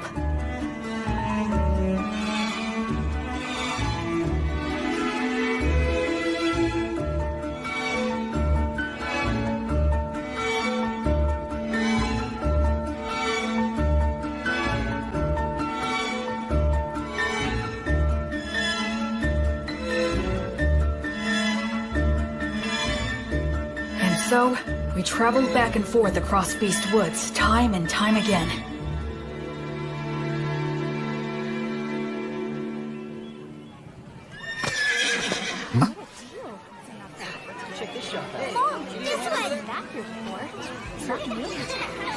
The atmosphere's so different now. This whole area has become relatively safe, so it's getting a lot more merchant traffic. A village that once had a dark cloud hanging over it, now full of life and smiles. Gus, I finally understand now. Money is extremely important. Money is what makes the entire world go round. With money, you can solve anything without magic. Buy tools, hire help, and the ability to make a profit is just as important as magic. Everything you taught me was exactly right. Making people smile and giving them hope is more magical than actual magic. And then, just as we were noticing the first signs of summer approaching... Hey, Will. What is it? Pip's party went west to do some recon and they haven't come back yet. So how long... They were planning to spend no more than 10 days investigating, but it's 2 days past that. Pip and his party. They're very talented hunters. All right then. We'll go and search for them. You, Menel, and I are definitely going to go. And do you think you could put together 2 parties? They need to excel in forest exploration skills. I'll gather them right away. There's a chance they didn't get lost, but instead wound up in the demon's base. And if that's the case... There will be a battle.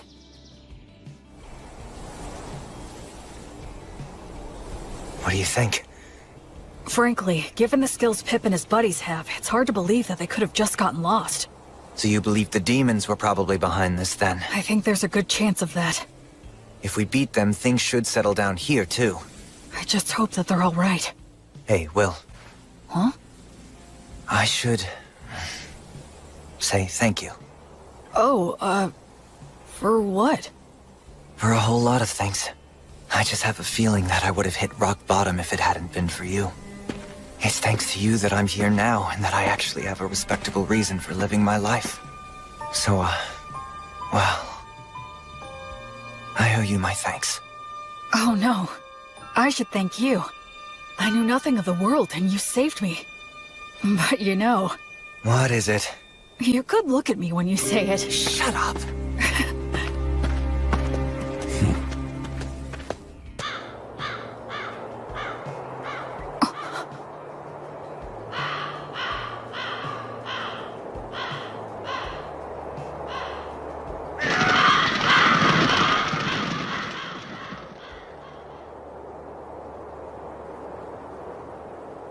Hey.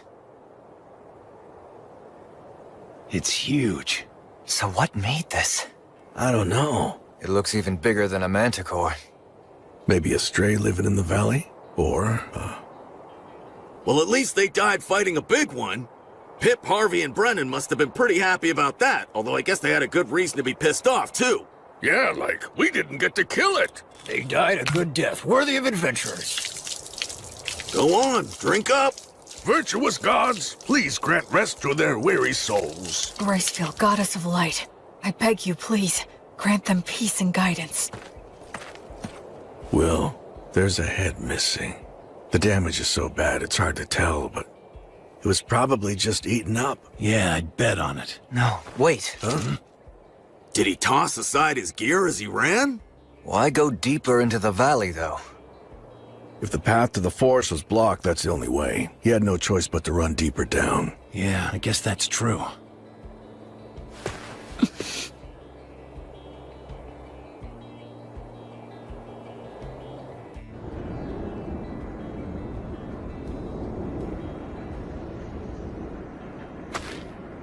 How strange. Yeah. Feels off. What do you mean? What's wrong? The footing here. It's very poor in this valley. Even if they fled, getting this far would be... It's a trap! Retreat!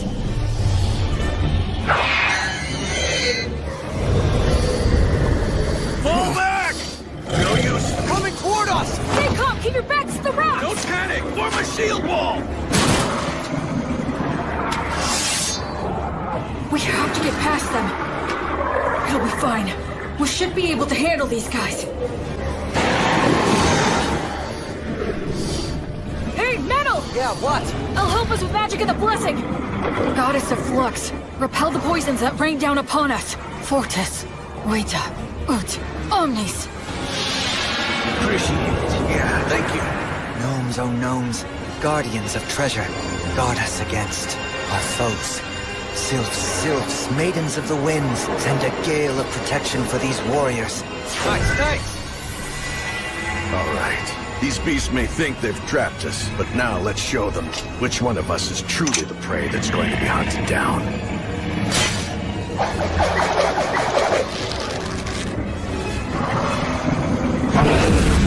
Shoot now!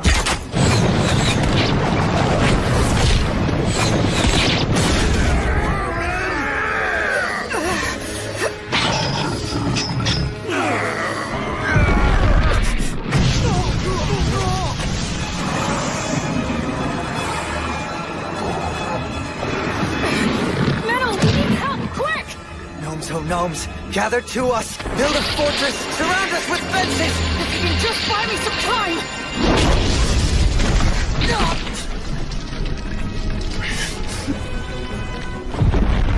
No, don't!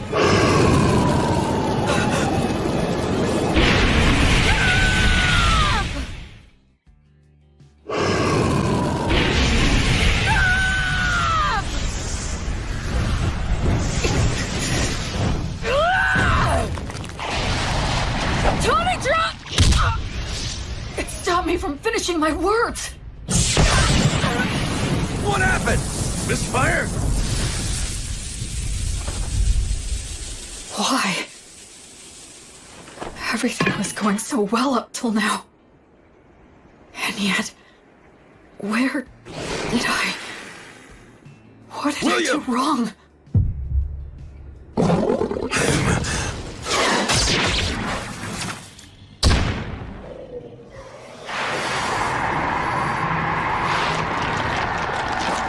The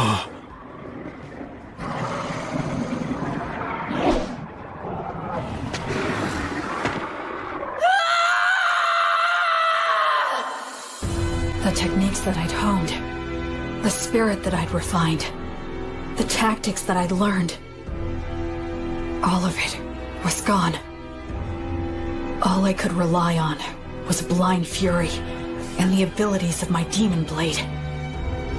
As I hacked away at the enemy again and again, it was an ugly, unsightly battle that just made me want to cry.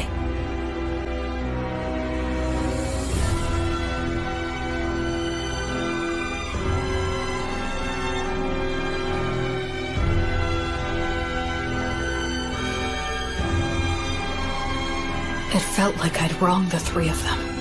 I felt pathetic. That's enough! Stop it!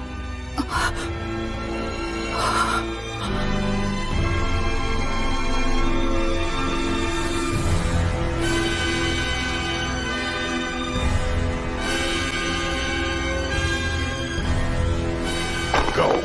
Quick, heal Menildor. He'll die. Menel!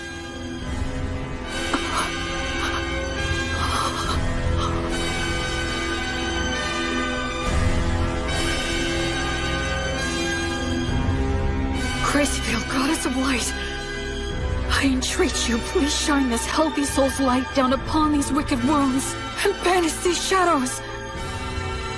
Please, please just open your eyes. No, don't go. No, please don't leave me. My head feels fuzzy. Is it 'cause I used the Demon Blade's power? But I have to heal Menel. William! Snap out of it!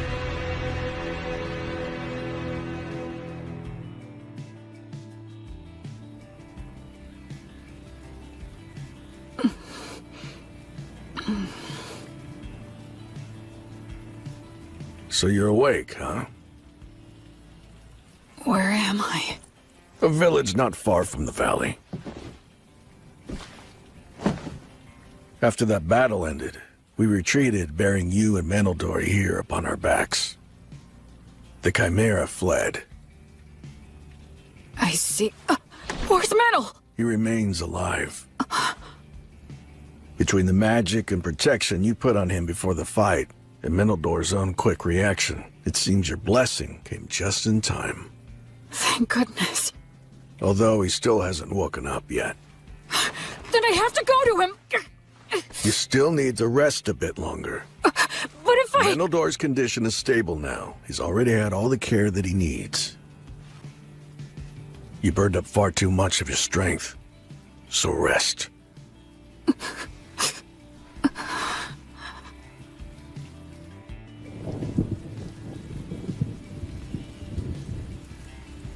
Where did I screw up?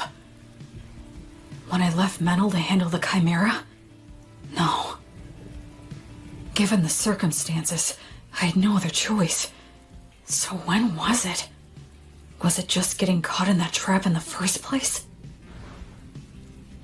If I'd been more careful, and took the time to send out scouts in every direction, we wouldn't have wandered blindly into that valley.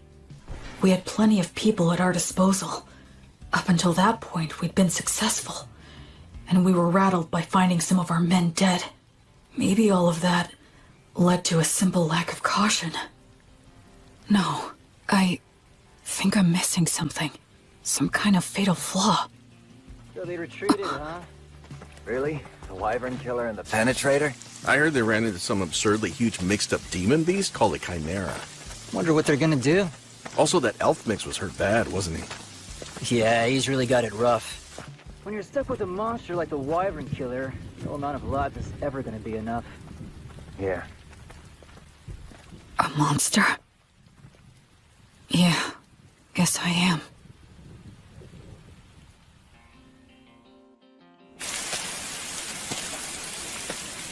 It wasn't my battle tactics that were wrong. It was my estimation of our strength. I put my trust in Menel. I just believed that he'd always have my back. That he could keep any enemy in check for me, no matter what. I thought he could handle that much, but I ended up coming extremely close to getting Menel killed out there. I just decided on my own that he was my friend, and in my innocent naivete, without even thinking, I set him up to face dangers that he wasn't ready for. Hey, Will, over here! B. Antonio. We got your message and rushed right over. And also, Anna will be coming and is due to arrive here with the priests later on. I see. Hey, Will, know what? We heard you saved Menel's life earlier. I can't believe it! You ran into a beast as impossibly tough as a chimera, but you still beat an insane number of magic beasts and even saved Menel's life! You really are absolutely incredible! I doubt that Menel and the others who have been stuck with me would agree with that opinion. Huh? I'm going to see him. But Will... Wait, Will, shouldn't you keep resting at least a bit longer? I'm fine. I'm very strong after all.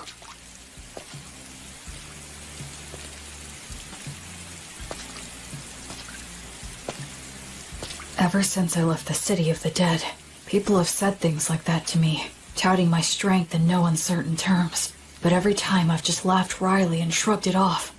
I believe that subconsciously, I was trying not to think about it. But the fact is, I can't avoid it anymore.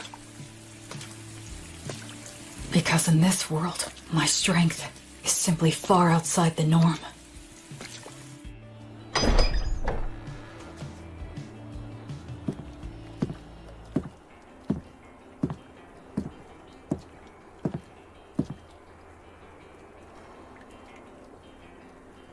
This is my sin.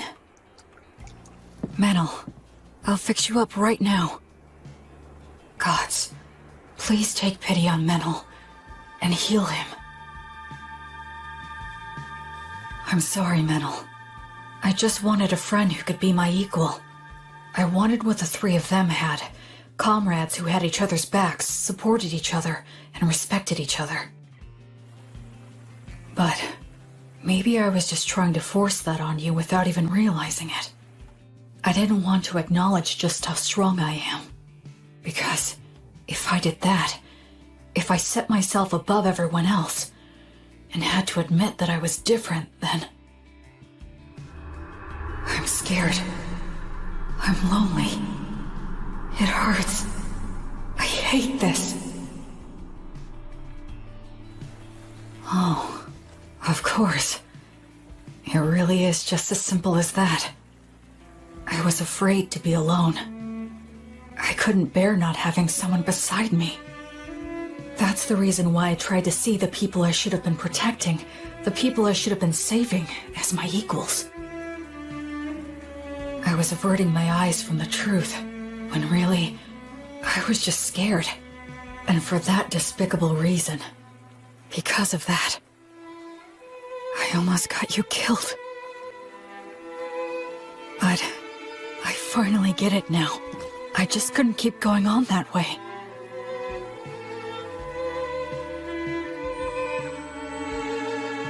Oh, Goddess. Are you here because you're worried about me? Up until this moment, I've been foolish. But it's fine now. Please, you can rest at ease. I'll put an end to your sadness right away. I'll save everything.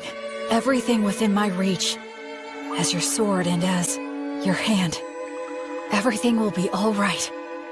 Goddess, I vow to you, I'll solve all this on my own.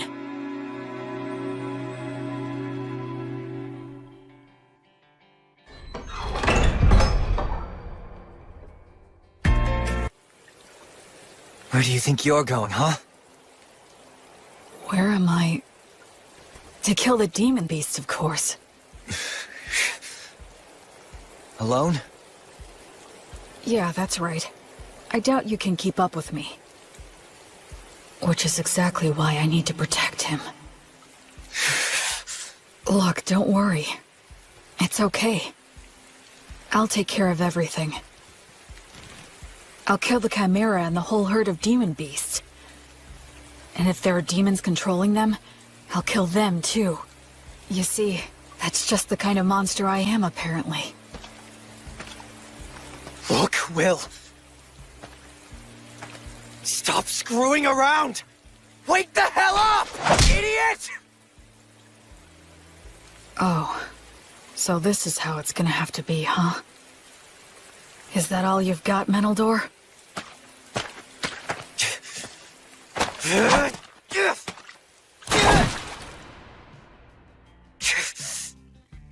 Damn it!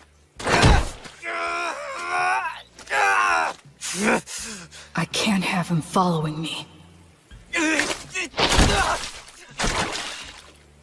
Damn it! Damn it! Damn it! Damn it! I guess I could just break one of his arms.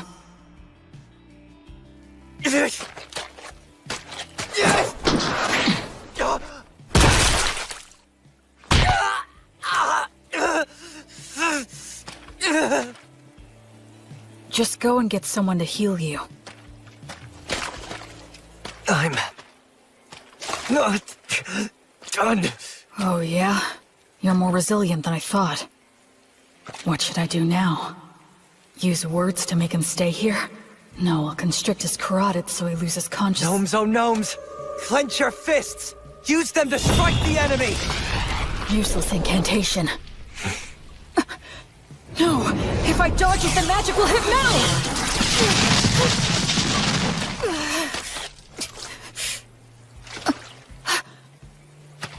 What's this crap about fixing everything alone?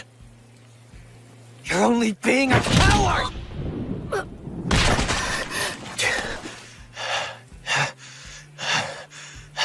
Did you really have to go that far? Huh? We were only together because of pure chance. There was no reason for you to do that. Yeah, that is true. I have no reason at all to go out of my way to stop an emotionally unstable coward who's completely lost it just because he got his ass handed to him one time.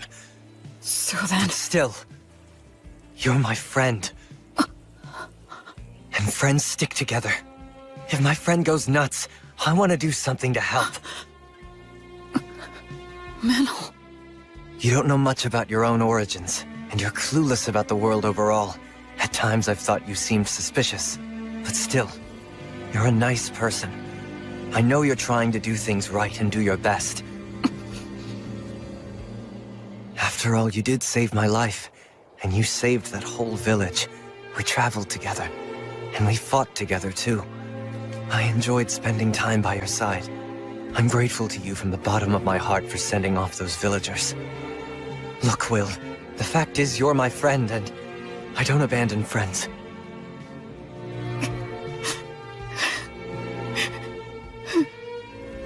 Well, you still want to fight?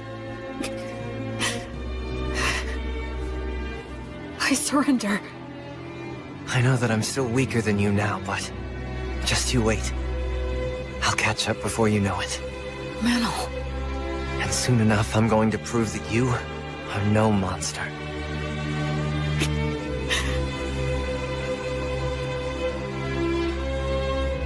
Okay. I'll wait. I'll wait for you. Man, you know what? You can be a real pain in the ass.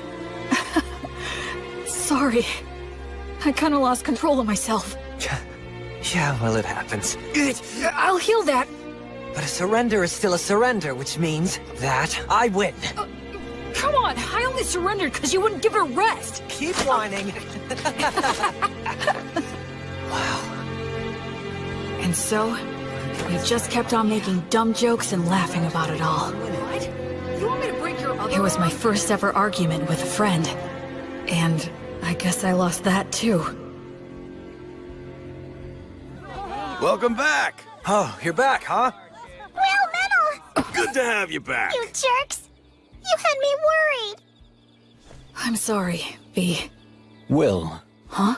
If you don't mind, do you think that you could please tell me just what happened? Sure.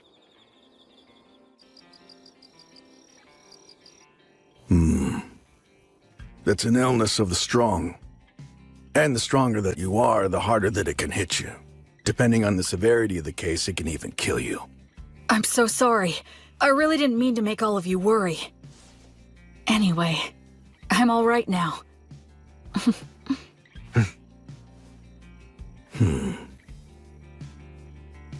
You two were stuck in bed not long ago, and you were off slugging it out? We even set a trap for a surprise attack. That Chimera's got no chance. I've got a debt to repay to that bastard. I won't be shown up like that. You mean you're gonna go fight that thing again? That's right. We're gonna have a little rematch. I won't get beat up and just leave it at that. I'll split its head open. I mean all 3 of them. Chimeras don't occur naturally, so there's no doubt that this thing is the product of a demonic ritual. I say we take them all out at once before they can escape. You want to go after it this soon after it roughed us up? I won't just give up and leave it like this. Let's bust them up good. All right. Guess we should round up some help, huh? This'll be a good, fun, stupid as hell adventure. A silver coin for a demon beast's head. And 10 gold coins for the demon bosses!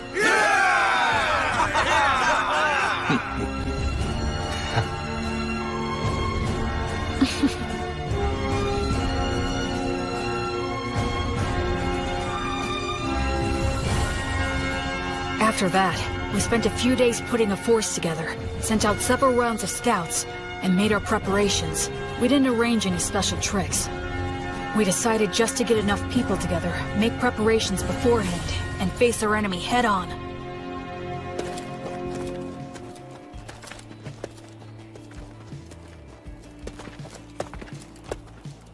Let's set up our formation and our gear here.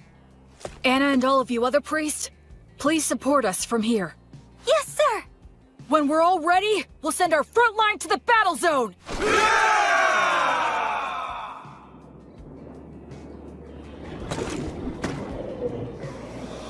If we can wipe out all of those things, this whole area's gonna be a lot more peaceful.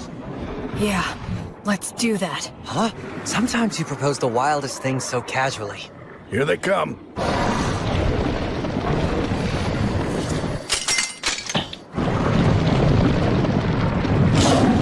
I've got your back. Thanks. I'm counting on you, Menel. We'll break through head-on! By Volt's blade of lightning, let us triumph! Burn bright! Blazes flames of courage! World, send us a tailwind of good fortune! Virtuous gods, righteous protection! Shoot! Sagitta Flamium!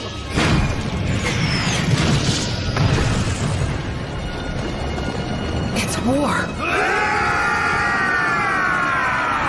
Ready! Oh, Goddess of Flux! Repel the poisons that rain down upon us! Let's go, Fortress Vita!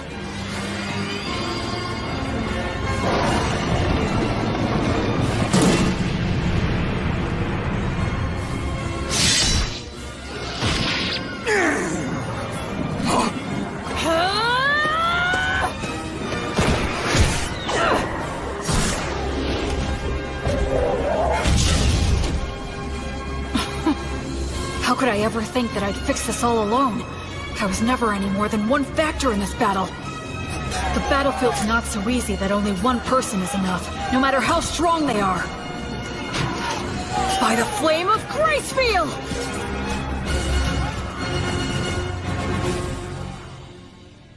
According to the reports, the campaign to eliminate the demon beasts should have started by now. I wonder, will these great wyvern killers actually be able to succeed in a new heroic feat for the bards to sing about? The temple is practically bent over backward in our attempts to facilitate that novice boy. If he fails to succeed in this enterprise, he won't be worthy of our backing any longer. Oh, by the way, Bishop, I understand that you entrusted your daughter Anna and many other brilliant priests to the Paladin to support him on this endeavor, or so I've heard. Losing valuable talent to the philanthropic exploits of a novice has been causing nothing but trouble for me.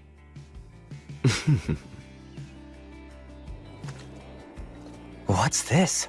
The remains of an abandoned monastery? It looks like we're the first ones to make it here. Be careful. Watch for traps.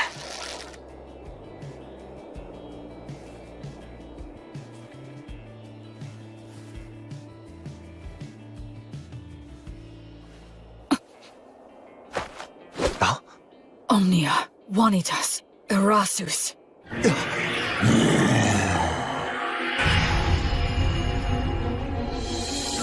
Hi there. It was laying in ambush with invisibility? Careful, Will.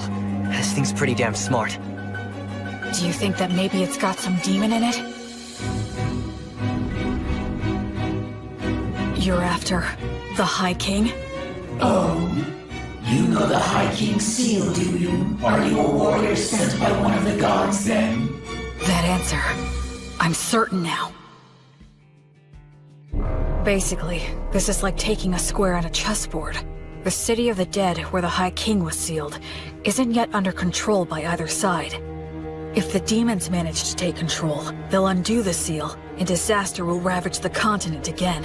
But if mankind takes control, the seal will likely become even stronger. The demons are in a position where they need to keep Beast Woods permanently devastated, and keep it in a state of chaos, destitution, and lawlessness. That's why they're commanding demon beasts to attack villages and keep the pressure on. They can't let mankind advance any farther south. They can't let people head in that direction. They can't let them think that there's hope in the south. If you consider the existence of their king, it's incredibly easy to figure out what their objective is. In the name of the Goddess of Flux, I will destroy all of you. Oh yeah, but wait. There seems to be some sort of mistake or perhaps a misunderstanding. A misunderstanding, huh? That's right.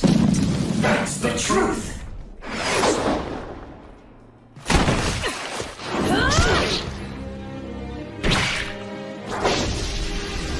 And their surprise attacks! Demons like to stick to the classics, huh? Metal!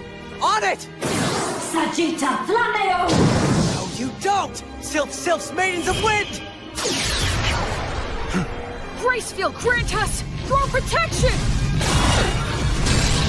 Don't stop it! Just divert it! Gnomes, oh gnomes, slip underfoot! Tighten, bind, and tie it down!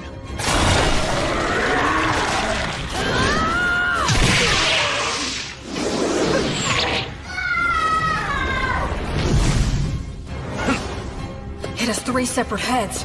If each one reacts differently, they're bound to end up becoming confused. This demon beast is unnatural. It shouldn't exist! I don't need to score a clean victory in one strike. I just need to fight it the right way and win by being better. I don't need to use a flashy secret technique. I'll just use all 3 of their teachings and do what it takes to win! That's the fighting style that works best for me! Maidens of Wind!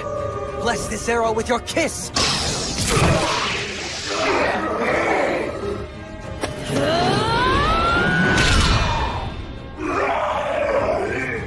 That's 1 down!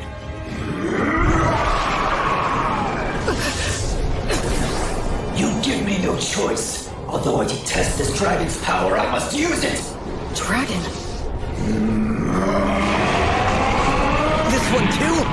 Metal, step back and give me a little room. I'll strike it down now.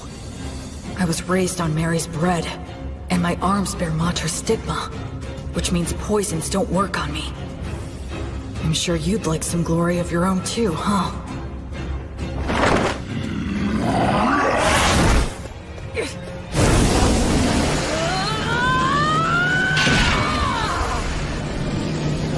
Gnomes, oh gnomes, clench your fists! Use them to strike the enemy!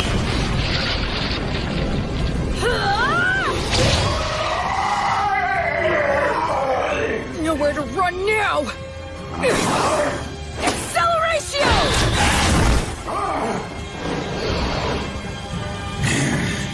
Now gnomes, oh gnomes, slip underfoot, tighten, bind, and tie it down!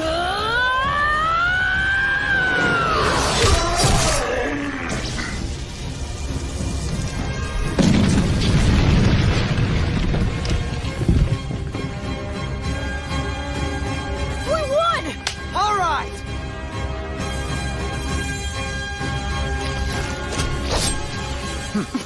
On to the next one. Yep.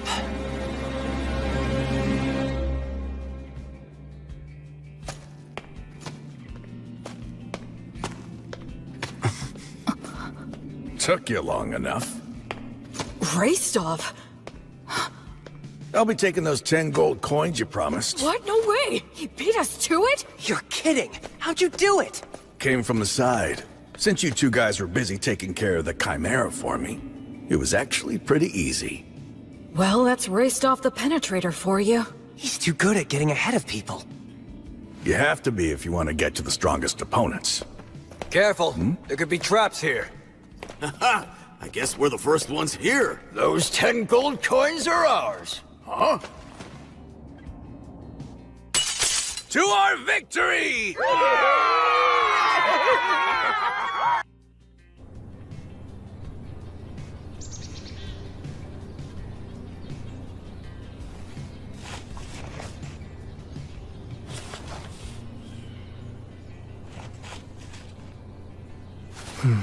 You're awfully cheery about a little stack of papers, Will. You could tell, huh? Yeah. You're grinning and caressing that paper the same way that someone might touch a woman's body. Is that the stuff those craftsmen gave you? They said they were the best of the trial sheets they made. You really are happy, huh? Well, the way I see it, these are the future of this town.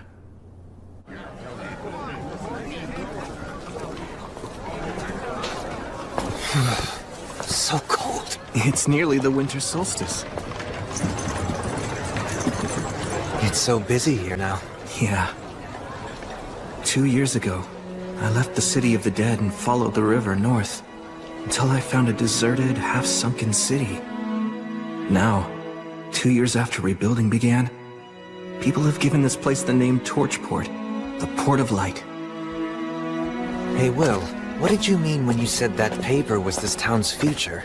We have to do more than cut down the local trees and sell the lumber to white sales. Eventually, we'll run out of trees. So, we need to diversify the trade in this town. It'll pay off later on. And that paper of yours will do that? It's the first step and one worth celebrating. You know, you think like an elf sometimes. Oh. And you're the type that just lives in the moment. This is basically the end of the Earth. I could very well die here tomorrow. So I should do what I want today. And I'm pretty confident that most of the people who are living here feel exactly the same way as I do. I know. I want to change that. Well, maybe that's the exact reason why the Goddess of Light chose you. Huh? Here you are on the front lines, where you could die at any time.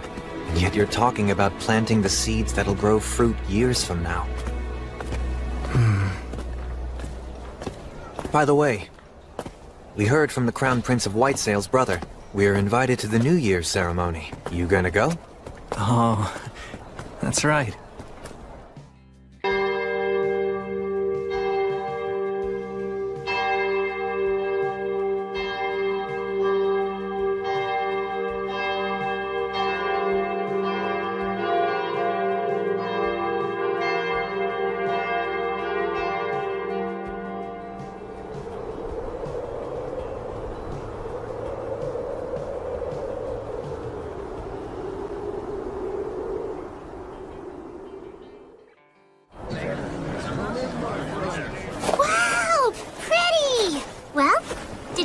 Winter Solstice Festival?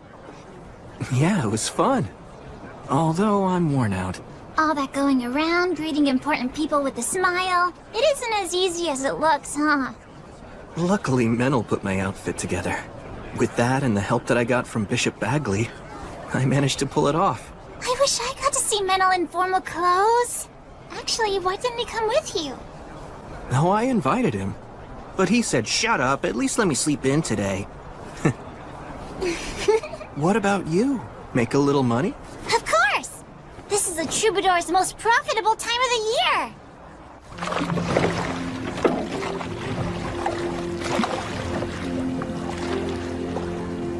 What's the matter? I was just thinking how beautiful this town is.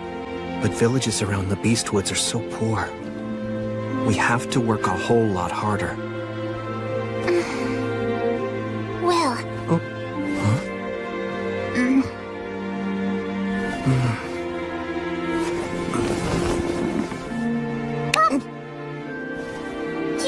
too much. Bee. You know it's true. You can't help yourself. Well, I made a promise. I swore that I'd act as the goddess's sword to banish evil, and act as her hand to save those who are suffering. Listen, of course it's very noble of you to pursue kind-hearted goals such as those. But if that's the case, you ought to be trying to please the goddess more. What do you mean? Just think about it. What would you do if a villager brought you food to show his gratitude, but was so thin he could barely stand upright on his own 2 feet? I'd tell him that he should eat it himself. Don't you think the goddess would feel the same about you? Yeah. Thank you, Bee. To show my appreciation, I'll take you anywhere you want to go. Oh wow, that's an offer I can't turn down! Let's go!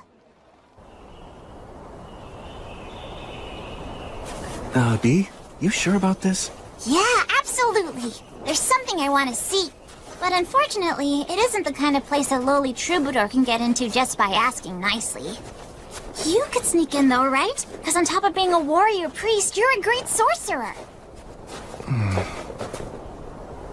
A school tucked away in the woods of a forbidden land where sorcerers study the words of creation. The Academy. Well, let's go then! Wait. Oh! Hold on a sec. This is Maze Alley magic. And there are several signs here too.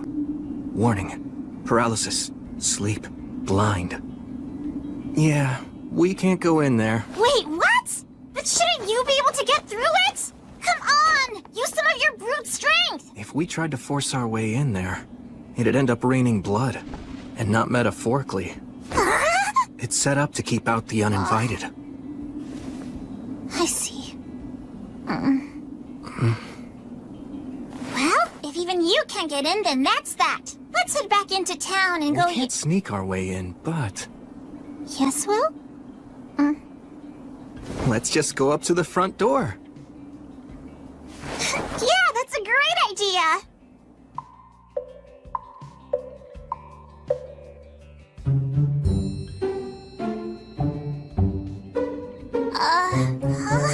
Do you remember how we got to this spot in the first place?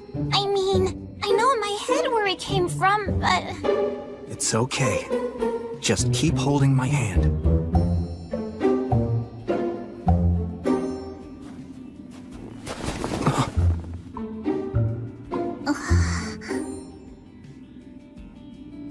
Well, this is just being mean now. So, where do we go? Which is the right path? Ne, fronti crede.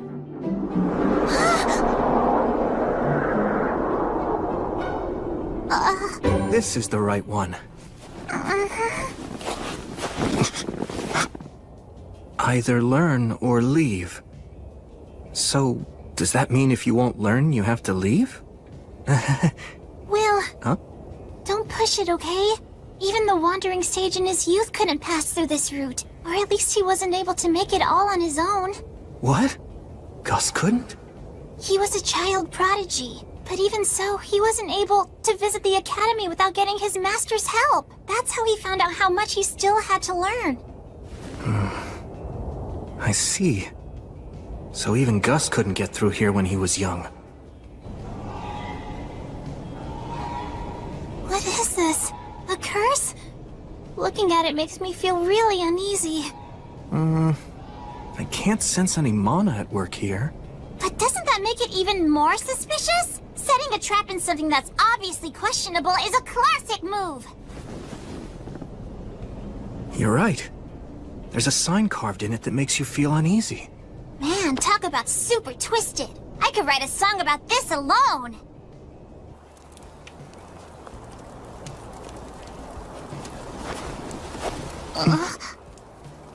Oh? What's this? Visitors? It's a pleasure to meet you, sir. Allow me to introduce myself. My name is William G. Merryblood. And I'm Bee, Robina Goodfellow. And you, good sir? Would you kindly tell us what your name is? Oh, I'm just an old man who's got a lot of years built up behind him. I'm the groundskeeper at the academy. I don't really think that my name is worthy of giving to a paladin. More importantly, you must be cold. Why don't you join me and rest here for a bit? Sure, thank you very much. Tell us, kind groundskeeper. Do we still have far to go to get to the academy? That's your destination? Why exactly do you want to visit the academy, young lady? You don't appear to be a new student. There's something I want to see. Oh, is that so? Well, from what I understand, only sorcerers are allowed to enter the academy. It's a rule. We were hoping to ask if they might make an exception for us. We would only need a quick look. Well, I hope you're able to get permission. For now, toast and eat these. They'll warm you up. Wow, thanks so much. We're very grateful.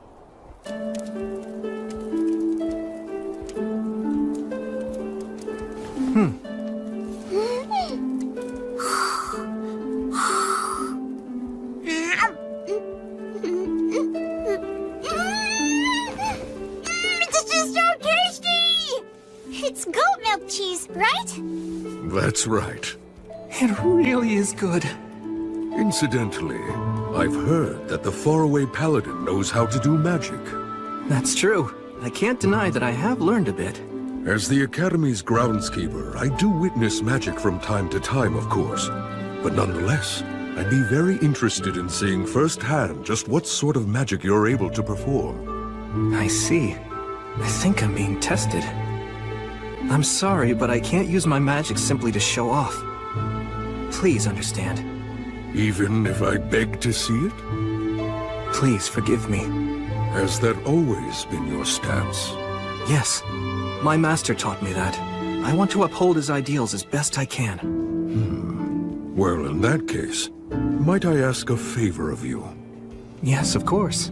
Last night's snow has left all the trees quite damp, so my fire just keeps on smoldering today. It's rather tough on these old bones of mine. I'd really like to have some dry firewood if I could. Do you think you could prepare some for me? I could have solved this problem easily if I simply spoke the words of drying. But you can just use a fire to dry out the damp wood. That's common enough knowledge. I really appreciate this. It's so nice and warm. Now then, I have a question I'd like to ask the two of you so I can get your opinions on something.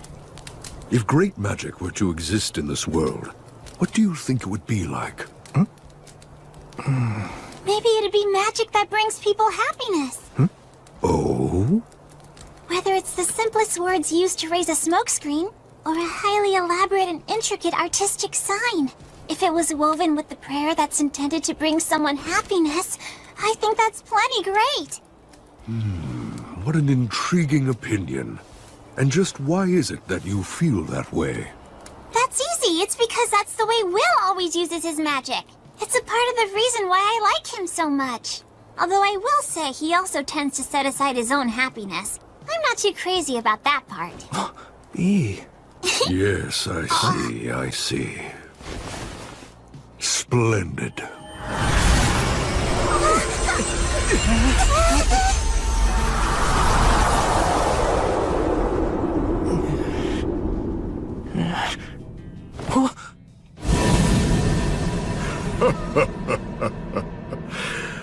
Allow me to properly introduce myself. My name is Hiram. I am a professor at the Academy, and I'm also the Master of the Woods. And I serve as groundskeeper as well. Groundskeeper? I'll have to make a bit of a special exception, but I'll assume the responsibility and allow you to tour the Academy. Now then, young lady, what part of the Academy was it you wished to see exactly?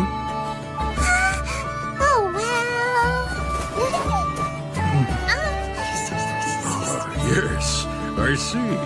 Of course. In that case, let's go.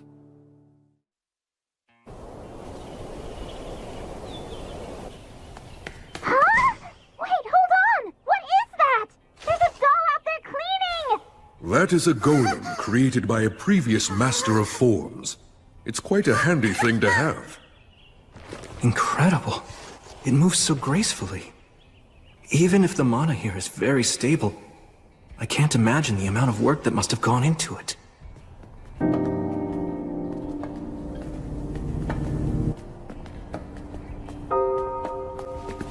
By the way, just how do you determine whether or not someone possesses a talent for magic? The words of those with magical talent have power behind them. Although both our words of creation and the everyday words that we use in simple conversation have the same roots. The words of a child who possesses true talent just naturally make things happen. I know about that. When a kid like that really puts their all into cheering for you, then you can feel an inexplicable rush. Or if someone who hates you says mean things to you, you can actually end up getting hurt. Exactly. It's said that the ones who make ideal sorcerers are often docile, easygoing, patient, and quiet. Those who are fiery by nature cannot help but use intense language, and if one continues to use words in such a manner, they will ultimately bring about their own ruin. Back when I was little, Gus used to tell me stories like that as a warning. It seems it's a lesson that's shared amongst everyone who uses magic. And it's clearly a sentiment that's alive and well here at the Academy. Well, this is it. Here we are. This is what you wish to see. The Academy's library.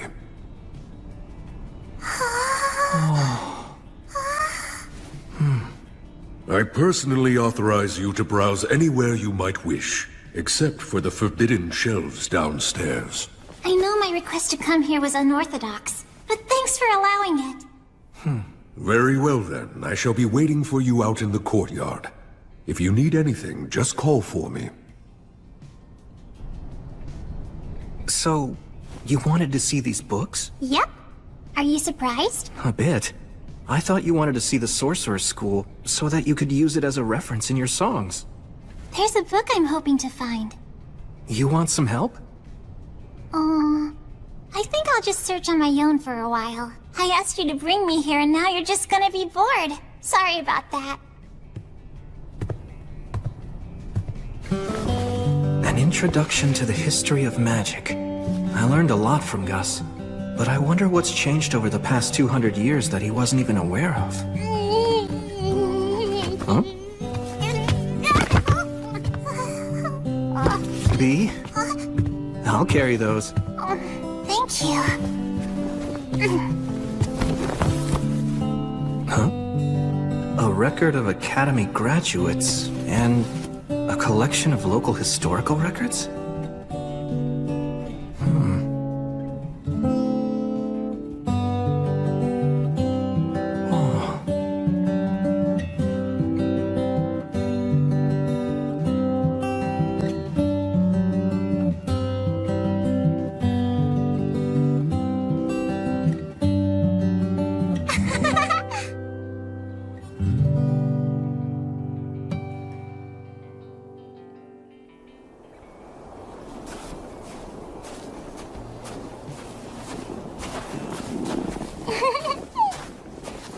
Hey, B.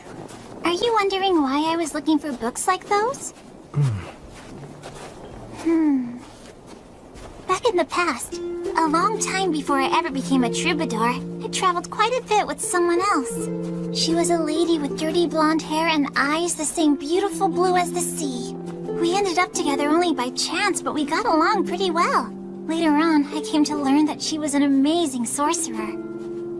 Apparently, she was traveling all over the place searching for lost signs in any ruins she could find.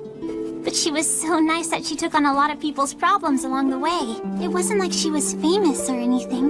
But in certain places, she was known as a hero. I was having fun, so I made all kinds of detours to stay with her. When it was time for us to go our separate ways, we waved at each other and said, "See you later."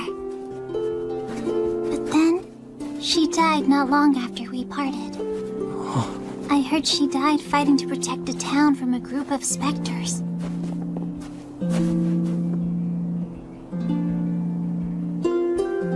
I'm sorry. Oh, get the wrong idea.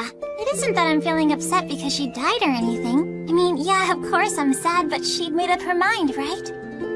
I'm not really big on regretting the choices other people make. But even so, I can't just sit around and let that kind of resolve be forgotten, can I? She was a hero. So many people mourned her death. But even that grief was washed away by the passage of time. And she was forgotten. Eventually, nobody spoke her name again.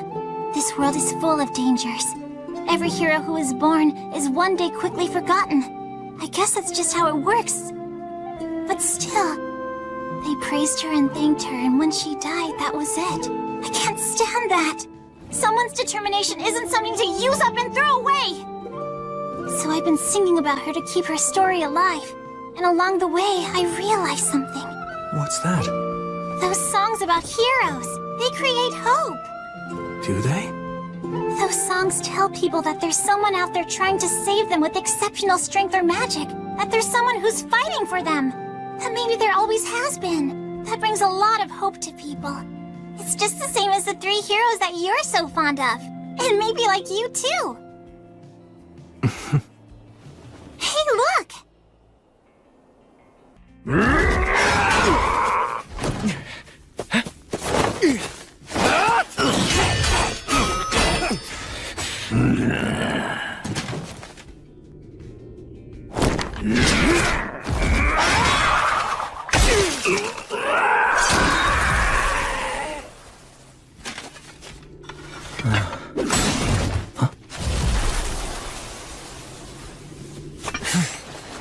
Got a new sword out of it.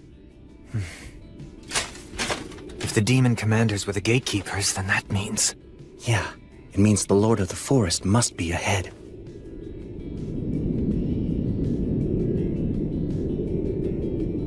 Let's go. Yeah, got it.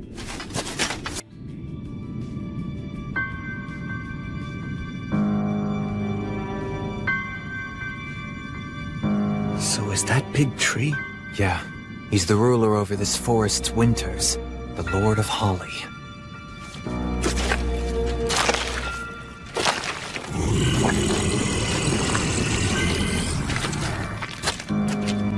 Are those words of creation? No, actually. That's a curse. Those are blasphemous words. What's happened to my gatekeepers? What do you think happened? I see. Let me guess. You're the faraway paladin, Sir William. And you are the one called Menaldor of Swift Wings. And you must be General Carnunos. If you two celebrated heroes have come here, we don't need to waste any time.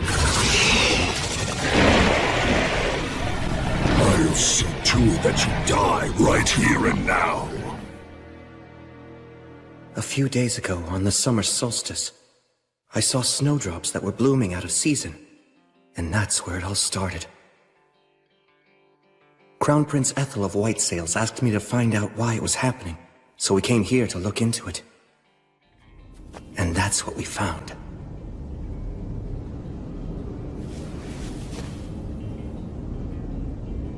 What in the world happened here? The forest. Huh? The forest has gone completely mad. This whole forest region is ruled over by 2 ancient trees. They're called the Lord of Oak and the Lord of Holly. They're trees? Actually, they're twin brothers. The Lord of Oak rules from the winter solstice to the summer solstice. Each solstice, they yield royal authority to each other, thus maintaining the cycle of the seasons. Then... It seems this time, the transfer of royal authority may not have occurred for some reason. It was disrupted on the summer solstice, so... It must have been the Lord of Oak. Great Lord of Oak, ruler of the forest. Why won't you give the Lord of Holly the royal authority? Nay, children of man, you have it the wrong way around. It is the Lord of Holly who will not accept the transfer of power. Why not? That I do not know. My communication with the Lord of Holly was severed, so the transfer of power cannot be performed. The royal authority is powerful and far-reaching. If it does not lie with the correct owner, it will only foster the spread of evil. It may only be a short time now before this forest suffers a fatal collapse. All right then, will you give it to me? What, Menel? Hear me, Lord of Oak. Please entrust your royal authority to me. I cannot. It may have been possible for the true Fae from the days of old, but because you carry human blood in your veins, you would not last even a month. Your very soul would be destroyed. If I'd have a month, then that's no problem. I can resolve the whole matter with him in that time. But why would you go to such lengths? I swore that I'd live my life looking forward, to atone for my sins. Through a friend who saved the soul of the one who saved me, I made a vow to the great goddess. There's no greater reason than that.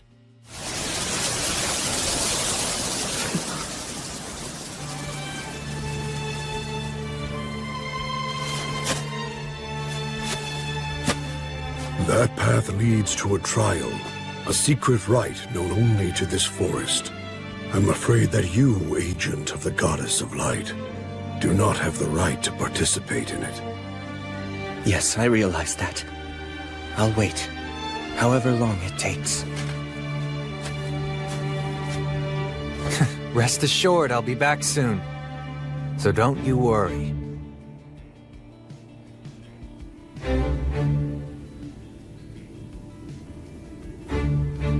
I don't know exactly what happened in there, or what trials awaited him. I'm not sure what hardships Menel experienced or what he overcame. But...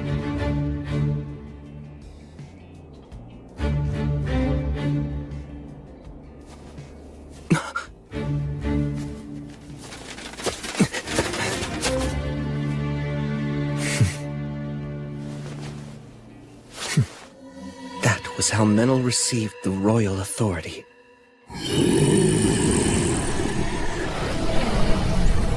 Menel, you ready? You bet. You take him. Hear me, O Lord of Holly, twin brother who rules from the summer solstice to the winter solstice.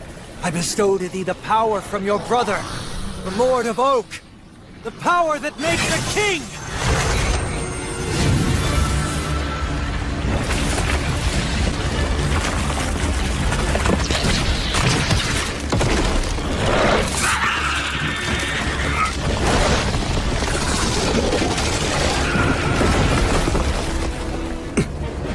You're going to regret that. I can't believe that you have already won over the Lord of Oak! You're done. And now for the forest! By Gracefiel's light! By the goddess of the cycle of death and rebirth!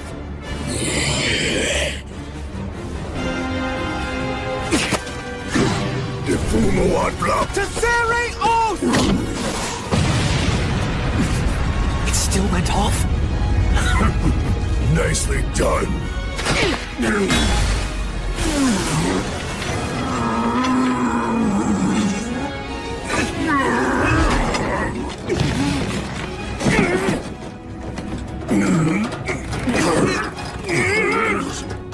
Are you really human?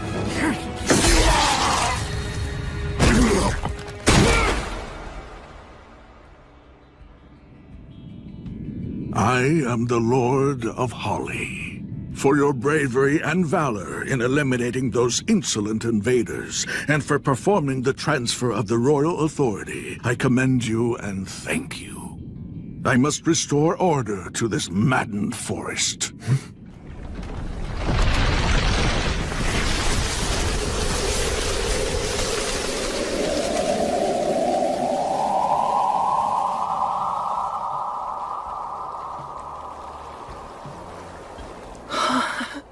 He wields that insane amount of power as if he's just casually waving a hand. Child of both elf and man, you will be like me one day. Huh? You forged a contract with my brother, the Lord of Oak, after all. Though only briefly, you held the authority to rule the forest. Your human and Fey blood, along with the power within you, is already inclining toward Fey, bringing you closer to being a suitable vessel for a Lord of the Forest. Huh? I had zero intention of doing any of that. That is what it means to entrust the royal authority to another, young Sprout. Worry not.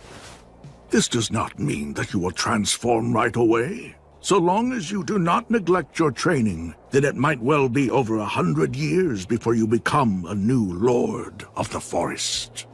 Can I refuse? It is possible. If you wish it, you may still die as a child of man. Make sure you give it plenty of thought. And you, child of man, disciple of light. Yes, sir. There is something that I must tell you. Do you know of the mountain range to the west whose rocks have turned red? The Rust Mountains? Is that what you mean? I'm afraid that in a future that is not so distant, the fire of Black Calamity will break out in the Rust Mountains. The flames will spread and may even consume this land in its entirety. What are you saying? Those demon beasts came here from the Rust Mountains. That whole land is now a nest of demons. It's a land where the enormous Lord of Hellfire and Miasma sleeps, making his bed from the riches of the mountain people. The Lord of Hellfire and Miasma? Whether you choose to fight it or accept it, be prepared. That day is not far off now. This is both a warning and an act born out of duty. Child of man and young Sprout, I promise you will have a bountiful harvest this autumn. The fire of Black Calamity. I truly asked too much of you this time. Although, I guess I should add again. You got that right. You send us every damn time something happens. Well, keep in mind that the Paladin here is a retainer of mine, after all. And if I send for Sir William, I get a fine hero like you along with him. It's really quite a bargain. I'm not some market stall bonus. Perhaps not, but you are the Paladin's friend. Just as a person might fight for a friend, a knight fights for the people and also for his lord. Am I mistaken? Service, devotion, loyalty. That all sounds nice on the surface, but what's the reality? Overburdening someone breeds discontent. What if the next time you need them, they don't want to help? Yes, that is true. I wouldn't want the Paladin to run away from me. So I have to make certain to compensate him very generously to ensure that he sticks around. Exactly. That's just the kind of attitude that you need. It's important. I'm sure that it makes him feel good about demonstrating his loyalty. I'll give you money and whatever goods you may want later on. Leave it to Menel. That aside, Sir William. Yes? What is it, sir? I have a big favor to ask of you. It's about Meneldor here. Would you agree to give him to me? What? He's a very talented fairy user as well as a masterful hunter. Plus, he's a half-elf who doesn't age, and he doesn't mince words with me. So, yes, I want him. I truly do. But, Menel isn't property, Your Highness. Apologies, Your Highness, for making you wait. Thanks for coming, Bagley. Good to see you again, Bishop Bagley. Ha! Victorious yet again, I suppose. My word, hero. After all the flattery for your peerless acts of valor, I thought you'd have become reckless and lost at least once by now. Moving on now. Why don't you give us your report on this incident, Will? The fire of Black Calamity will break out in the Rust Mountains. The flames will spread, and may even consume this land in its entirety. That's what the Lord of Holly warned us of earlier. I thought the matter of the demons and demon beasts had settled down. Now there's the fire of Black Calamity, and the Lord of Hellfire and Miasma. I have other concerns, too. There's also that story you told me about the Demon's High King sealed in the City of the Dead. It's simply one issue after another, isn't it? Honestly, never a dull moment here. Tell me, Hunter, this Lord of the Forest, exactly what sort of power does he possess? Can we actually put our trust in this prophecy of his? Call me by my name, old man. You're in no position to talk!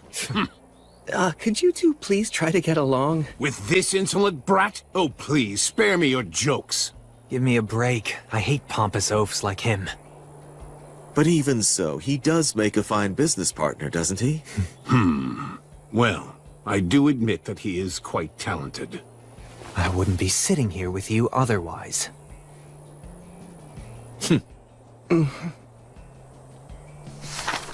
Here, look at this. The Lords of the Forest rule the entire region adjacent to this ley line. A lord can be a spirit dwelling inside a great tree or rock, an aged beast that's acquired intelligence, or one of many other forms. But regardless of their appearance, they've all lived for at least a century or two. Essentially, they're a forest's heart and mind, and they know everything that happens within their domain. If a prophecy is from a Lord of the Forest, then there's most likely solid grounds to support it. It's more like a forecast. In that case, this seems like a matter that we should treat as a high priority. Yes. So now, the Rust Mountains, the dwarf capital that's in ruins, has become a nest of demons, huh? That's perfect. Huh? Because that means we can fight them with our full force. Look, we know exactly where the problem is. A desolate, hostile land with no innocent bystanders. Which means this case is perfect for me. Yes, that's true. I suppose you're right. Would you handle this matter, Great Paladin? Yes, of course. Oh, for the love of... If a Lord of the Forest promised you that there'd be a bountiful harvest, we can assume that we're safe until autumn at least. First, we should gather information. I'll ask my troubadour friend, and talk to the dwarves living in Torchboard as well. Can I entrust all of this to you? Yes. For the time being, this matter must remain a secret held only between the four of us. Right, not a problem. I'm sure it'll all work out. When you say it like that, it makes me feel like it actually will. Just don't get cocky after all this hero treatment and let your guard down. You want to know about the Rust Mountains? Yeah. I want to learn everything I can about them. A troubadour song doesn't come for free, you know. What's my info worth to ya? Tell you what, if we end up having to go to the Rust Mountains, you'll be the first to know any stories we hear. Is that good enough for you? Okay, that's an offer I can accept. First of all, 200 years ago, the Rust Mountains were known as the Iron Mountains. They served as the home to the Iron Country, which is the nation where the dwarves once lived. They were mountain folk who followed Blaze, the god of fire and technology. It was a powerful country that used to be included as a part of the Union. The Iron Country, huh? But then, it was lost in the Great Uprising 200 years ago. The dwarf leader, the monarch of the mansion on the rock, led his men to stop the demons' advance. Many powerful warriors battled against the demons, but they all died fighting on the mountain. A lot of blood was shed, and many weapons were shattered. And then the mountain became the demon's nest. Then at some point afterward, the area became known as the Rust Mountains. Was that because that's what happens when iron dies? The details have been lost. Not even the songs about the battle have survived. There isn't any real information about it. Why's that? Because all of the dwarf warriors and citizens were basically wiped out. And also, no one will mention the fate of any dwarf who fled the country. It was just too cruel to talk about. Half a year ago, I remember we took in a group of dwarf refugees over at Torchport. I'll never forget it. They had a look of utter exhaustion in their eyes. It made me realize that just one wrong step, and that easily could have been us instead. Manuel, you... Everybody knows what terrible things can befall people who are driven out of their homeland. That's why none of them want to talk about their home, or bring up anything about what happened in that final battle. I can understand that. Anyway, that's really everything I can tell you about it. I'm sorry. No, don't be. You've been really helpful. But you know, Will... Huh?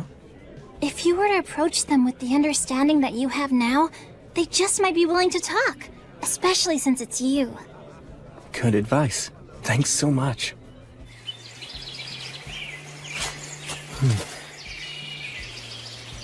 This way.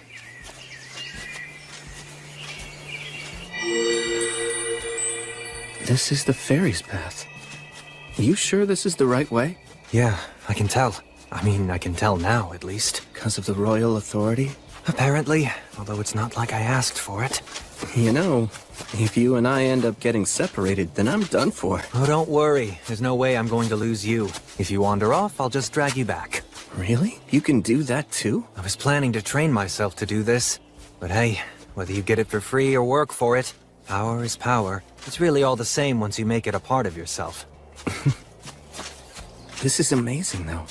I mean, you are going to become a Lord of the Forest someday. Well, maybe in 200 or 300 years. It could even be more. It'll probably be somewhere around there. I'll be long dead by then. That's true. Maybe I'll be the one who maintains your grave. And I'll be able to see how your kids and grandkids end up too. Huh. I hope everything will have settled down by then. Wait, you've been planning to do that? Yes, that's right, I have. I have all kinds of debts to you that I can never repay. At some point along the way, all half-elves have to make a life-altering decision. To live in perpetuity as an elf alongside the earth and water, almost like the Fae do, or to live a more human life, fleeting like a flickering fire or a gust of wind. That's the fate of those born with both bloodlines. And my choice is to see what becomes of your accomplishments. I might not be able to do anything all that great, though. Oh, come on, you're already enough of a legend. I'm sure you'll keep on making more legends, even with that spaced-out look on your face. I'll be fighting by your side, so somehow I'll have to survive until your life ends. And then, it might be nice to wrap it all up by fading into the forest. Of course, first I'll have to say something totally cool to make myself look good. I bet you'll be a legend. Yep, the both of us. Doesn't sound too bad, right? Yeah. Oh.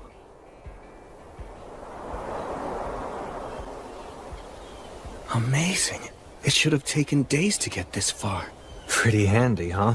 It's kind of scary how easily you use that power, though.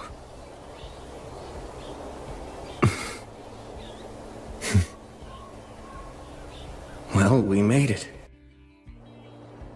If you notice any... Huh? Hey, Will! Menel! The Rust Mountains, huh? It sounds to me like things have gotten awfully troublesome. We were hoping the dwarves might know something useful that could help us out. So, I know that some new immigrants have arrived recently. How are they doing? Well, they seem to have settled in nicely for the most part. Well, that's good to hear. A year ago, when I said that our city would support the new dwarf arrivals, it made a lot of the citizens feel wary about the whole situation. Well, after everything that those guys have gone through. Their leader's name is Agnar. Maybe he would be able to tell you something useful. Maybe so. I'll go to see him tomorrow. Listen to me, Will. Today we are going to discuss the spirits. Through the words of the Creator, even before man or the gods came into being, water, fire, wind, and trees came into existence. Every one of them possessed a definite will of their own. And those were spirits? That's correct. And because they had their own will, they chose to divide themselves up into two groups. One aligned themselves with the unstable phenomena that are the lords of the sea and forest, choosing to live long lives. And the other chose the human way of life, opting for definitive lives and deaths as beings with bodies of flesh. Those affiliated with wind, water, and trees consulted with the goddess of the forests, Rhea Silvia, leading to the birth of the elves. The spirits of earth, stone, and fire longed for human craftsmanship, so they consulted with Blaze, the god of fire and technology. This resulted in the dwarf race. That's the reason why dwarfs are such excellent craftsmen as well as being superior warriors. Yeah, those guys are the real deal. Tell me more about the dwarves! Please, Blood! I'm not sure there's much more. They can be a rather quiet lot, but they know what the meaning of true courage is. It's constantly on their minds, in fact. What is? Making sure they know what's worth fighting for, even if doing so means throwing away their own lives. When they go into battle, it's like their souls are on fire. They have no fear of death. I have genuine respect for dwarven warriors. The ones that I met and did battle alongside, at least, they were true warriors.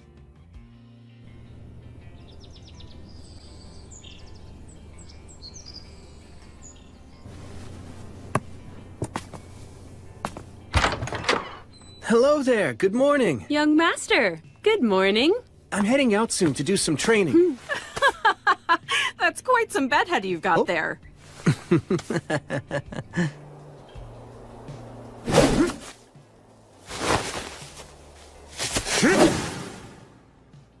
As usual. Your look really doesn't fit with your superhuman strength. Yeah, I guess it would have been nice to have the looks to match. It makes you approachable, though. Maybe it's for the best. And they say people seek in others what they don't have themselves. Menel, stay here a second. Sure.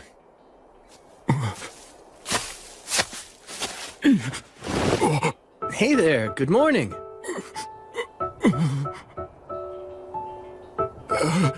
Yeah, good morning. So, would you like to watch?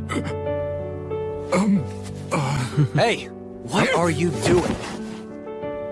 Who are you? I haven't seen you around before. What's your deal? If you're that interested, just watch us. No, that's quite all right. Sorry to intrude. Menel. Sorry. Guess I came on a bit too strong. Sure did. I don't know if he was interested in watching our training or just seeing the paladin everyone talks about. The training, I'd imagine, since the dwarves are a warrior race. He didn't seem like much of a warrior. You think so?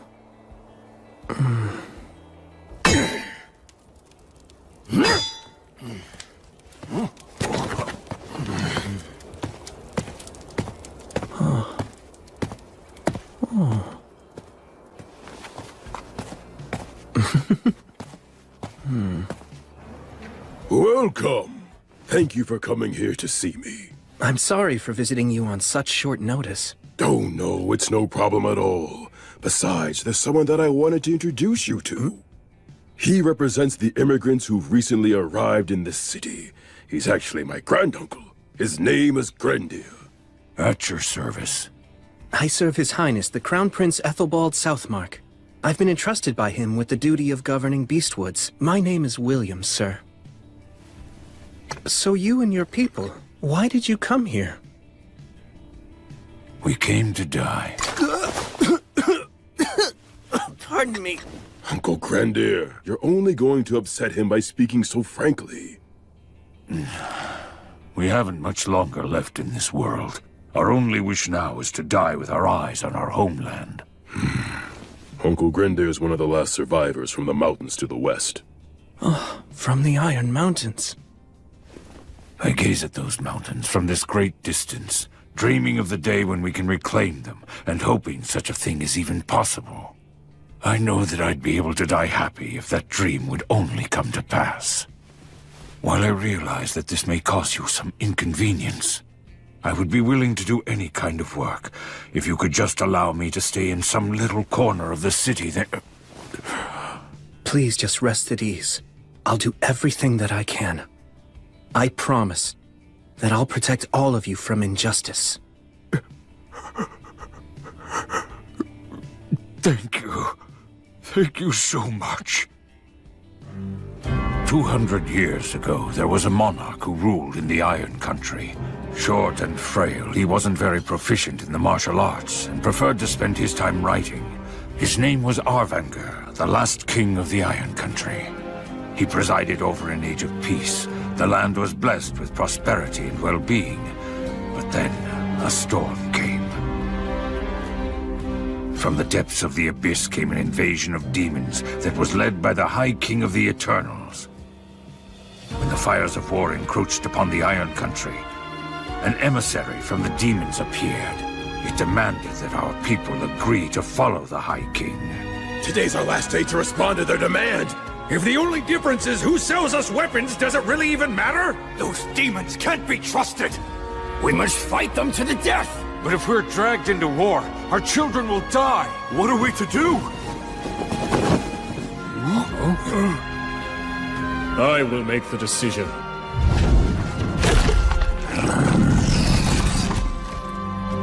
What is your answer? This. This is the iron you and your brethren wanted. Come and take it! The dragon is coming! Alakirka will destroy everything!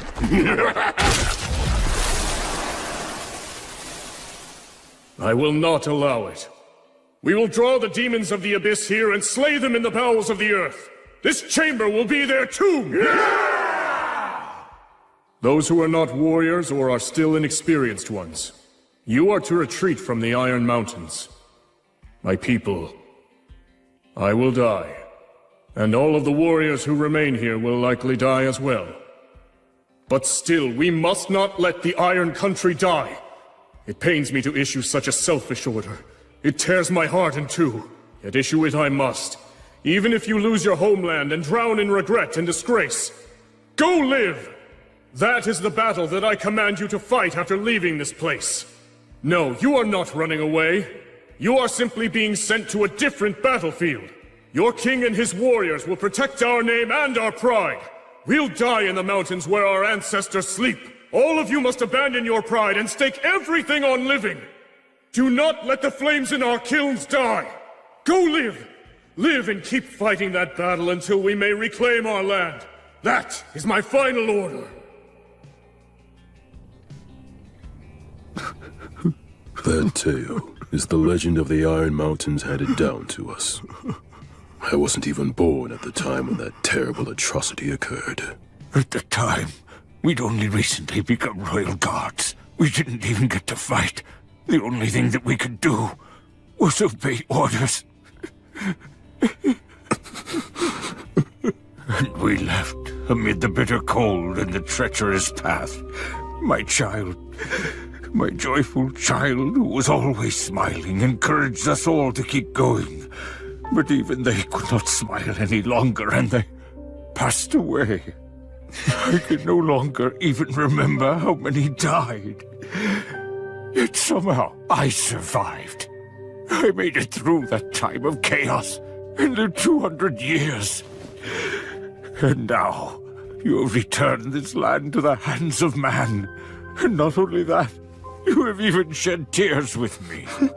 We can return home. Someday not far off we can fulfill our king's decree. How noble it feels to be able to continue believing such things. Sir William, thank you. Thank you.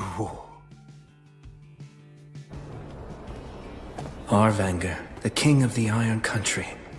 And what about the dragon he spoke of? Bastard! Hey, stop it! Stop it, I said! You're causing a disturbance! Hey, take this outside! Shut your hole, damn it! Hey, hold him still!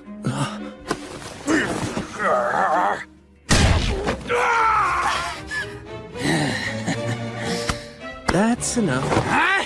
Shut up! What the hell? I won't let you take this any further. You two have just had a bit too much to drink, right? Sorry for the disturbance! Take this and spare us!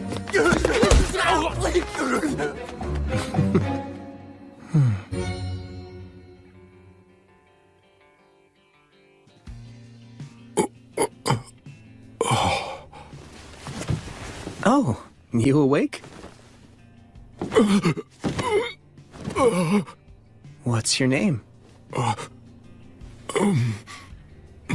Rue. Oh, it's Rue, huh? Let me introduce myself. My name's William. It's a pleasure. Well, it looks like you're okay.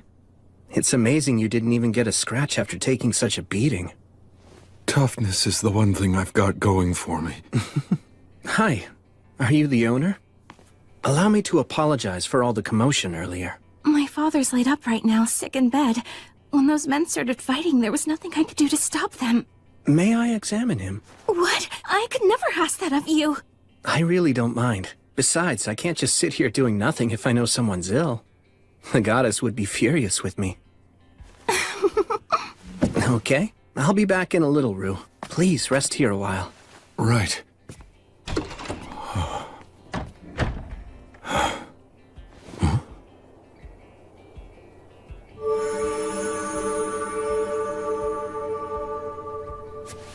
Okay, you ought to be just fine now. Oh. Thank you so much. I received this healing power from the Goddess of Light. So you should thank her. Yes, of course. Oh, wait. I have an idea. Please let us provide a nice meal for you. Yes, please. That would be great. To tell you the truth, I actually forgot to have dinner tonight. Huh? What are you doing? Oh, wow, amazing. It's really nothing.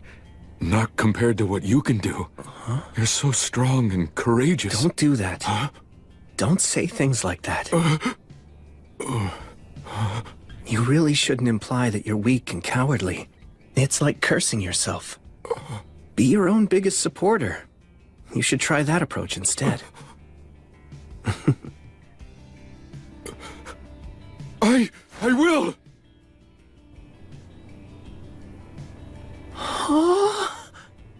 Enjoy it before it gets cold.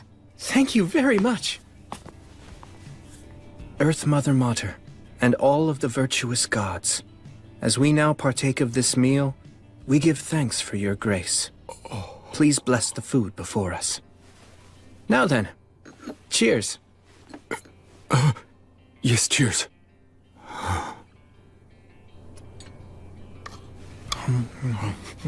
Tasty. Yeah. Tell me, why were you here anyway? Well, you see, I just migrated here, and I guess I kinda wanted to get my bearings. So I was sort of exploring. There's nothing unusual about wanting to look around. Yeah, but all the other people in my clan have been keeping busy. You're talking about Grender? You don't need to worry about that. Actually, I just happened to come from speaking with him in Agnar. You are remarkable. You're just so strong and dependable. I'm afraid I'm nothing like you. Then, why don't you give it a try too? You can get a certain degree of strength by eating well and training. Dependability comes from good choices and habits. I believe that we met for a reason. I'll tell you what. Try considering this idea. Become a Thane. You could work for me if you want. If that's something you're interested in. Wait, really? Do you actually mean that?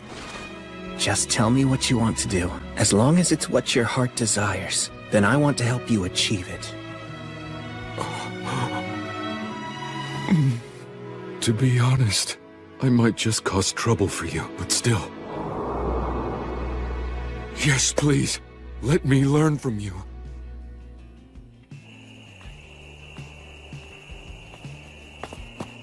Huh?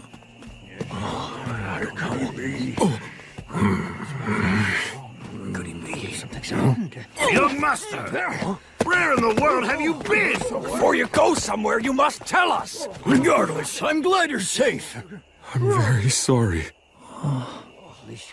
We were so worried. Seems Rue was raised by people who really care about him.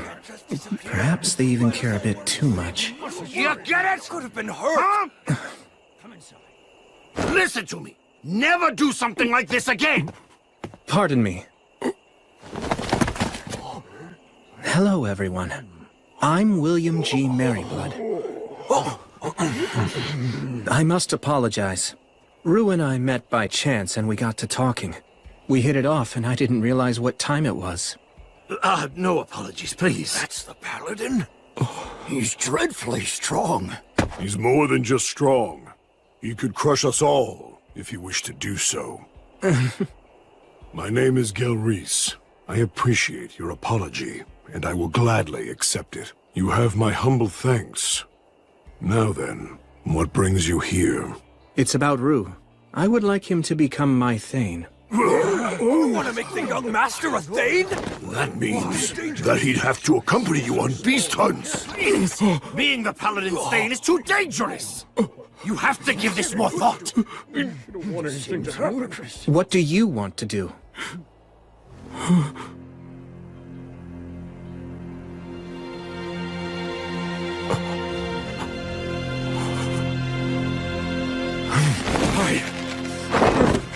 What I want is to learn from him! To learn what a warrior is!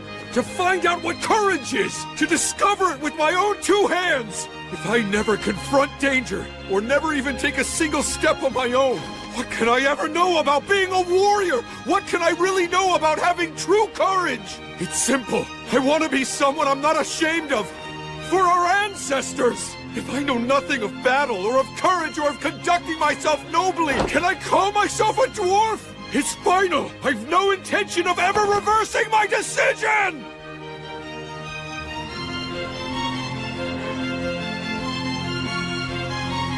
Wow. Sir Will!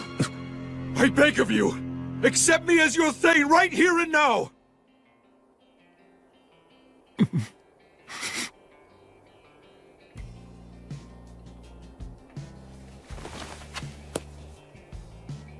I will guard with my own two hands the loyalty you offer.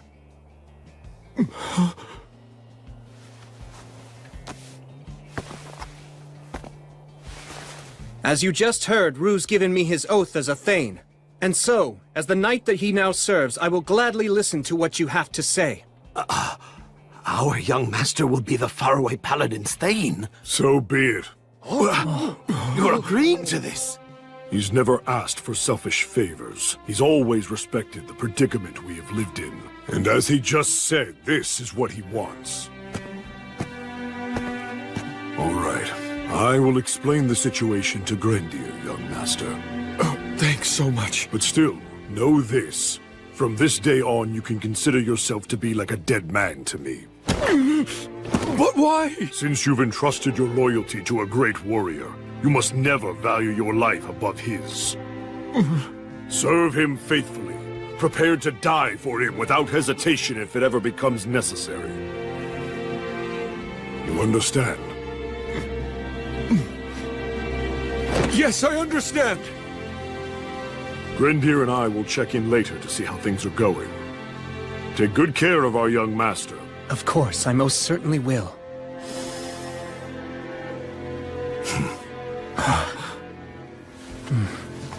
I'm looking forward to this. Yeah, same! Let's talk about your pay now. There's a lot involved in being a Thane, but I'll provide your equipment, and I'll pay you. Oh, I'm just happy merely to be serving you. That's not enough. I had someone tell me many, many times about how important money was. Right. If I don't compensate you fairly, it'll look bad. Some may say I don't value your work or loyalty. Granted, it may be in bad taste to put a price on everything, but money is almost always the clearest indicator of value. You're so mature for your age. Well, that's the goal at least. I'm trying my hardest.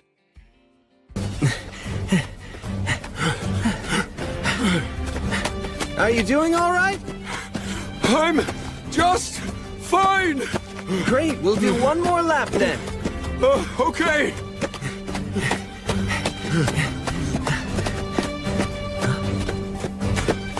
Blood, Mary, and Gus must have worked so hard to figure out how to teach me everything I needed to know. How'd they train me so efficiently? Last lap, full speed! All right! Well, all I can do is keep trying my best, and maybe I'll reach their level someday.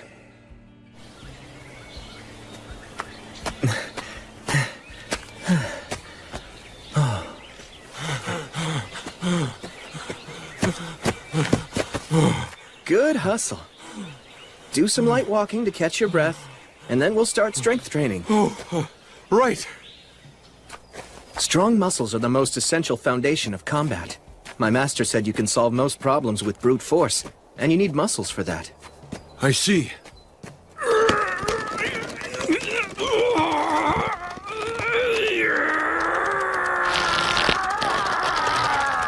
Okay, that's good.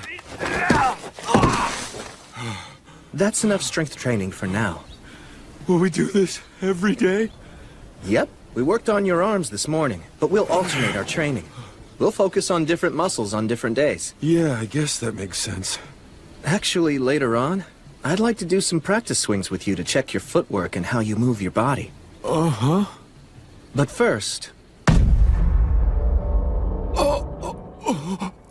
I think you guys met before, but let me introduce my friend, Menel. Hey. Oh, yes, hello. So, I guess I should say I'm sorry for scaring you the other day. Oh, that's okay. So from this point forward, Menel will join your training sessions. Also, I'll be asking him to work with you whenever I'm away or unavailable. Right! I appreciate your guidance. Sure thing. I need to go and attend an assembly. After that, I'm going to go check on the people who we treated earlier. I'll let you take over now. Fine. Okay, let's start with practice swings. Right! Okay, I'm counting on you then. No problem. I'll take care of it. Oh, hey! It's our lord! Ah, well, good to see you.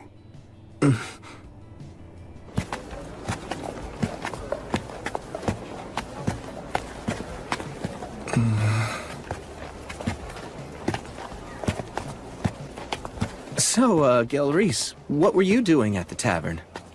They'd received a booking for a big celebration that's scheduled to happen 10 days from now, and they asked me to supply the meat for all the guests.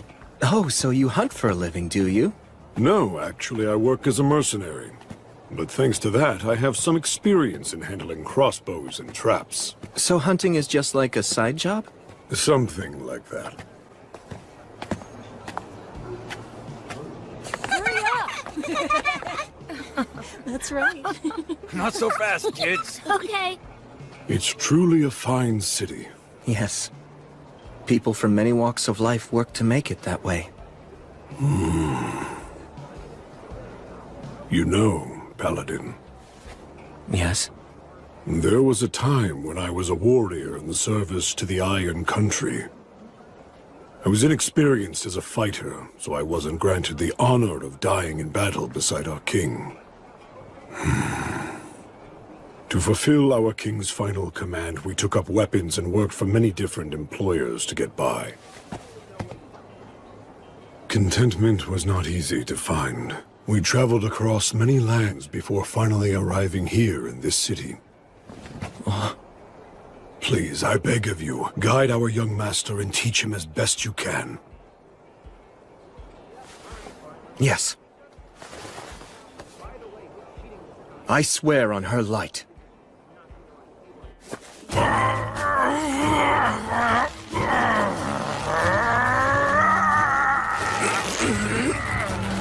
Tell me, is this your full strength, Rue?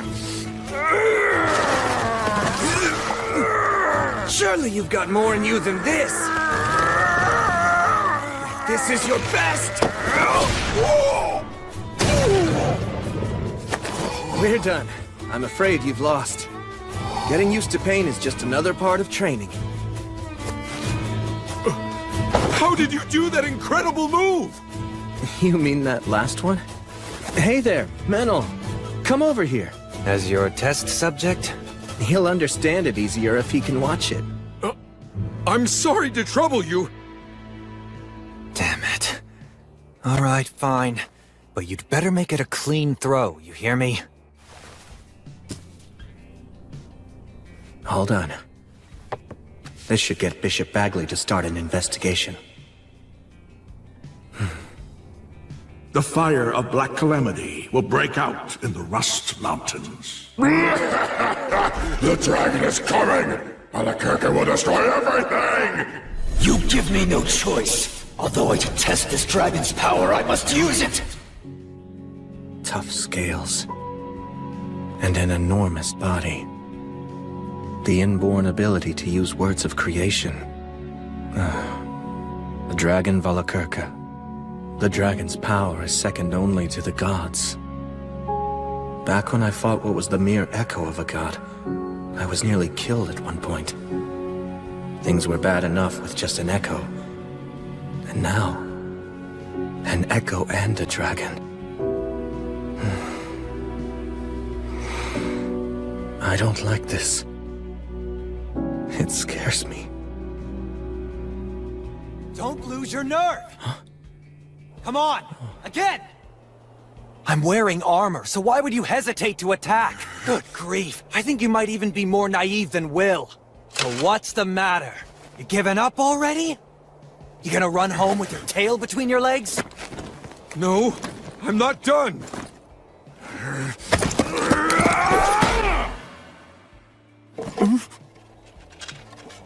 Right on my head and I barely felt it. Are those bulky arms just for show? Huh? Oh yeah, you're clearly scared now, aren't you? Are you gonna start crying and run away, are you? I won't run! Then strike again! And put some force into it, you weakling!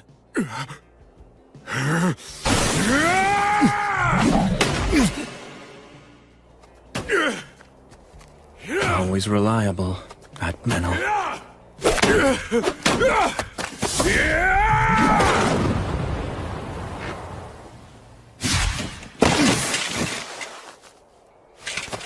Ha! You actually put some spirit into that one. Keep it up. Thank you very much! Incredible. Rue gets stronger with each sparring session. Hey, Blood. Was this what you were feeling? Back when you were training me?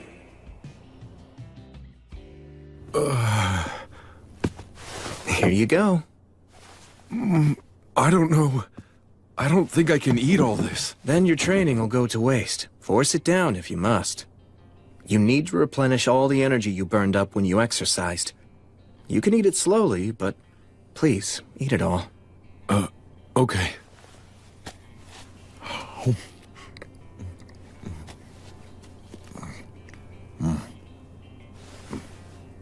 So, I just wanted to say thank you once again. For what? Well, first of all, for allowing me to become your Thane, and second, for the training you're giving me. You even pay me and provide me with food, and for all of that, I'm extremely grateful. Are you aware of my background? Well, I have some idea, I guess. You see, I was actually born of noble blood within my clan. My parents died of an illness while I was young, so the other people in my clan shielded me from hardship. Well, that much is apparent. But I started wondering if that was the right way for me to live. I bear responsibility for my clan. Should I be so weak and so cowardly? Then one day, I heard a song that was about you. I couldn't stop thinking about it. I couldn't stop wishing I could be like you. Getting to serve you now is like a dream come true. I'm so glad to learn from you. To be able to understand what it means to be a warrior and what courage truly is. Thank you. I'll do everything in my power to be a worthy master to you. I swear it.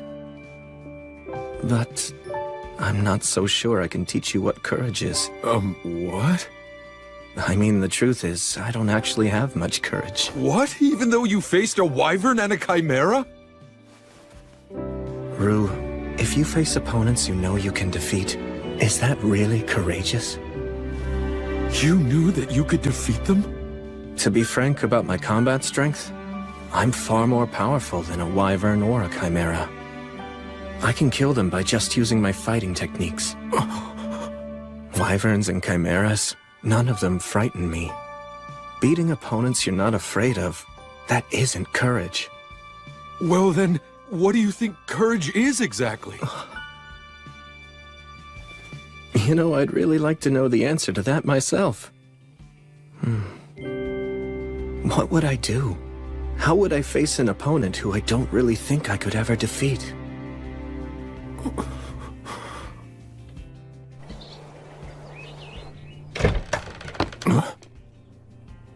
I have returned. Oh, Restov! I'm glad that you're back. How'd it go? Nothing seemed especially out of place. Should I go see Anna and report my findings to her as usual? Yes, please. Thanks, Restov. I'd heard you'd taken on a new Thane.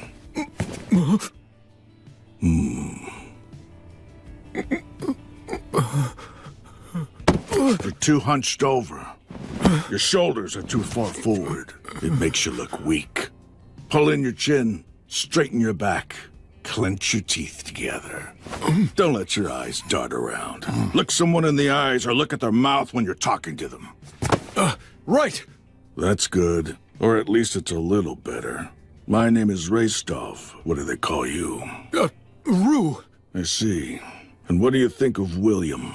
I respect him!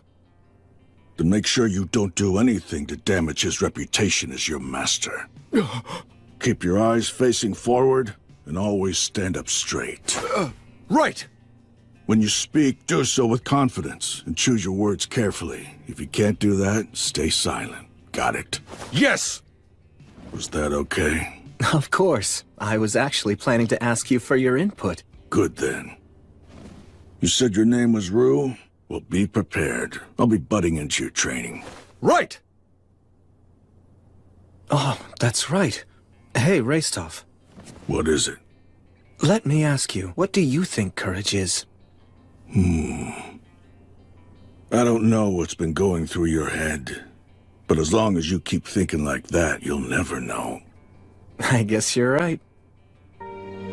I kept an eye on the Rust Mountains for a while, but throughout the summer and fall, they were as peaceful as could be. Just as the Lord of Holly promised, the forest was plentiful, which made everyone happy. When the time was right, the city even held a festival for the wheat harvest. The third winter that I'd spent in Torchport was drawing ever closer.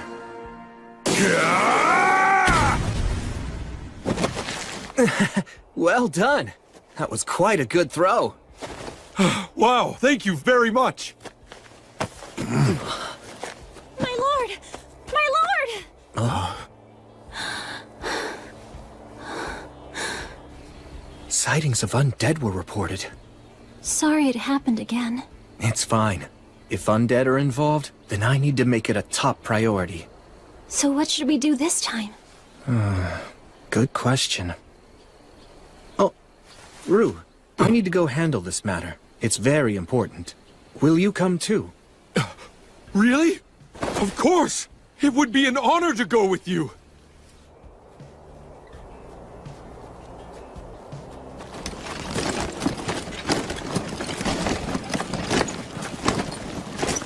And one more thing. I've heard that dwarves can see in the dark, but don't rely just on your sight. Yes, understood. Quick quiz. Where are we headed to? To the west, towards Pillar Mound. Is that right? That's where the most recent sighting was reported. But it's deep in the forest, so it hasn't been fully explored yet. Right. The main reason is the fog, although no one knows why it's so thick. Whether it's the geography or a magical barrier. Let's remain cautious. Yes, sir.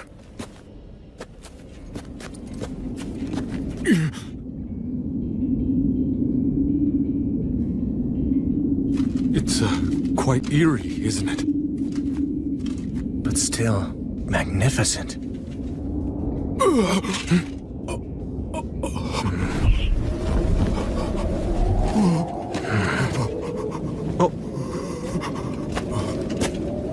Sir Will! It's all right. Look closely. What is that thing? A gravekeeper, I think. A gravekeeper? This place is a burial site. Really? It is? This figure is probably here to scare off any potential grave robbers, and the fog is likely either a magical barrier or the result of a contract with the land spirits. I imagine the reason this place was created was to be a resting place for loved ones who'd passed on. And so... may everyone here please rest in peace.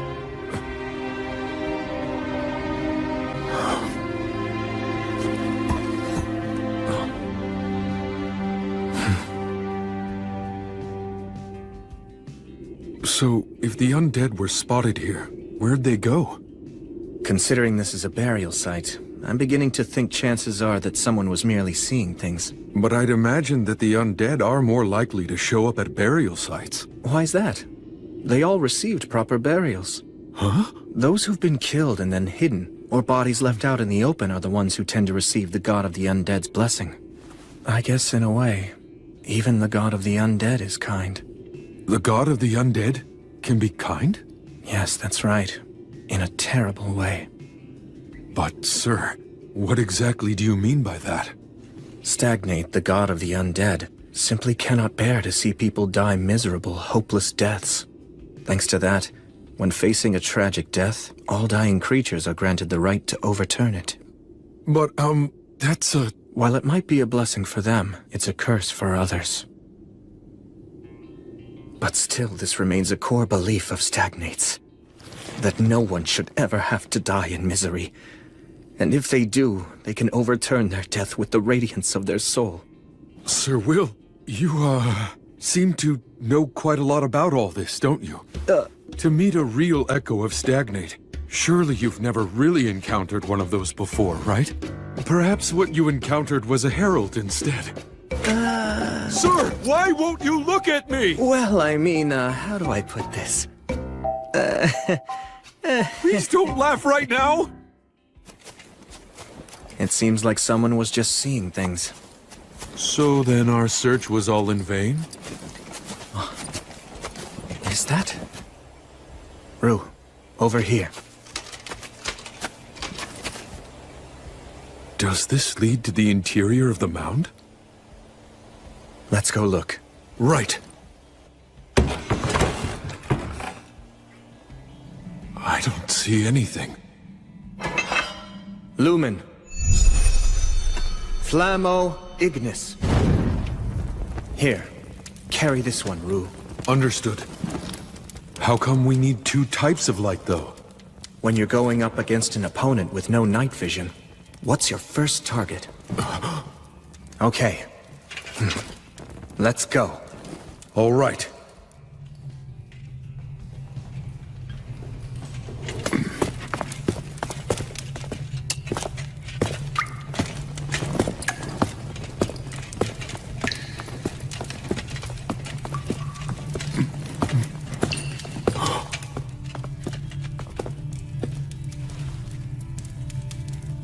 Does this lead to the innermost chamber, then? Yes, it's through here.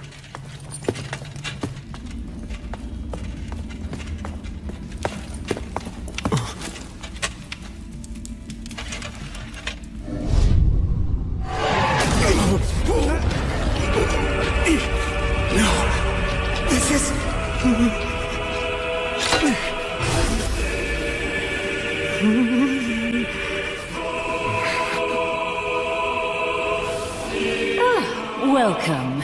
This is my home for now. Has it really been 2 years, Warrior of the Light? Stagnate, it's you.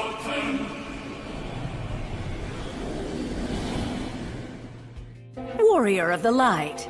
Has it really been 2 years? It's you, Stagnate. The god of the undead? Defense isn't an option here. So we have Now to... hold on just a minute. If you two intend to fight me, you will win. The form that you see here today isn't an echo after all. A herald. Very astute. The last time we faced, you gave me an utter thrashing. Thanks to that, it's unlikely I'll be able to send an echo to this world for quite some time, no matter how hard I try. Heralds. Messengers of the gods that convey their will. I had no choice but to send a herald this time around. You doing some fishing? Again, you're very astute. You're just as sharp as you ever were, I see. They knew that if they tossed enough rumors of the undead around here as bait, there was a good chance that I'd bite. How despicable. Regular fishing is despicable as well, at least from the fish's point of view. But then, that's just how gods are. It seems that you're not here seeking revenge for our last encounter. First, an apology. Apology? The Echo that you faced last time behaved shamefully in its dying moments, and for that, I am deeply ashamed. Newborn Echoes tend to be very emotional and irrational. They act impulsively, and in general are rather infantile. Still, that's no excuse. The god of the undead is apologizing?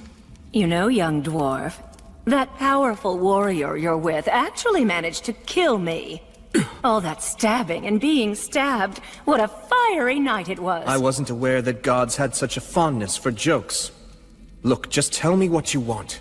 You're no fun. I mean, really, would it kill you to humor me a little while we chat?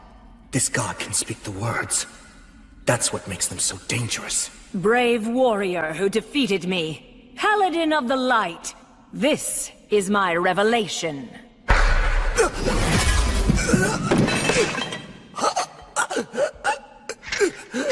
Sir Will! William, armed with the blessing of light, you will face the dragon, and you will die in defeat. If you don't wish to die in vain, don't fight the god's sickle. Don't face the evil dragon Valakirka. If you don't believe that what I'm saying is true, then feel free to ask the goddess Gracefield. But why? Why tell me all this? Because you've already proven that you have what it takes to be a true hero. I have a sincere love for humans, but I'm especially partial to heroes. I find that the radiance of their souls possesses a rare and true beauty. That's why I wish undeath and eternity for them.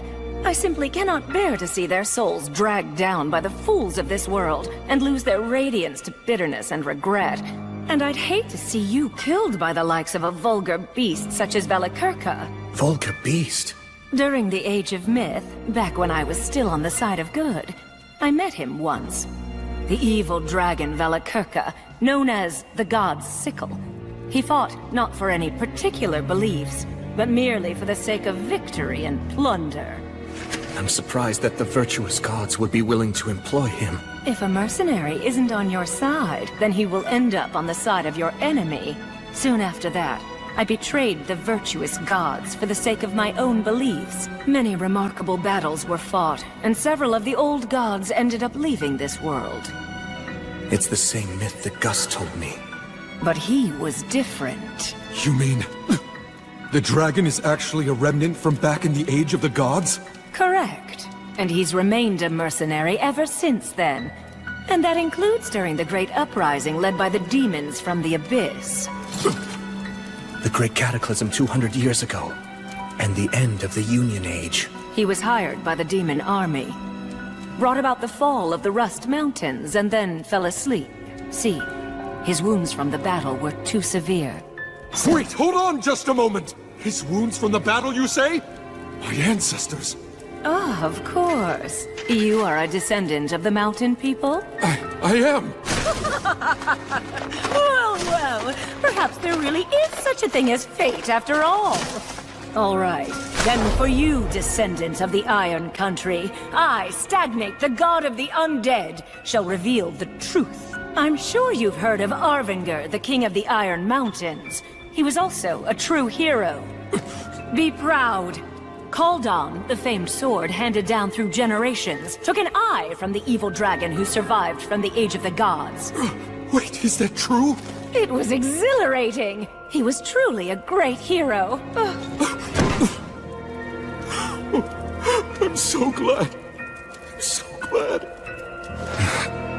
I wouldn't have expected such kindness from an evil god. But this is a god who distorts the rules of life and death, and brings about disaster because their emotions drive them. William, in time, you may very well surpass even Arvengr's great achievements and succeed in slaying Valakirka. But now is not that time, I'm afraid.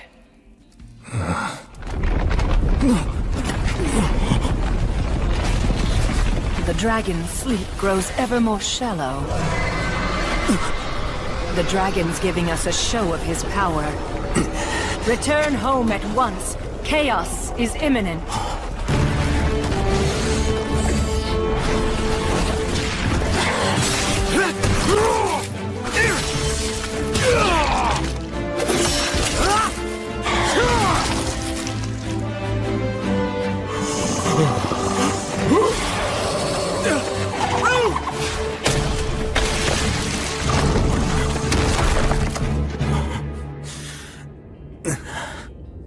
This is the cry of the dragon. It also goes by the name, the Dragon Roar. The overwhelming might of a ruler, which strikes fear into every living thing.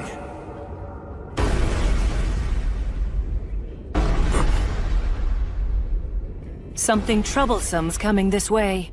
Even you will likely struggle some with this foe.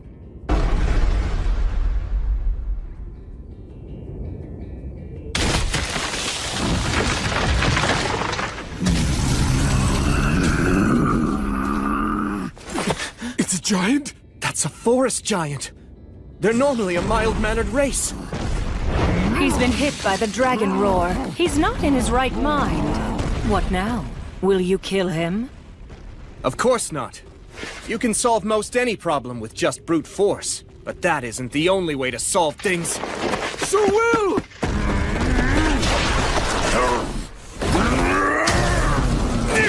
This is nothing!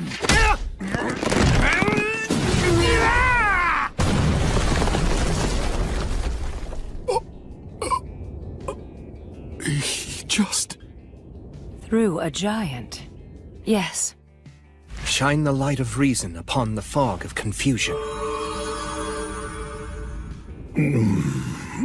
I'm awfully sorry about my behavior just now.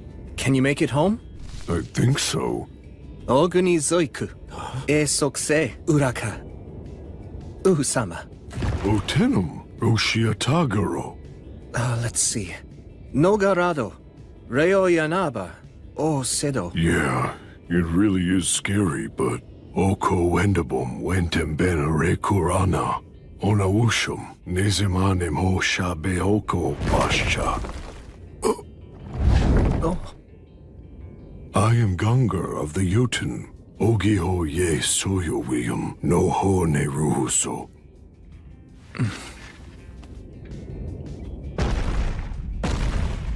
Wow, I've never even seen a giant before. Yeah, me neither. Yet you speak their tongue? My magic teacher had immense knowledge and an amazing memory. You saw it.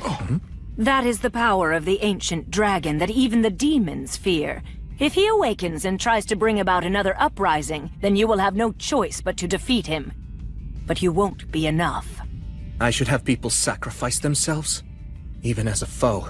That doesn't seem like something that you would say. 1,000 lives is worth it to save 10,000. As infuriating as it is, so long as you live, more people can be saved, so there's no choice. As bringer of the light, the faraway paladin should think long and hard on it. Farewell. Soon enough, we will meet again. They appear to be rather partial to you. They have their eye on me, that's all. I've heard it said that the gods wish for heroes. They send proxies to the living world to make their divine will known. You are the hero who symbolizes the goddess of light. Is that why? The god of the undead wants me to feel indebted to them. Well, knowing that, what are you planning to do now, Sir Will? Good question. I wonder what I should do. The effects of the Dragon Roar caused a great amount of damage throughout Beastwoods. In order to take in people who lost their homes, to treat the injured, and to subjugate the demons now running rampant, I sent adventurers out across the land. If the dragon were to awaken and happen to fly this way, it would most likely destroy not only Torchport, but Whitesails as well. There's no doubt about it. The evil dragon is accompanied by high-ranking demons. I sincerely doubt that you can defeat them on your own. Of course. There's nothing shameful about running away. I'm sure you wrote that under the assumption that I'd be the one going. That right, Bishop?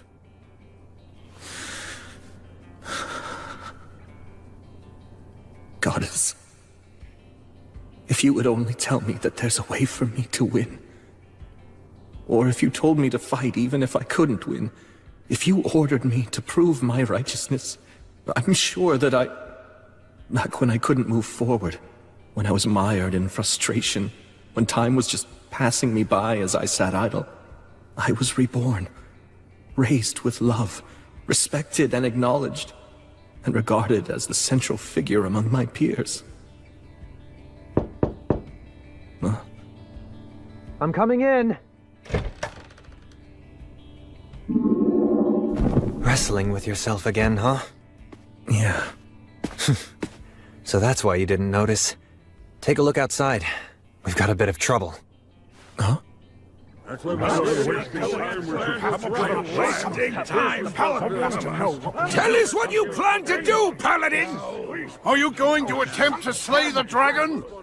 What's the point of this? Why are you asking that? We dwarfs bear the blame for not slaying the dragon. If you intend to try to slay it, then allow us to come along with you. That's enough! Please, just stop it! The dragon's a dangerous foe. The Paladin's trying to come up with a plan. Listen, I don't know what orders he's given you, but don't butt in. Stop trying to buy him more time. He hasn't ordered me to do anything. I'm just telling all of you not to panic! You dare accuse us? Look, even if all of us banded together, we couldn't even make a mark on the dragon! I'm going in there! I'm telling you to stop! Face it. At this point, all of you are even too old to defeat me! I just don't want to see any of you die in vain! Young master. Grendir. You have truly grown into a fine young man. Although, that very achievement is also the exact reason why all of us wish to die. We had wanted to fight by our king's side, and were ready to die with him. But we were denied that. We forsook our pride. Since then, we've wandered miserable for a terrible 200 years. It seemed that we had done more than enough suffering. That is what we believed. And yet now, after all that time, we've learned that that loathsome dragon still lives. What's wrong with our wish? Why shouldn't we long to continue that fight and die as we should? Just let me through! I'll ask the Paladin what he intends! No, you won't!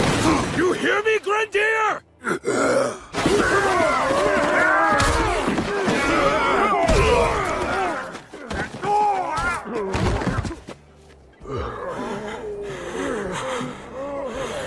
You want to know what's so wrong with your wish, Grendir?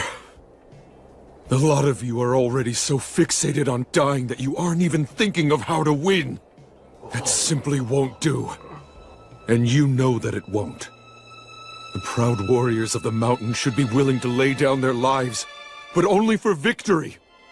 All of you were the very ones who taught me that!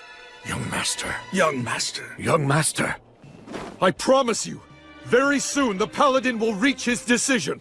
When he does, I will stay by his side. I will work to win back the honor of the dwarves. I swear on the name of Arvanger, the last king of the Iron Country, as his grandson, I, Vindolfur, swear, I'll take back the mountains that belong to my ancestors!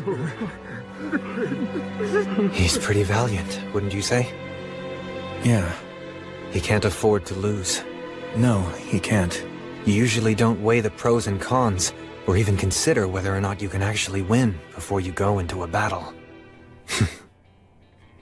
So don't you start doing it now.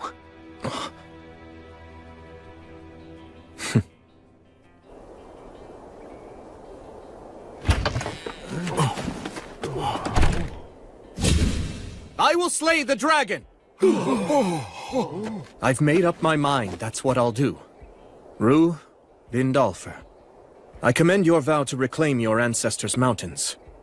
Will you come with me?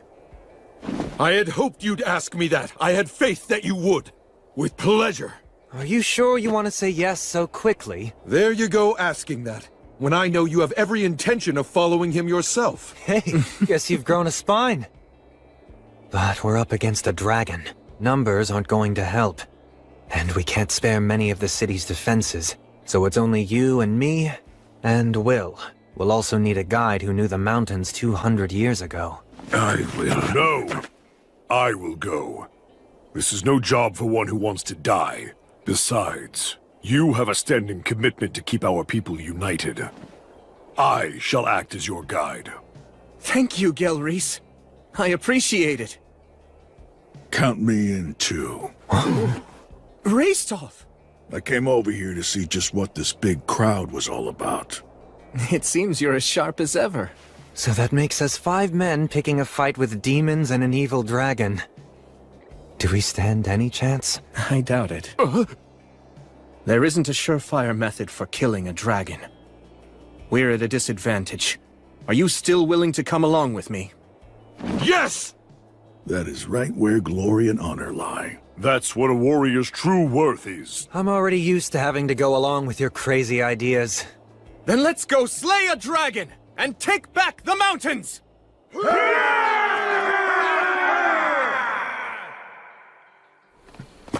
So you're going? Yeah. Then please, try to stay safe.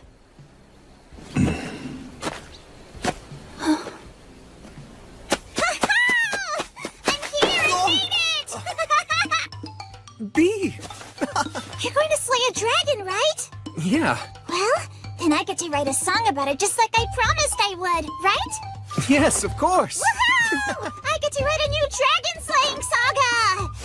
It's a troubadour's dream! First, I'll spread a prequel song around. That'll help, right, Will? Yes, absolutely. Thank you. But don't give me a sad ending, you hear? I'll try my best not to, believe me. Yeah, make sure you do. Nobody likes tragic twists anymore.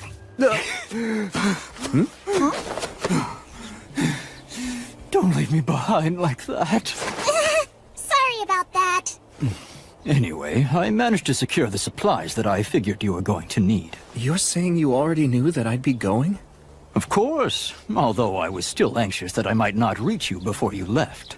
I was just procrastinating a bit. I'll write in your song that you were just waiting for the right time. That sounds cooler, right? You're always exaggerating. That's why people seem to think Sir William is some kind of incredible strategist. I hesitate and have doubts, like everyone. I don't want to die, and I don't like pain. But you're still going, right? Yes. The vow I made to the goddess is far too important. Just so you know, I'll be using that line in my song. Pious warrior, the hero of light, ever devoted to his goddess. May the winds of fortune forevermore be at your back! Listen, Will, I won't tell you not to go or to be cautious. I know that this has to be done now. If you need any other supplies, please just let me know. You know, now that you mention it, there's one big thing I'd like to ask for.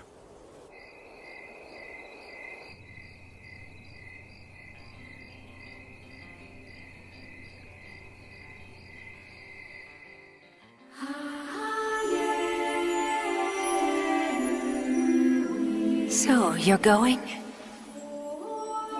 I must admit, I do not wish to see you die. I'm very honored.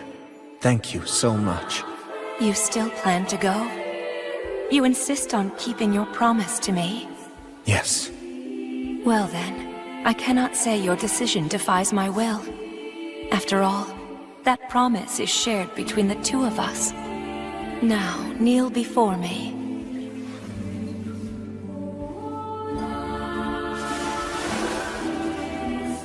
William, I command you.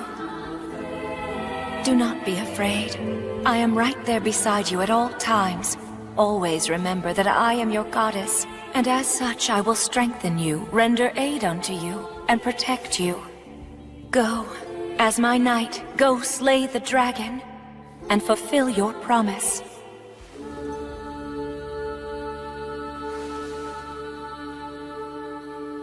On your light.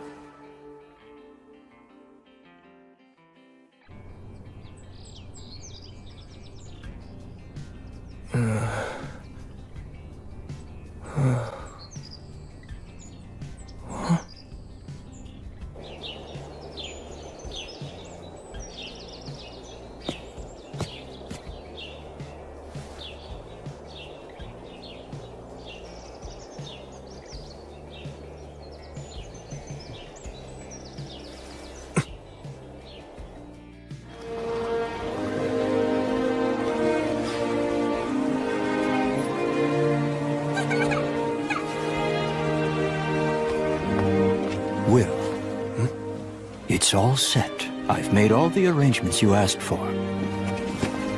I appreciate your help. Well then, you take care now. Right. I wish you well, young master. Our spirits are with you on your journey. Right, thanks.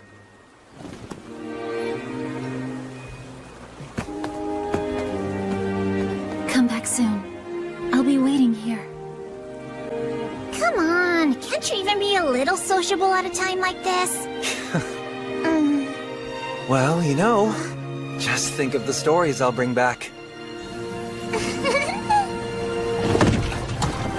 All right, here we go. Yeah! Time for the heroes to depart!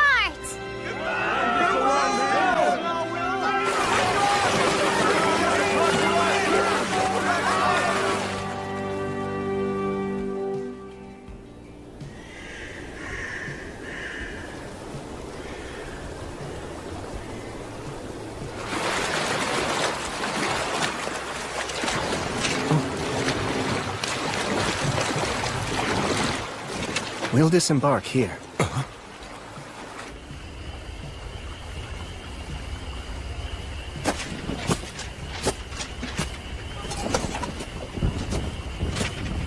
Okay, we can take it from here on out. Right.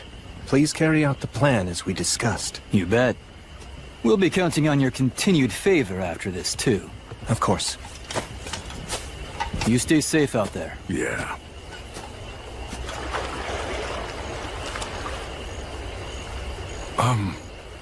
Who were they? Also, what's the reason for us getting off the boat here? Should we not have gone at least a little farther? We've had a great start to our voyage downriver so far, but the demons will be on the move too. Marcus and his group will act as our body doubles to confuse them. Meanwhile, we'll head upriver. When did you arrange all this? I had Tonio put everything together for us. Marcus and his group also helped. So that's what you were up to. I checked with the dwarves too. Once we enter the tributary upriver, we'll be able to reach the mountains from the other side. So while the demons are lying in wait at the front door, we'll kick down the back door and move in. Sylphs, oh Sylphs, please hear me. Put the wind at our backs. Send us on our way.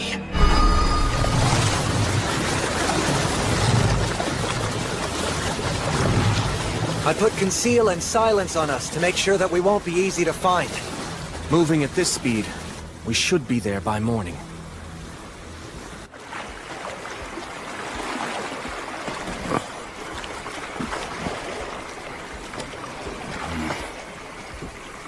Hey, just relax. I mean, he always does this kind of stuff as if it's totally normal. Oh, no, it's just that if you go south of Torchport, there's a lakeside town that the High King took over, and it can be very dangerous there.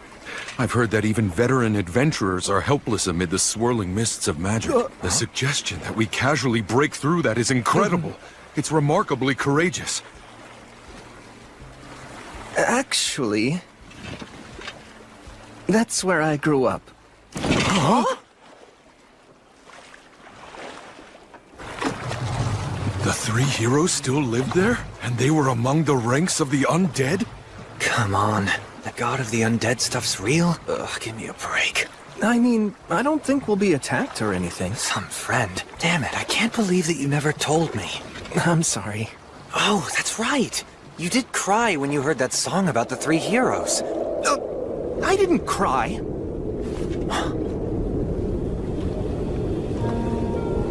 The maze fog. That's what this is, right? Yes. It's grandfather's magic. Like the maze alley magic? This is the higher version of what protects the Academy? I heard rumors, but never seen it. That makes it top-ranked magic, then. A human who'll only live a few decades can actually learn and use this? Really? Yes, really. And he'll even whip out the words of obliteration in battle. What? Hang on, I'll create a path through this for us. That's so like Gus.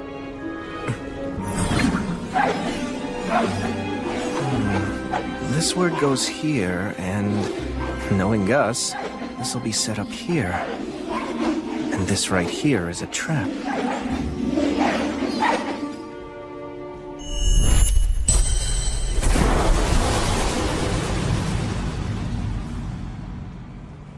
All right, let's go.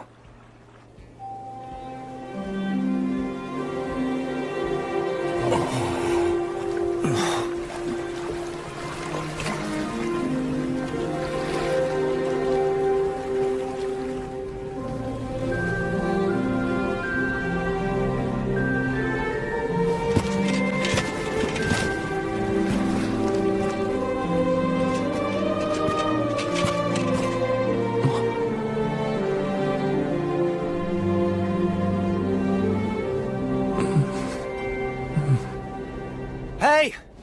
Huh? Go on ahead. Thanks so much.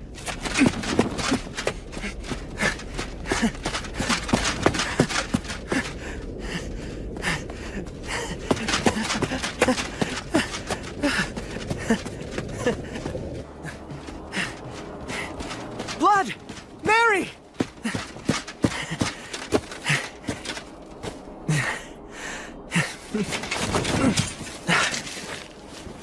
I've come home.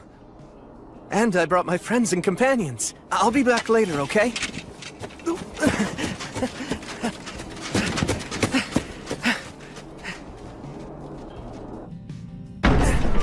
Gus, I'm home!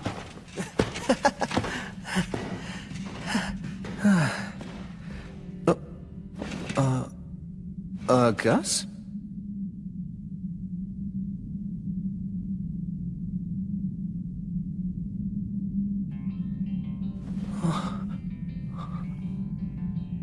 No, no way. It couldn't be.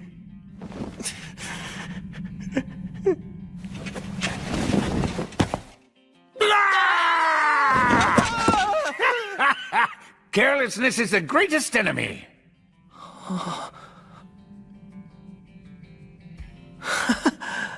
Will, did you make a ton of money? That's the first thing you thought of?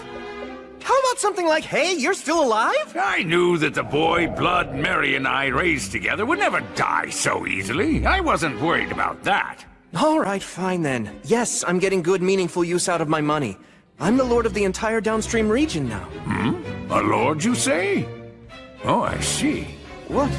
You were probably taken in by some nobleman's widow. Oh, you poor thing. Why would you assume that? I earned that role using my own strength. I'm a famous paladin now, in fact.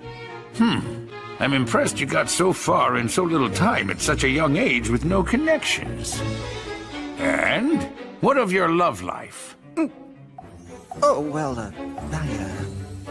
Wussing out, are you? Oh, how sad. And I so wanted to meet my great-grandchild before I moved on in the cycle. Why'd my grandson have to be a wuss who can't get a single woman? Hey, I'm not a wuss! Aren't there any opportunities when you're out adventuring? Like you save a bandit and find out she's a strong-willed girl in disguise? Or you help a peddler girl who's running from some guards? What's that look for? Done both. But they were all guys.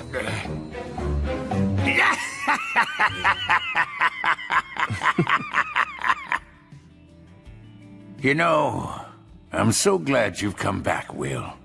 Welcome home.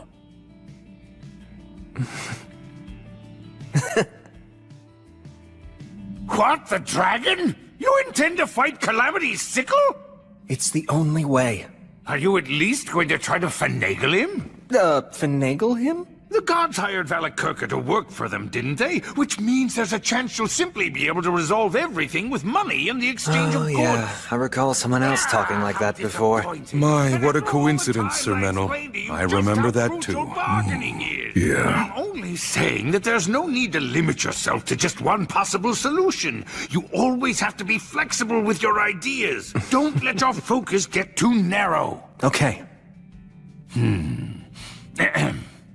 Now then, friends of my grandson, allow me to extend my warmest welcome. So please, I hope that you'll make yourselves at home while you're staying here. I never thought I would see you again. Indeed? And where exactly have we met before? 200 years ago, I was the soldier that the three of you saved after I fled from the mountains. I had no idea back then that you were the renowned wandering sage. Oh, you're that inexperienced injured soldier? Oh, my word. You have really aged. Yes, indeed. I've grown old. Thanks to your help, I survived. I came to serve a new ruler. Now I'm able to walk the same path as your grandson, Sir William. How serendipitous.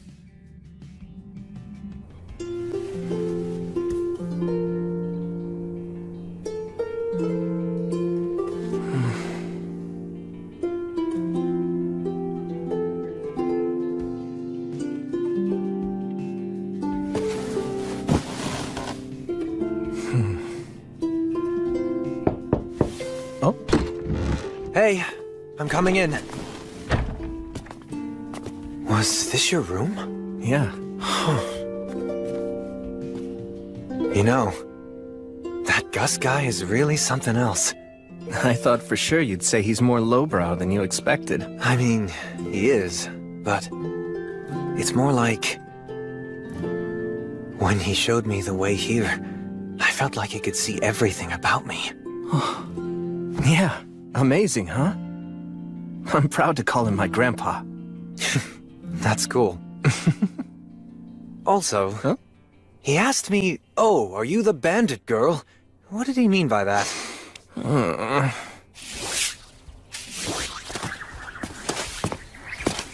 Gus, got a minute? Huh? You want to know about Valakirka? Yeah. The evil dragon Valakirka. I've never seen him with my own two eyes either. Oh. I would have liked to have tried bargaining with him if I'd ever had the chance. If the demons hadn't been the ones to employ him as a mercenary, then all those heroic lives would never have been lost. If you really do intend to fight him, you're going to want to aim for his old wounds. Dragon scales are very tough. I doubt that even blood would be able to cut through them and reach the dragon's flesh. What about the words of obliteration? Only if they land right. I thought so.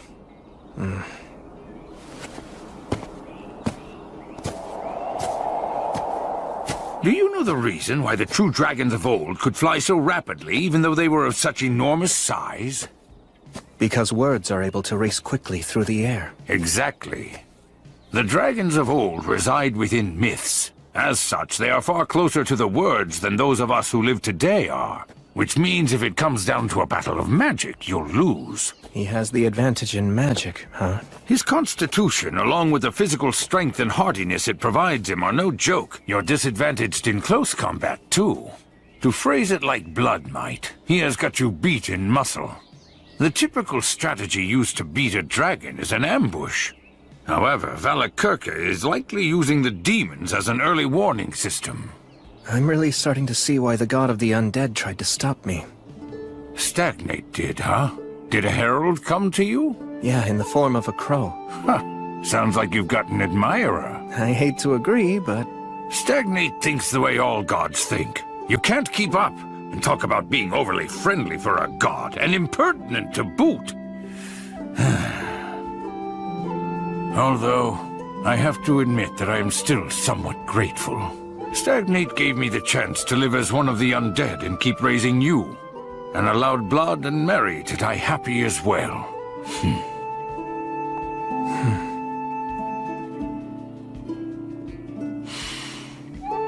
So, tell me, do you know? That's why I wanted to talk to you alone. I've no way to bargain with the dragon, do I? Well, you're going to die. I made up my mind to fight anyway. If the dragon is left unchecked, there'll be chaos. Couldn't you just run away? Gus, you know being alive and not being dead aren't the same thing.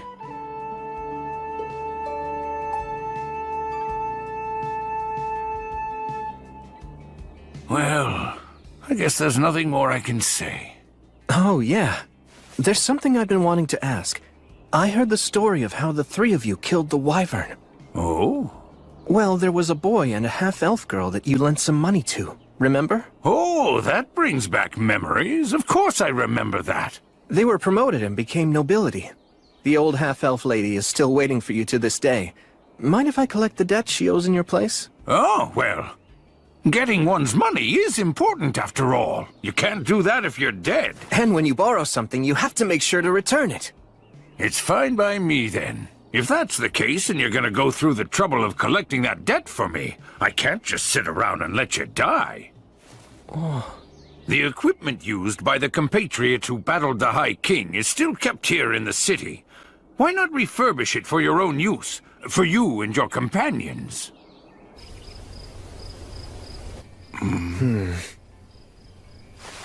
In here? Erosis.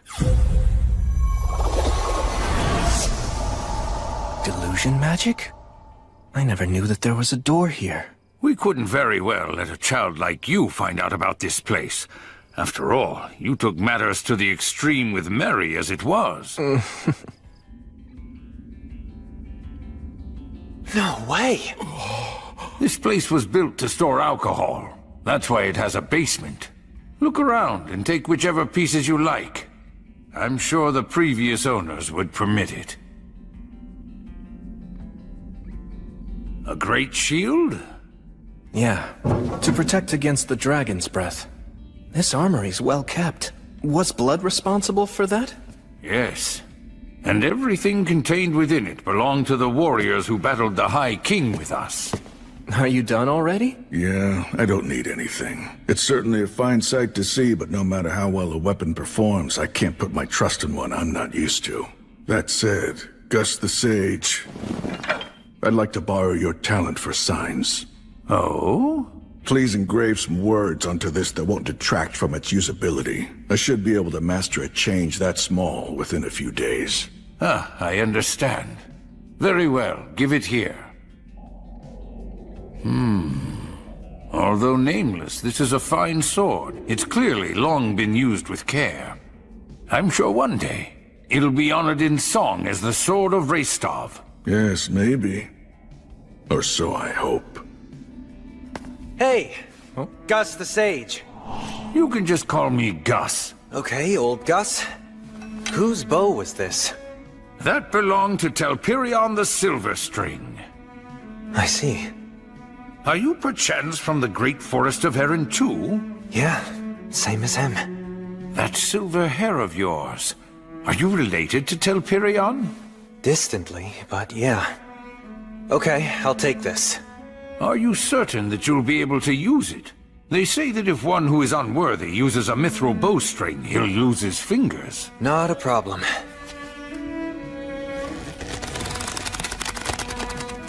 See?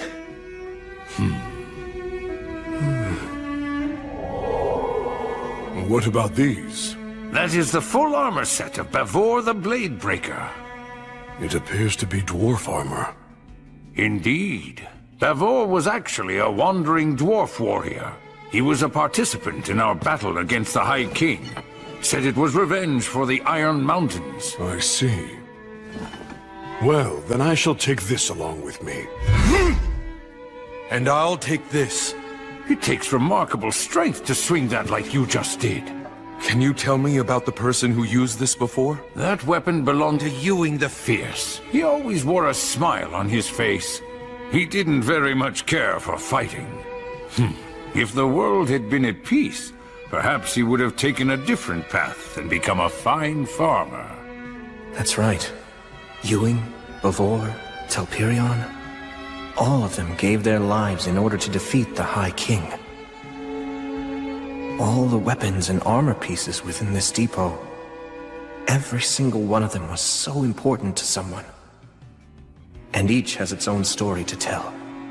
Wherever their owners are now, I pray that they find guidance and repose.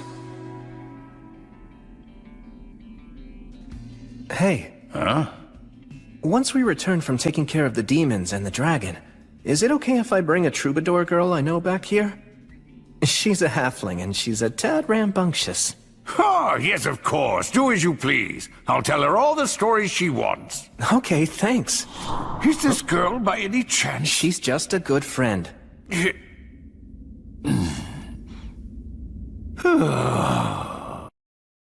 Al, take this.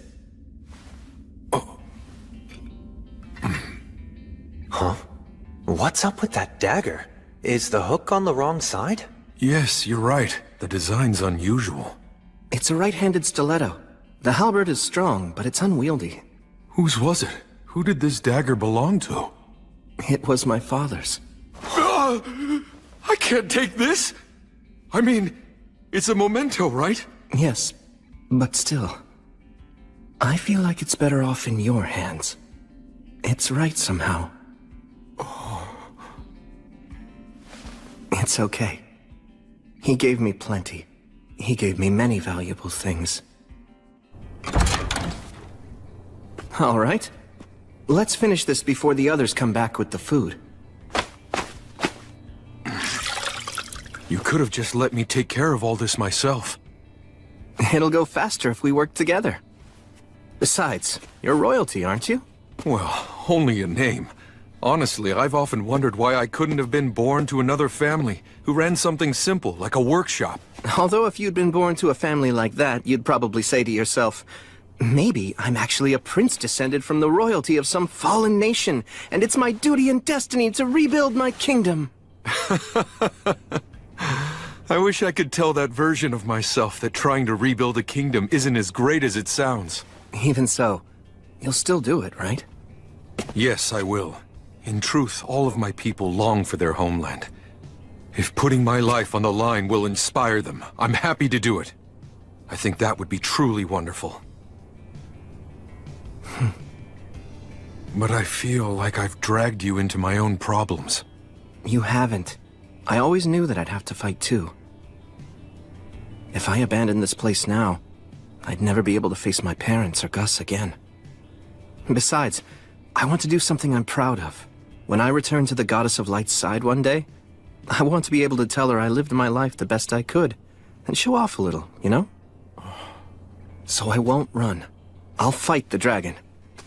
It's because of you that I made that decision. So thank you. I ought to be the one who's thanking you. I swear on your father's dagger, no matter how this may end, I won't regret anything. I'm counting on you, and I trust in you. All right. You guys!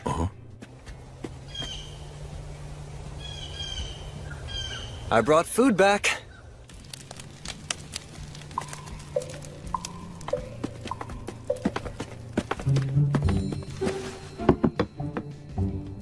Hey, it's fine you didn't catch fish. Just a fluke, yeah. Well, great warriors aren't always great fishermen. It was a fluke. Got it. Right. Actually, how'd you take down this deer? Oh, I concealed my presence and just kind of walked into it. Then, I fired by pure reflex, and it was almost as if its heart just drew the arrow right toward it. You have the blessing of the God of Spirits. He merely got lucky, that's all.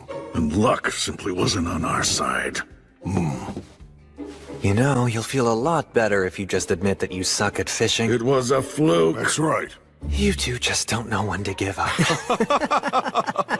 No, that's enough. Leave them be. Restov never changes.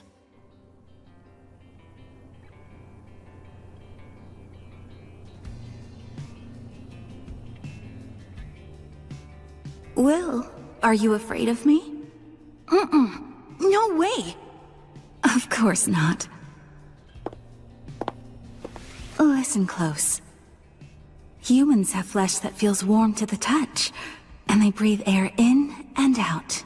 You should get used to how humans look. I'm sure that one day you're going to make other friends, and they probably aren't going to look like the three of us do. It'll be fine, really. I'm not afraid of you at all, Mary. I won't be afraid of other people I meet either. I'm so glad. My mind's at ease now. Will, there very well may come a day when you'll feel regretful. Huh? Valor is the strength to destroy injustice, but at the same time, it is a curse. A curse? Because you know you're strong, there are times when you can't give up, even if it means your own death. I'm only teaching you to fight because it's something I want to do. I'll understand if you hate me for it. Hate you? There's no way! Blood, I can never hate you! That's so.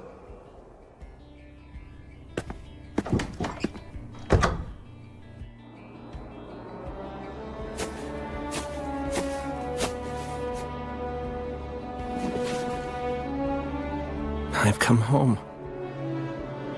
Mary, I actually made some friends.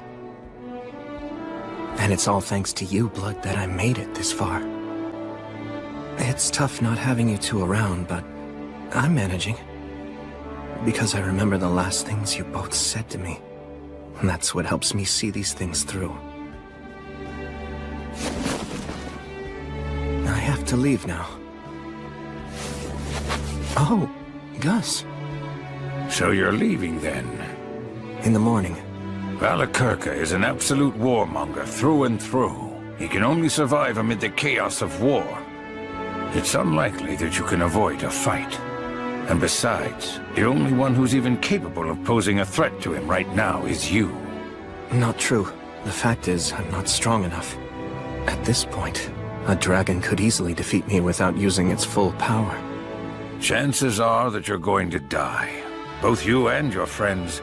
And even if you somehow manage to survive, that doesn't mean someone else won't die. It seems this place is your last stop. You could run away. If I threw it all away to survive, it'd just mean I wasn't dead. In this life and my past one, I learned that that's simply not good enough. I'm pretty sure that all the others feel the same way. Al, Menel, Rastov, and Gelreese, they've all come prepared. Maybe even more so than me. Besides, in spite of the odds, we don't intend to die. Honestly, it's mystifying. Just who do you take after? Good question. Then you should attack the dragon as soon as possible, before his body has had a chance to fully heal. The wound to the eye that King Arvanger gave him. You have no idea of just how deeply I wish that I could go along with you and help you out. But yet, when it matters the most, I'm of no use to you at all. Honestly, just hearing you say that is enough. It's okay. You can stay here. Please watch over Blood and Mary. I'll be waiting.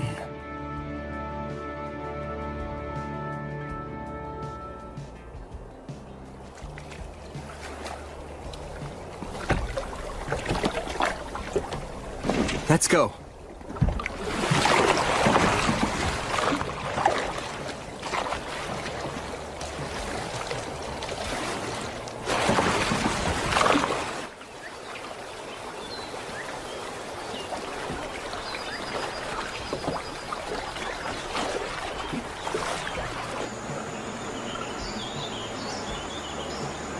We need to take this tributary, don't we? So the map says. Any changes in the terrain and we turn back. All right. Sylphs, oh Sylphs, please hear me. Put the wind at our backs and send us on our way.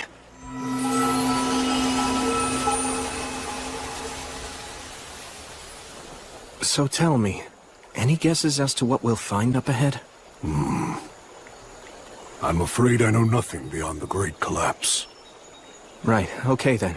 However, I do know that before the Great Collapse, there was an elven forest to the west of the Iron Country. It was called Lothdor. Hold on, Lothdor? As in Land of Flowers? You know the elven language. Somewhat. Gus taught me enough of it to get by. Lothdor, huh? I've heard of it before. Pass beyond the Iron Country, where dwarfs dwell within caves. Cross the shining Rainbow Bridge, and there is where you shall find Lothdor. Lyres of silver and flutes of gold sing the song of Remirath. What was that? A travel song from my homeland. That brings back memories. Although in truth, the Iron Country didn't have a very good relationship with the elves of Lothdor. Oh, because of the logging? You know the history well. It's just that something similar happened in my homeland. Skirmishes between our people grew violent on occasion. Sometimes we hated each other. Regardless of that, they still remained our neighbors. They excelled at song and the spirit arts, yet they were also a proud and ill-tempered people. Despite our differences, we had a certain respect for them. And in their own way, they had respect for us too. And during the Great Collapse? I only know they withdrew into the forest and kept resisting. They absolutely would not give up no matter what. Perhaps they managed to survive. Elves live long lives, after all. And maybe...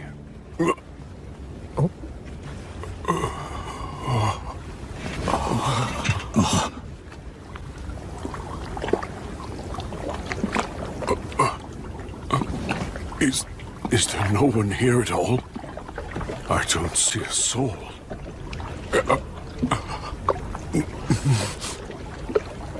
How regrettable. Looks like in 200 years, the flow of the river has changed. You know, this landscape looks rather familiar. Words of taboo. Yeah. If the elves really did sequester themselves in the forest, then there wouldn't be anything that anyone could do to discover them. So demons cursed the forest with rot. We must destroy them. You said it. We can't let them live. But first... Yeah.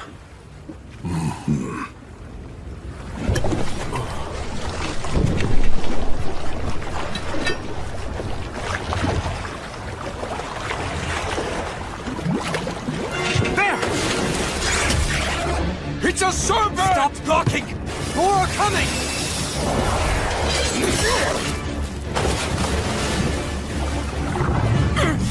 Metal, full speed! Yeah, I know! Sylphs, oh Sylphs, please hear me! Put the wind at our backs and send us on our way! Damn it! The response is too slow! Keep up the incantation! Raistov and Gelrees, take the port side! Al, you back up Metal! We're in a real pinch here. It's risky, but... Bastard! Will!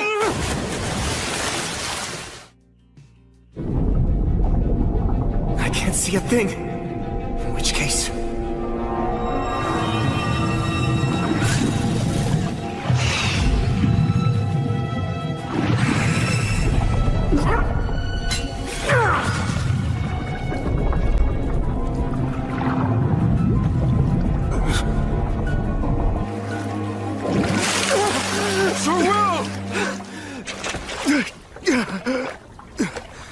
You all right?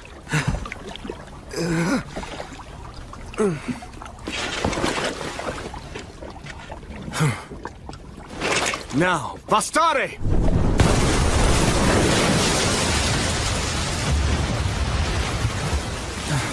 it's done. Man, you are merciless. I have to be. Menel, let's go, but move carefully. Yeah. I saw that the water turned clear all of a sudden back there. That was a prayer of cleansing. Isn't a prayer of cleansing only strong enough for the amount of water in a bottle or a small pond? That's Will for you. He's all in. Of course. He seems so calm, right? But he uses some straight-up barbarian tactics to brute force things. I'm used to it by now. That's just mean. The river has swallowed up the whole forest. The change in the terrain here is a real problem. Gelrees, do you see anything that looks familiar to you? Afraid not. Not in all this mess. Oh, hey, what about that?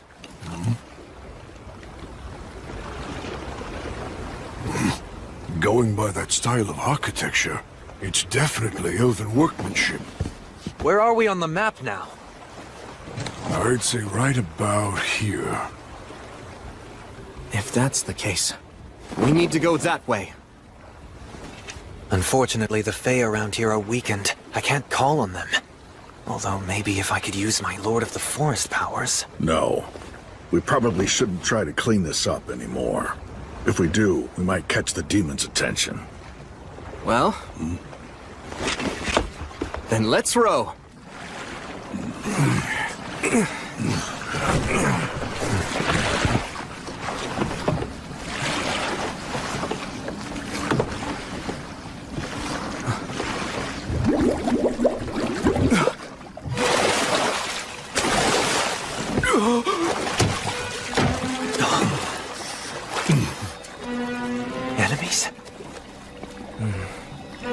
simply in great pain, that's all.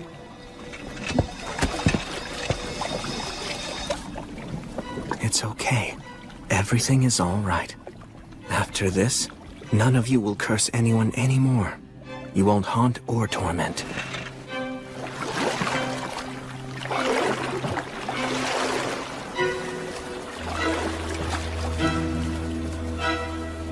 I'll take care of things from here on. All of you can rest now. Hear me, Gracefield, goddess of light. Grant them peace and guidance.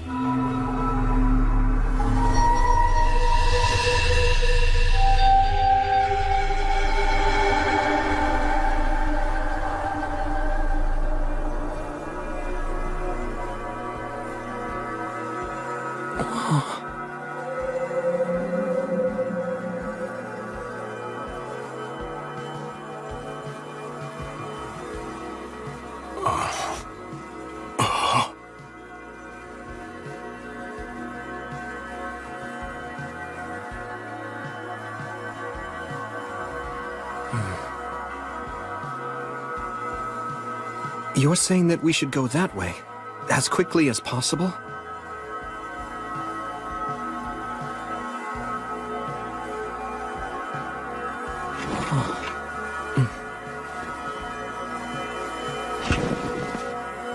Then please, grant us the blessing of your light.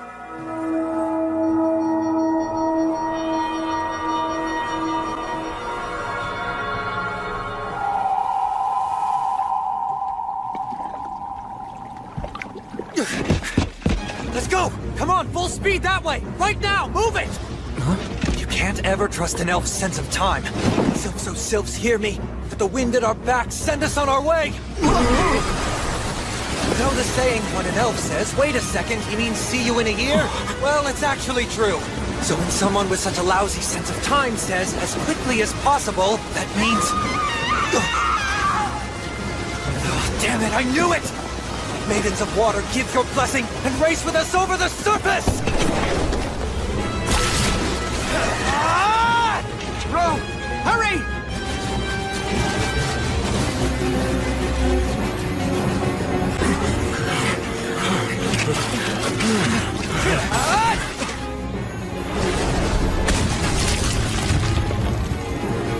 Metal! Is she okay? She's not dead!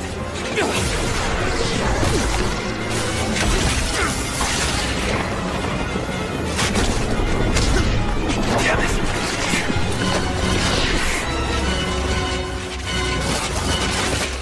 Brace yourselves, it's coming!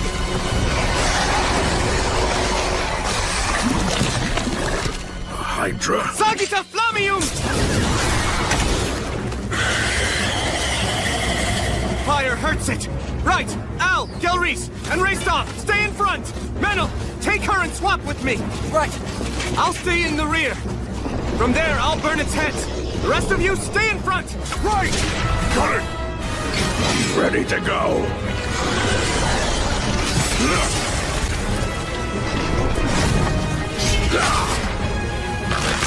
Sagita Flamium! Go now, young master!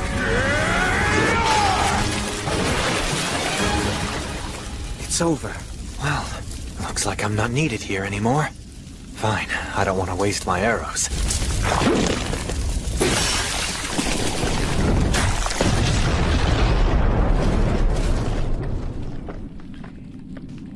We get it? Stay sharp! A Hydra's poison can't be neutralized by everyday means. It'd take a miracle. A monster like this can still do damage even after all its heads have been cut off. You don't want to suddenly find yourself hurt fighting its death throes. Will! Help her out. She's been bitten. Hang in there. I'll heal you right away. You can't. Hydra. Poison deadly. This is bad. The prayer of healing won't work if she refuses it. Just stop talking! No. Up north. My people's... village. Enough, my brethren. Come on, let him help you. Just stop! Breath. Run. He's no ordinary priest. You can be saved, fellow forest dweller. So please, accept his miracle. Now pray!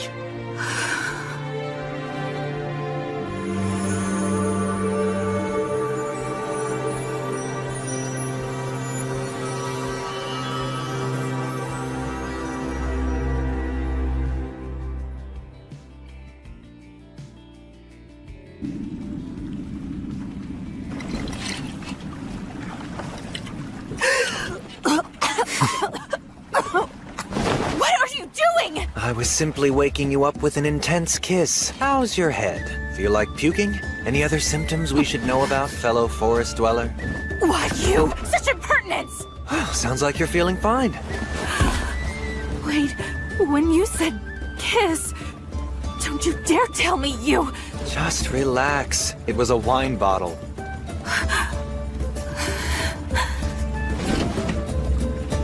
Erenra rumen komen tiarmo. Sorry for startling you. I wasn't taught a lot of manners. I am Meneldor of Isil. And I am called Dinalind of Remirath. I was named after the swift-winged eagle who appears beneath the silver moon. May our fateful meeting be singularly blessed.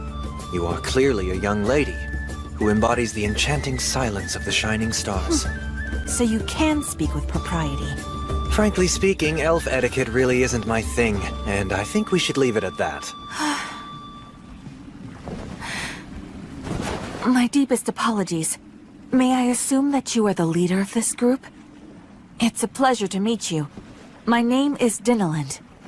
And I am William G. Merryblood. You saved my life earlier. From the bottom of my heart, you have my most profound thanks. Slay the dragon? Just you five? Seriously? You think we'd come this far into the middle of nowhere for nothing? I could believe that you'd do so, perhaps. But I'm sure that William wouldn't. He seems quite honest and sincere. I realize it's crazy. But even so, we still have to do it. I see. You are very brave. Why were you taking on a Hydra in a place like that anyway? It's somewhat of a long story, I'm afraid. We should eat first before hearing it then. You can't trust what an elf really means by somewhat.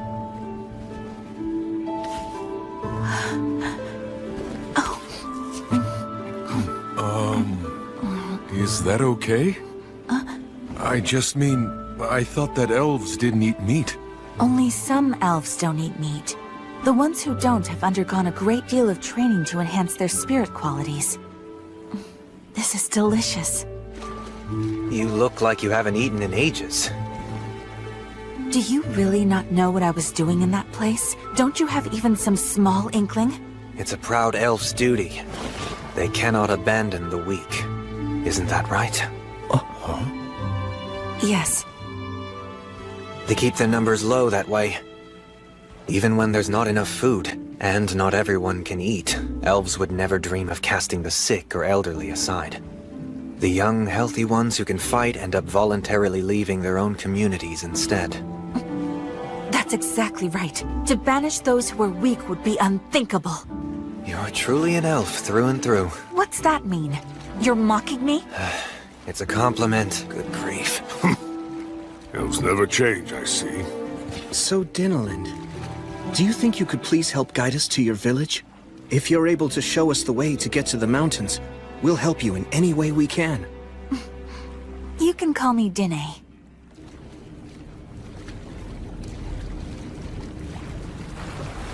This all looks pretty bad. There's more than only the demon's words of taboo at work here. That's true. It's the evil dragon's miasma. The evil dragon? It defiles the forest, degrading it year after year, killing it bit by bit. And there are more and more strange beasts. All of this fog and mire. It blocks contact between our clans. The mountains, our only true landmark, are now the dragon and demon's den.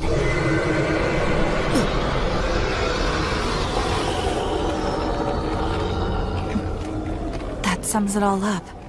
But the dragon is supposed to be living in the mountains, right? How has the miasma come this far? Through underground tunnels, built by the dwarfs. By using the tunnels, the dragon's miasma pours into every corner of the forest. So then we're... Don't be worried. Your people aren't to blame.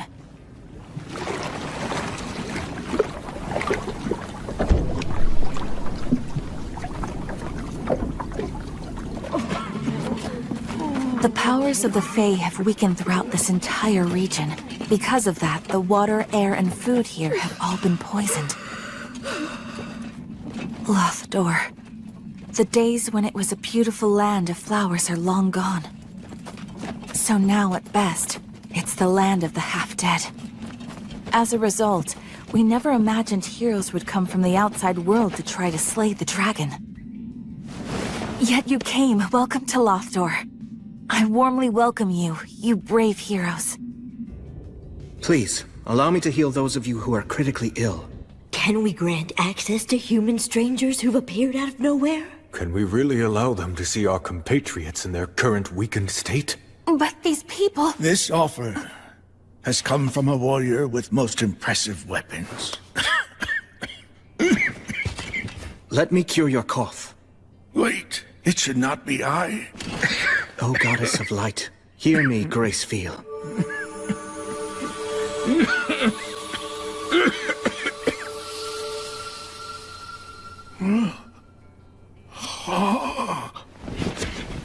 My cough, it's gone. Oh. Gather all those with the most severe symptoms. If there's anyone too critical to move, then I'll go to them. Oh, but healing through blessings takes a great toll on one's vitality and on their ability to concentrate. If you heal so many... If it's just 100 or 2, it won't be a problem. I can heal them all.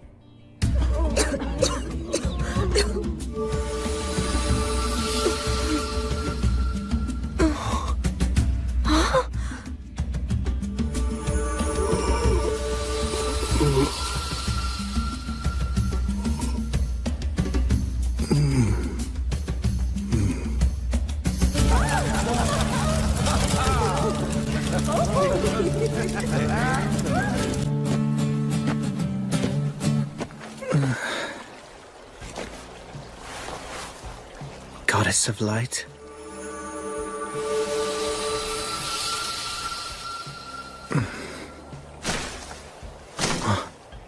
You're using a poison-neutralizing blessing to sober yourself up? How tasteless. This is enemy territory. I can't relax. Is your journey going well so far? It is for now, at least. A little warning from Gracefiel, huh? I hope you're aware that Gracefiel truly does love you. Wouldn't you like me to love you as well? What do you say? Please spare me your jokes. Well, go on. What do you want? Only to deliver a warning. This will likely be the last chance for you to abandon your mission. If you continue, you'll die. Flee for now. Amass more strength. If I do that, Al and his people will die. Yes, the dwarfs will die. But when the dragon eventually fully heals, many thousands will die. Both humans and elves alike will fall. But although the evil dragon will inflict much damage, that harm will also bring more followers to you and your goddess, Gracefiel. Many brave and skilled warriors from all across the land will rise up in order to slay the dragon. Among them will surely be disciples of the virtuous gods, and you will lead them.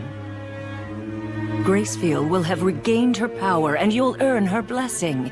And after that, you'll be able to reach the evil dragon's throat with your blade. Of course, while I loathe to even suggest such a thing, it would be best to permit some sacrifices. It wouldn't be cowardly. It would be an act of bravery. I can't do that. Oh? Why? Are you really so desperate to save everyone? If you die now, tens of thousands of beings will die in the future. But if you flee, only several thousand will be sacrificed now. By staying, you will endanger 10 or even 100 times as many lives, and it might be quite a long time before another warrior comparable to you shows up. I understand what you're saying. So then? I know that the moment I accept your proposal, my promise and my faith will both be broken. I'm sure you know that, which is why you've made such a sound argument. You're hoping to break my spirit, and in doing so, bring me over to your side. Am I wrong? I'm simply a weak person. I'll follow the easiest path, lose heart and quit. I know I'm only human, and just like all humans, I have a fickle heart. But the goddess taught me something important, that I can still start over. I've met family and friends that I cherish. I found things that I need to do, and things that I want to do. And that's why I'm going to see them through. Until the moment I meet my death, I'll continue to serve as her hand and her sword. I swear it on the light of Gracefield. Rats.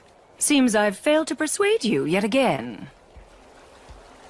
You're correct, you know. I realize that your soul isn't very strong. If you give up, you'll lose heart and fall. That's all your soul is worth.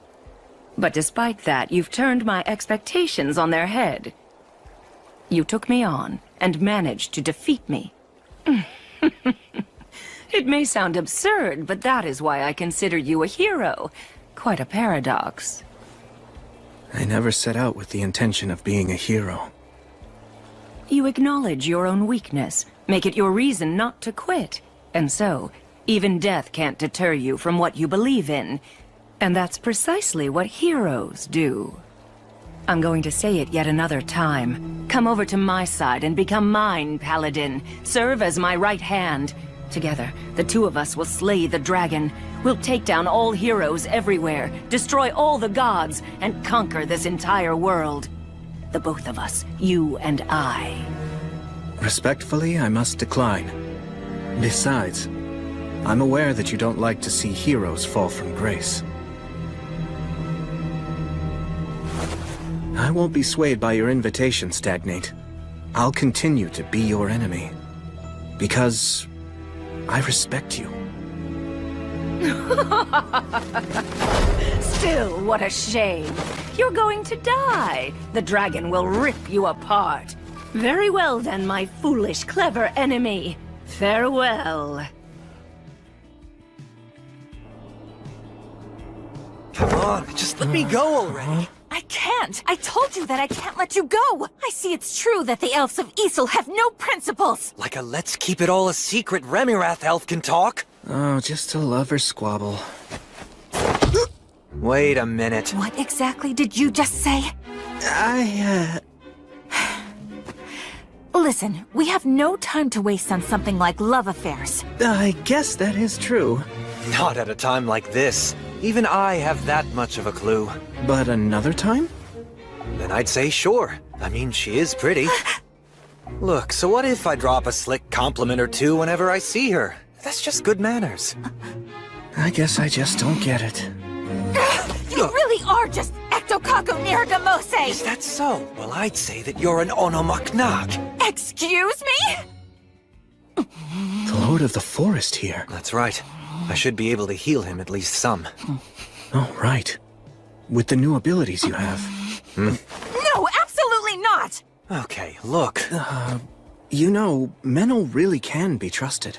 I do put trust in what you two have to say.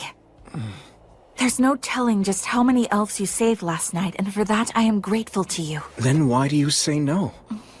Where the Lord of the Forest is, it's Demon Beast territory. To put it plainly, it isn't our land. Okay, then... What, we should just depend on you? You think we have the right to ask you to get involved in yet another battle when you're about to enter a different one? We should beg you to help us because we can't handle it by ourselves? And have you put off what you came here to do? No, I refuse to! I simply won't make such a shameless request of you! You see? That's an elf. Seems the elves truly haven't changed even a bit. So what do you think we should do? Do whatever you want to. All right then. let's get started. Do you even know where the Lord is? He's pretty weak, but I can sense him. Please, Gelreese, go round up Al and Raystov for us. And come armed. Right. Hold on a minute, what are you talking about? A demon beast extermination.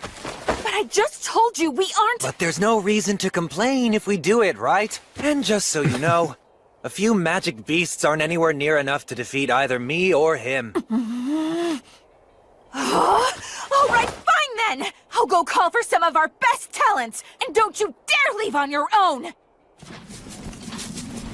The demon beasts who've taken over the Lord of the Forest's throne are insect types. The earwig's defensive abilities are especially troublesome. Oh. That must be one of them! This will make for good training. It's a purple moth! They attack from the sky! Right. Careful! That dust is poison! Understood. Okay, let's go.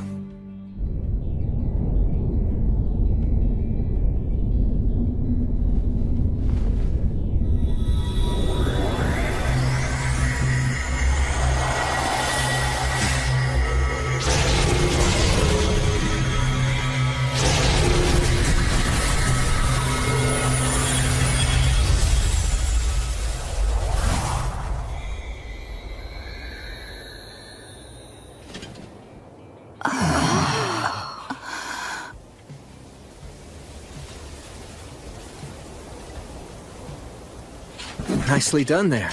Of course. William? Are you quite sure about this? Why do you ask?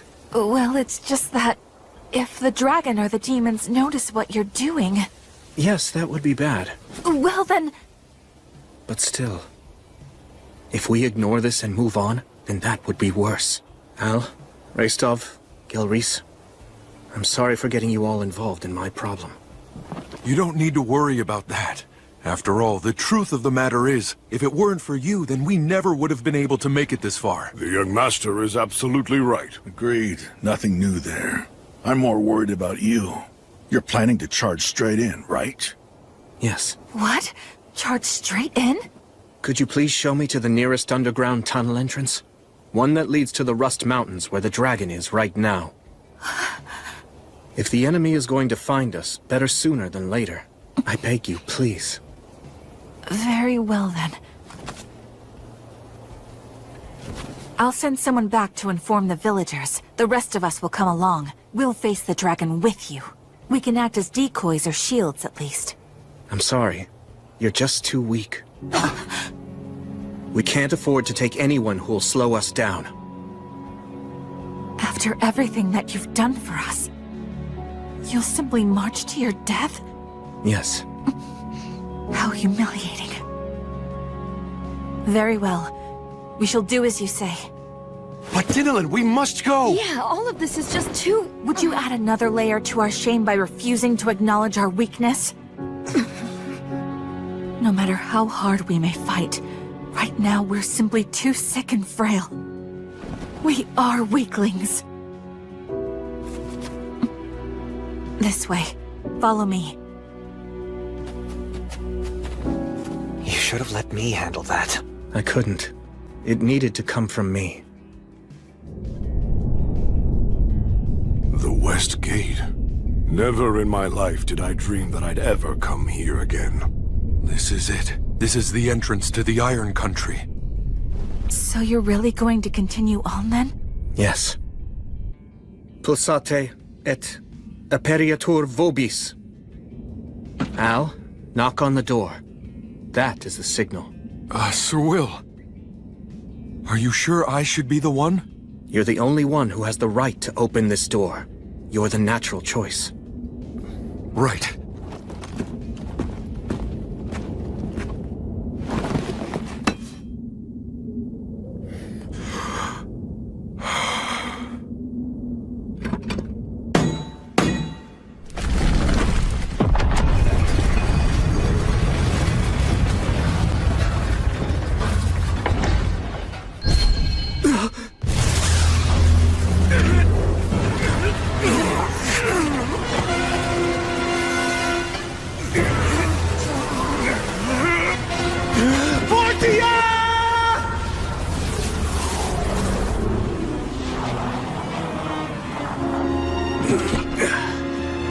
seems that they did notice us. Calamity's sickle. The evil dragon, Valakirka. Damn it.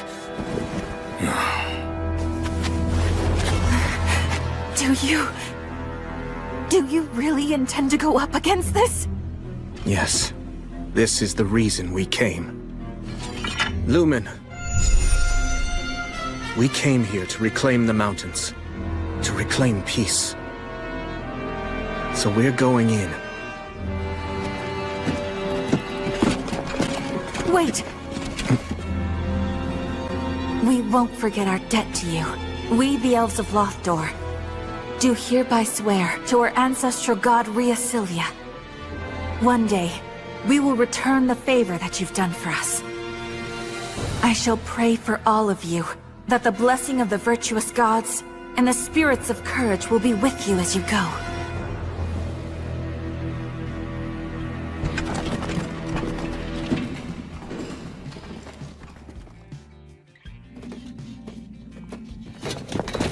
Wait! We won't forget our debt to you.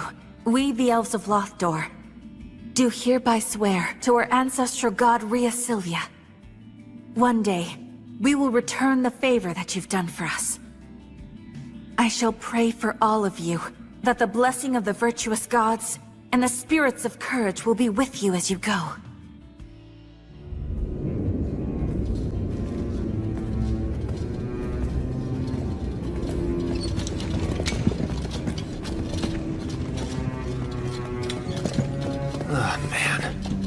Let's not stay here too long. We made the right choice not to use fire. The air down here is stagnant. Sir William cast a spell of poison resistance on all of us, but it feels foul here nonetheless. And the visibility is poor as well. It's terrifying to think we could run into enemies or traps.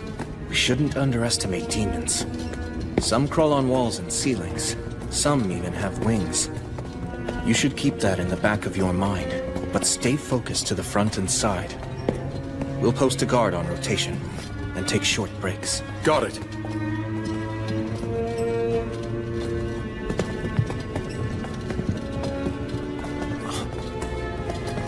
Hold it!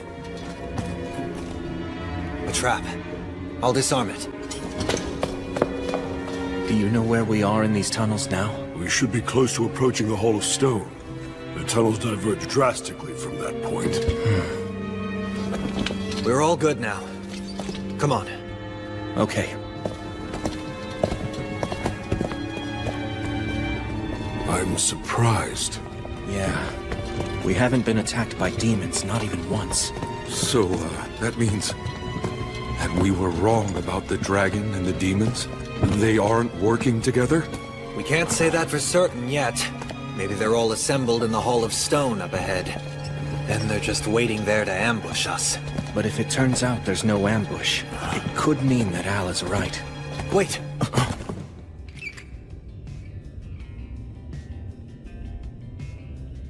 What is it? I heard something. Like the sound of clanking metal. And footsteps as well. Do you think it's an ambush? Don't know. All that I can really say for sure is that something's out there. So, then does that mean this is, Yeah. Gelreese and I will go in first with our shields up to protect everyone. Menel, back us up from the hallway. Al and Raistov, stand by. Watch for a chance to charge.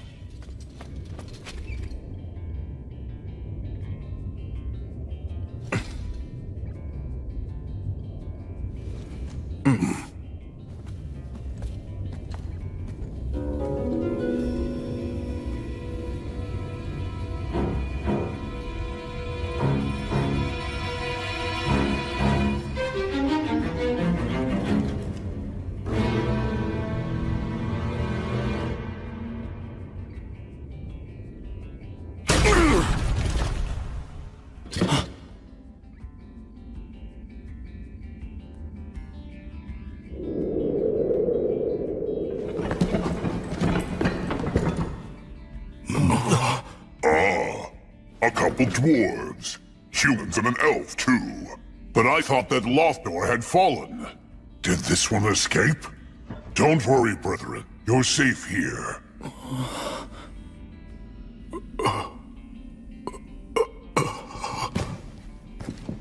So, how goes the battle? You must have had quite a rough time. You're all here. Oh, wait. I know you. You're Gelreese. I thought that you got out. What, did you get out and then come back? That is just so like you. You've sure got guts, though. You'll add the strength of 100 to our ranks. Fight alongside us.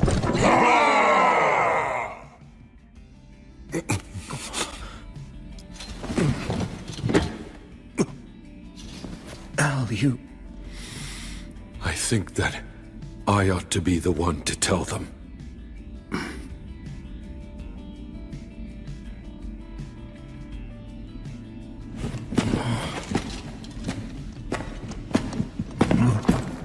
Who's this King Arvinger? No, he's not the king.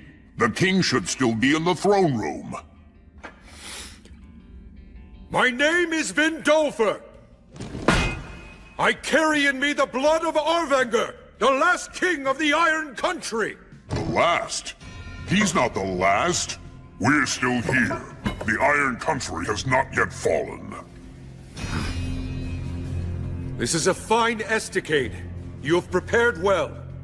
I can tell that you've continued to repair and improve it. That's right. It is the pinnacle of our engineering. We will not allow the demons to enter here. I see. But still...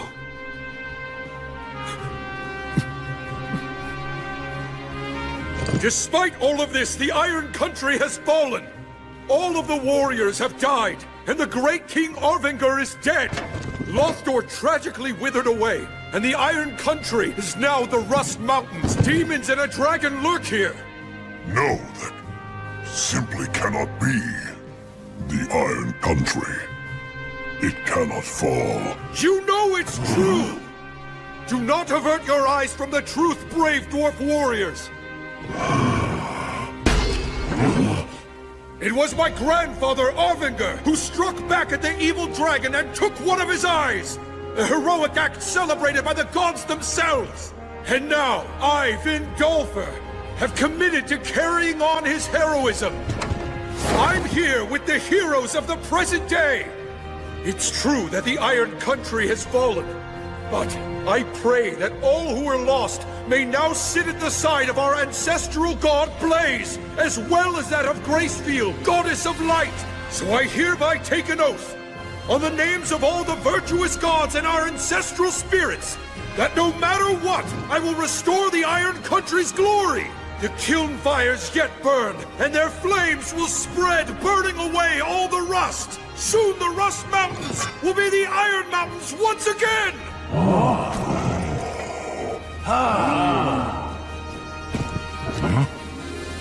And so, I beg of you, please rest now. You all have done more than enough.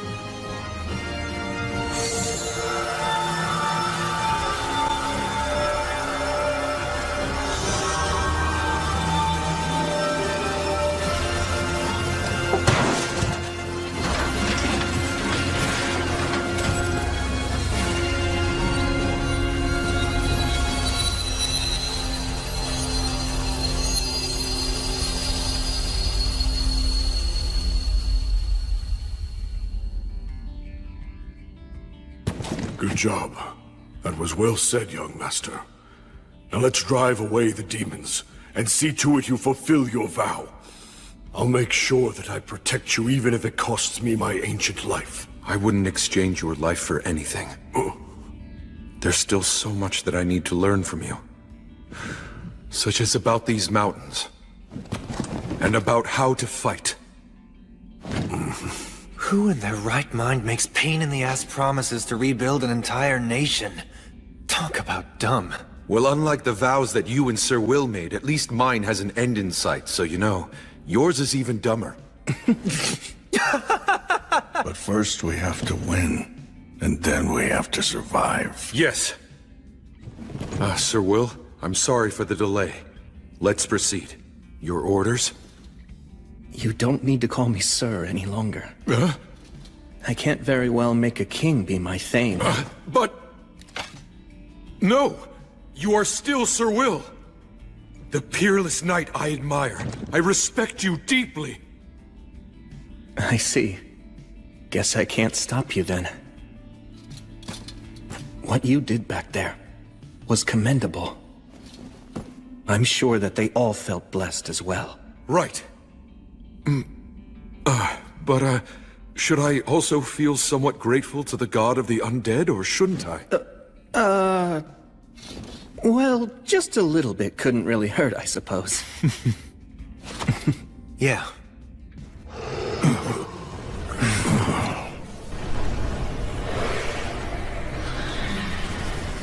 I know this had to be done, but it looks like we've lost too much time. Right, let's go. We must take back the Iron Country, the nation of the dwarfs.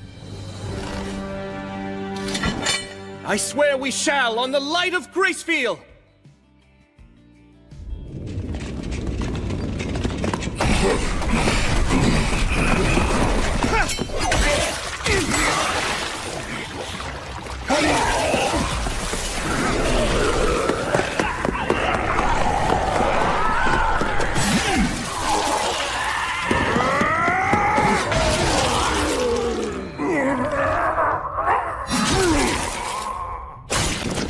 Take a right at the next junction!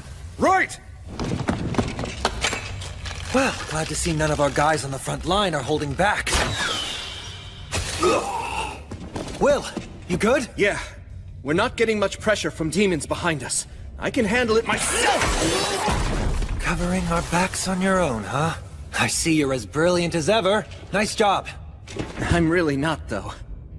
After all, I'm not alone. We're nearing the Hall of Light. The dragon's likely in the great cavern beyond it. I imagine demons will be waiting to intercept us in the hall. It's the throne room where the great King Ovinger delivered his final speech to our people. We must reclaim it. Yes. And we shall! If you say so, sure. I'll back you up. Yeah. Everything that was stolen should be taken back by its rightful owners.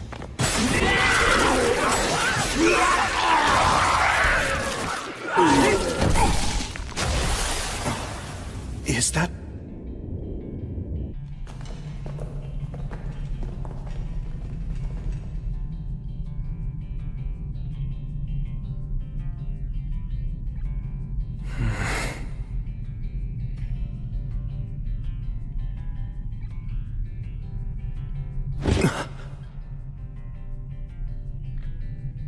I think that's... the General Scarabaeus.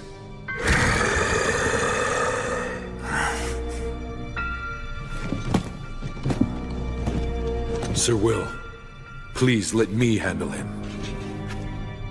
Al. No, wait. Vindolfer. I wish you good luck. You have my thanks. Hey, wait! It's fine, Menel. Let him do this. Hang on a minute. That's a general. It's way out of his league. Still, this is Al's battle now. It's a king's battle to reclaim his throne.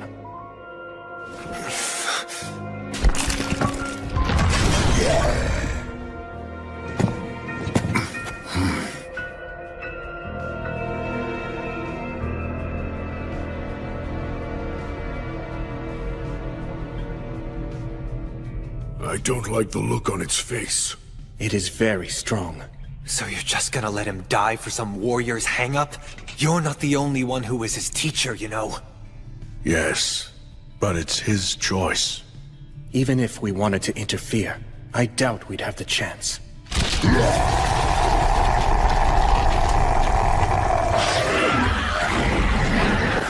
see what you mean.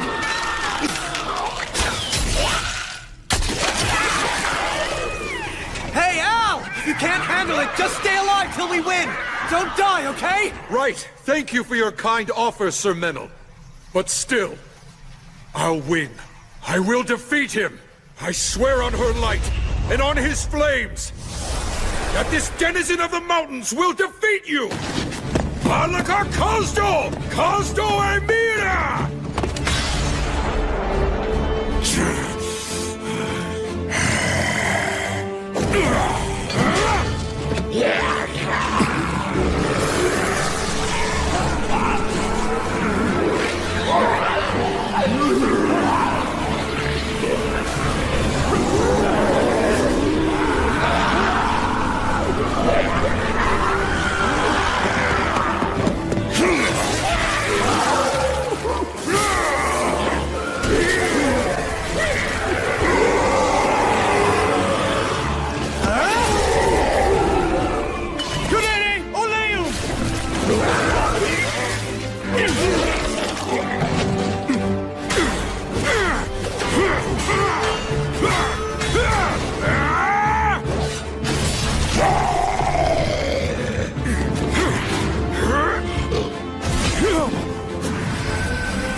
Is that a blessing?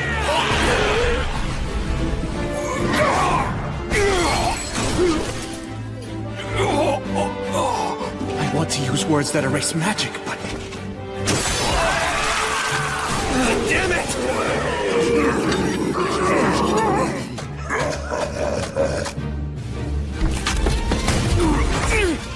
Ow! It's all right, because... I will not lose this on my solemn vow and on the hopes of all of my brethren. I swear that I will take back our homeland!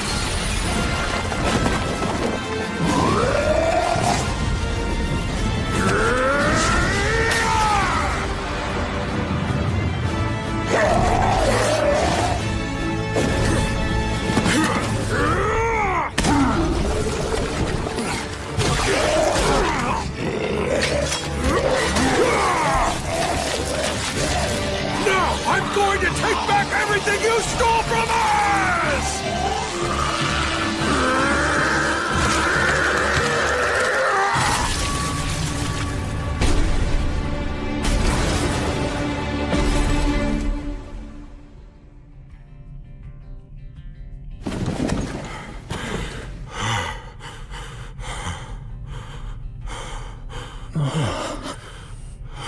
When they go into battle, it's like their souls are on fire.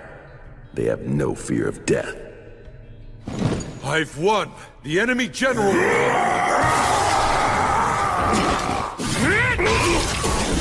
It's not over yet, Al! Keep it up a little longer! Of course!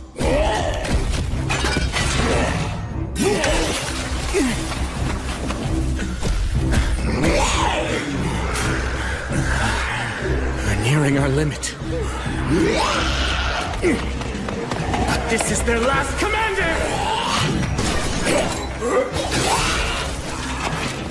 Dice there!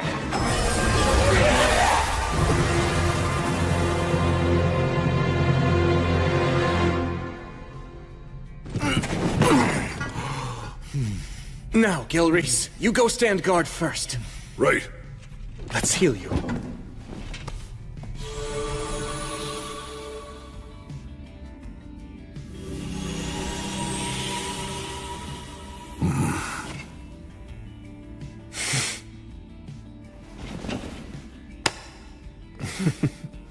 Man, I really thought that we were all dead meat there. The 5 of us charging into the demon's base was definitely a reckless move. Oh, that was well done. You did great, my man. Oh, no. I didn't really...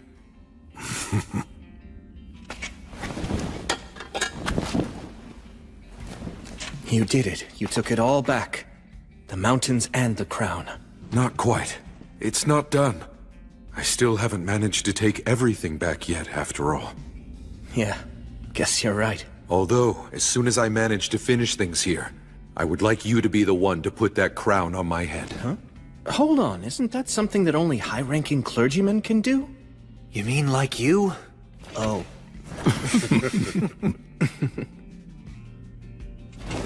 Let's go. Wait. Look at that.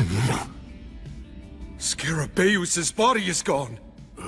But his head is still right there. Demons are supposed to turn to dust when they die. But even after he was beheaded... Let's track him down!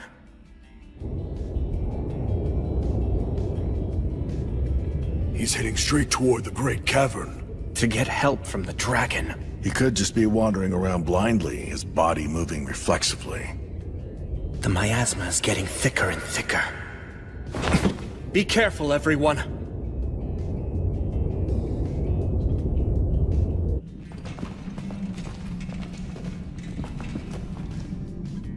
This is the Great Cavern. Look around, find him.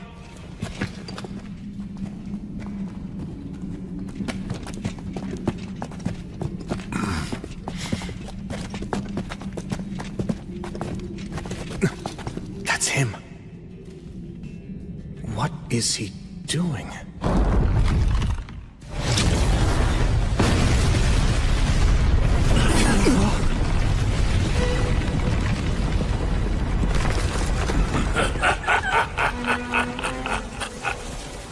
What a pathetic little weakling!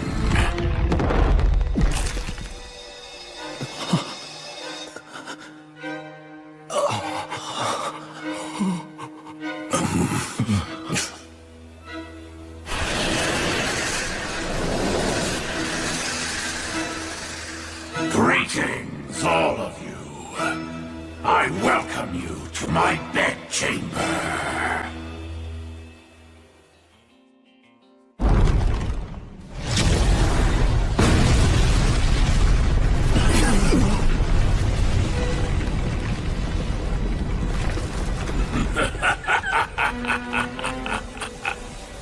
What a pathetic little weakling!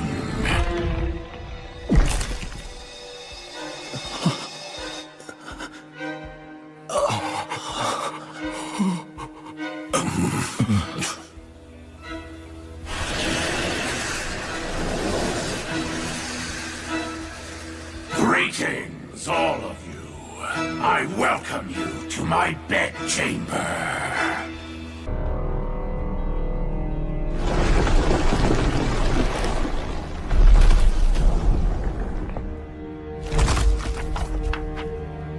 You there, weak one. The one who is destined to die here. I ask you, what is your name?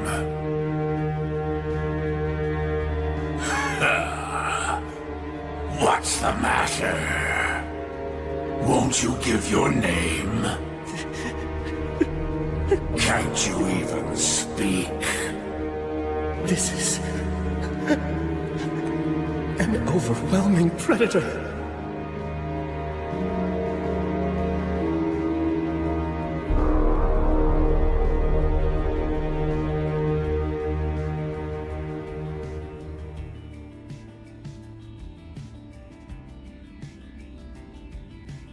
You may try to deny unpleasant feelings such as fear and anxiety, but doing so won't make them go away. If you wish to be confident, pride is not what you need, just as false bravado is not what you need to be courageous. The actual truth is that everything begins with acceptance.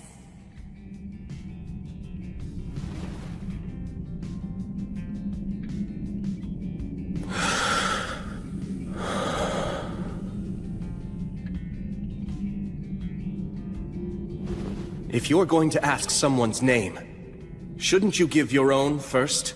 Oh?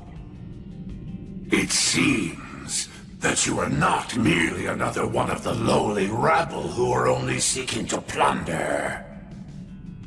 Fine, I shall give you my name.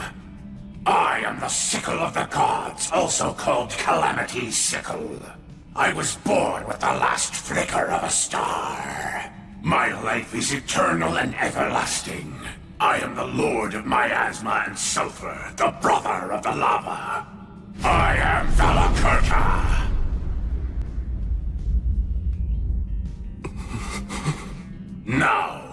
answer my question.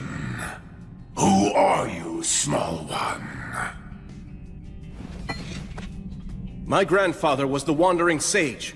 The name my father bore was War Ogre of the Star of Leo. My mother's the beloved daughter of Mater. I'm known as the Light of the Hinterlands, the faraway paladin. Disciple of Gracefield, the goddess of flux. I am William G. Merryblood. It is an honor to meet you, Dragon of the Age of Gods.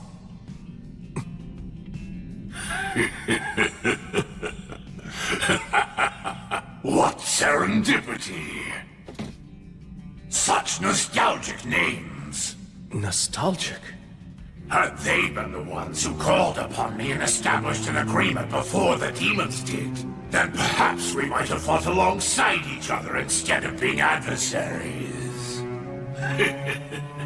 I sense a trace of the god of the undead scent on you, yet you proclaim yourself a disciple of the goddess of light. Yes, I see. Well, that explains the age disparity. Now then, I believe that concludes our introductions and inquiries. Yes.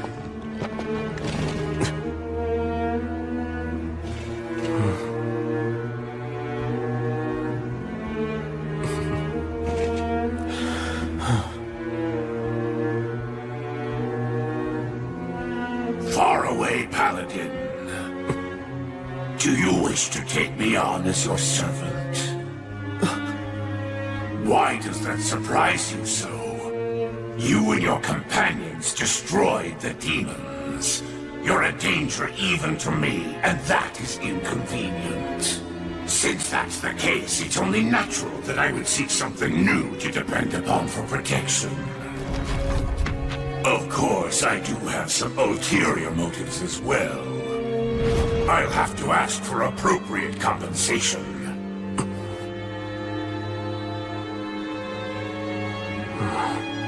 Have no fear. I have no wish to do battle against a brave warrior such as yourself. Yet, in a few decades, you'll kill me and destroy everything. You'll simply change your loyalties once again. That's how you always operate!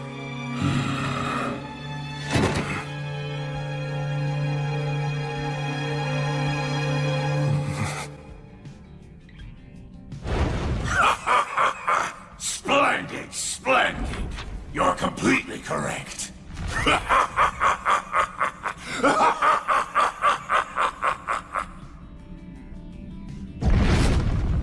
But then, it's really not such a bad deal, is it? He's right. If I accept the deal, I won't have to fight a losing battle today. After all, what reason do you really have to fight me? Did you not come to me armed with spear and determination because you perceive me as a threat to innocent people?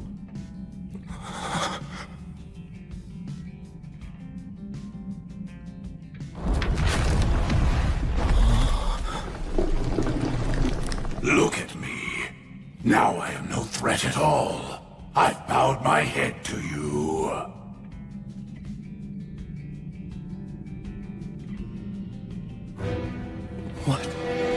What is going on? All right, make your choice. Show me you have what it takes. Prove you can wield authority over me. Now what will it be? Are you going to choose peace?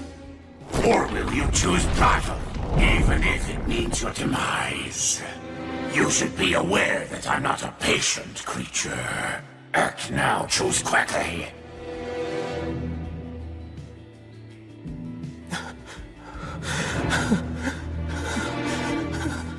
What is this? Should I refuse? No, if I do that, what should I do? What choice should I make?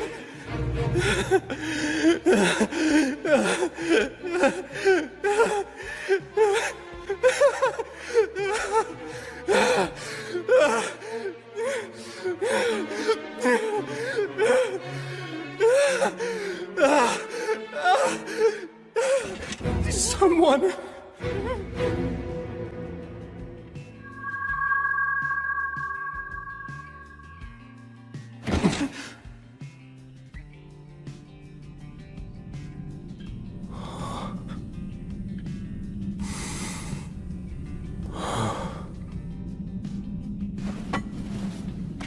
That's right. I've already been saved by her. If courage is something that can take a physical form, then I have it in my heart now. Menel, Raistov, Al, Gelreese. The outcome of this conversation will decide everything. Be ready!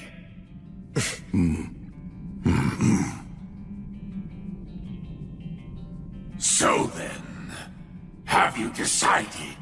The time is upon you. You must choose, faraway Paladin. Will it be peace or death? I won't choose. It's you who must decide, Valakirka. Oh? And just what is this choice? To mend your ways, or not?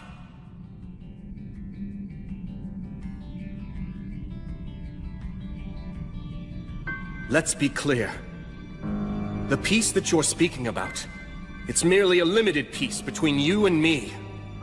It's not specifically peace for me, or for the innocent people you mentioned before. Am I wrong?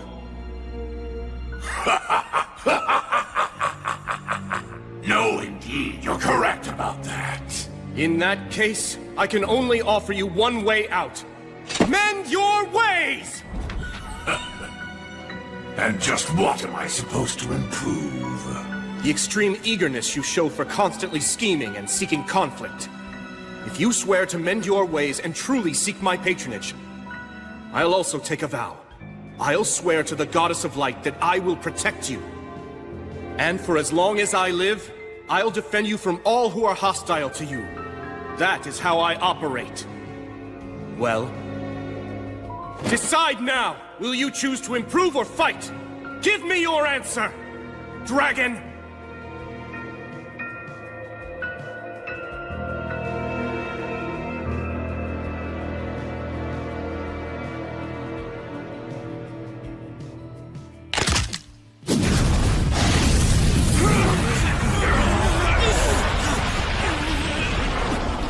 Well done. You have successfully answered the dragon's riddle. Good job, faraway Paladin. You are no reckless boy showing off his own strength for a lark. Nor are you cunning for the sake of protecting your own life. You walk the path that you consider to be righteous, and you do so with valor and wisdom. How marvelous. You are in every way the successor to those heroes of old. I hereby acknowledge you as the true hero that you are.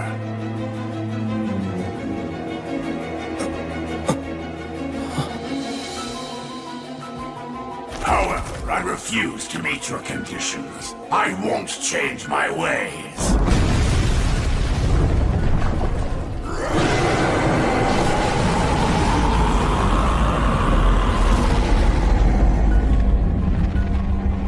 I am the great Valakirka.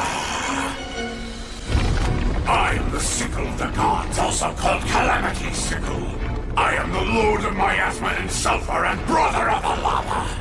I am alive because miasma poisons and kills, and because lava is boiling hot. War, disasters, feats of valor, treasure, death, sacrificial maidens, and heroes. What would a dragon be without any of these? I am Valakirka. I'm the oldest and most powerful of dragons, feared even by the gods. I am Valakirka!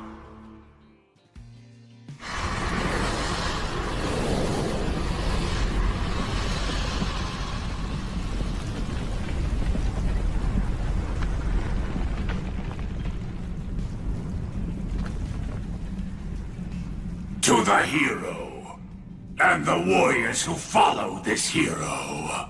I could kill all of you right here and now and add another page to my already terrifying history. Or I could be slain by you and my defeat could become a song about an act of valor until the end of time. If you're prepared for the dragon's flames to burn your body and soul and erase you from the cycle of death and rebirth, then I shall allow you to bring your challenge against me. This is the great dragon of the Age of Gods. He's definitely an opponent I can respect. The faraway paladin, I, William G. Merryblood, will fight you!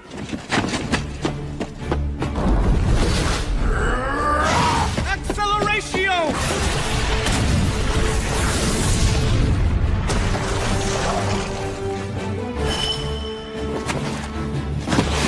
Lamina!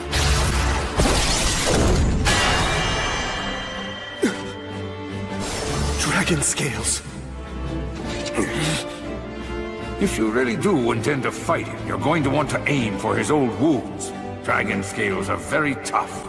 I doubt that even blood would be able to cut through them and reach the dragon's flesh. I can't keep chasing after blood forever.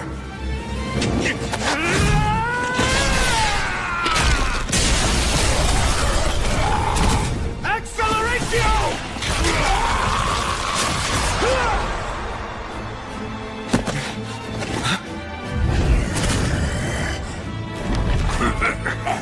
You can break through a dragon's scales, huh? What perfect light exercise! This should help keep me away! Hey! Will's not the only one you're fighting!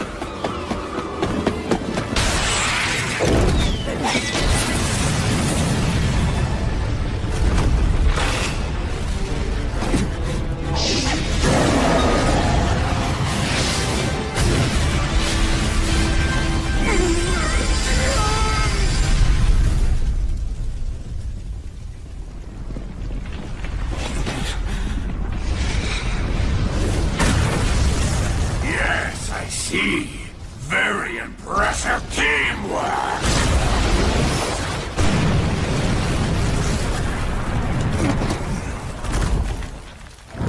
Flammo Ignis! Sylphs, oh sylphs, you maidens of the wind!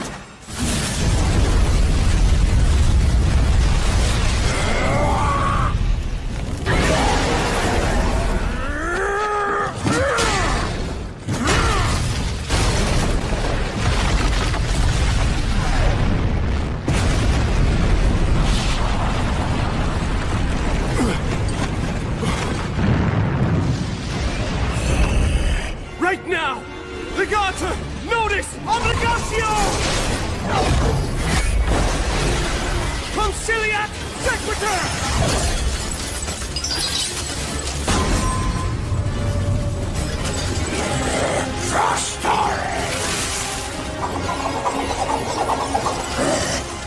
This is a triple cast, Gus's specialty. The trump card of trump cards that I burned into my eyes that day. Halida Mors, Equo, Usat Fedes! You'd use that in a real battle! Paperum Tabernas, Regum Centures! Damnatio Memoriae!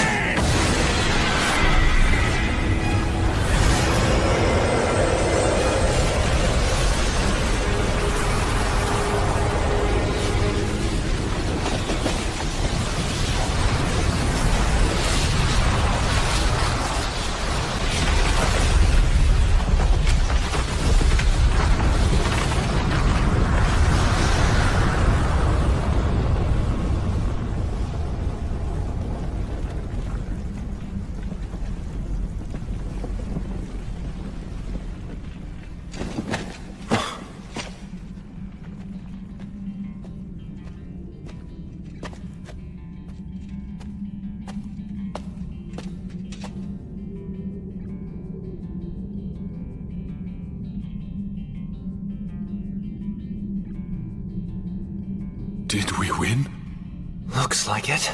The moment of victory is surprisingly disappointing.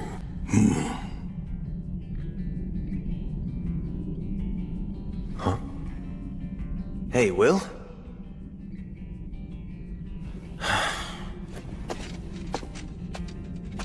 The dragon's destroyed. Isn't it?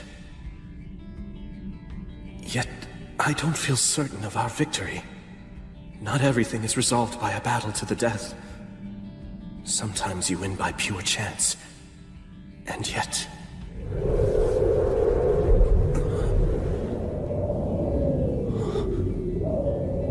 Is that wind?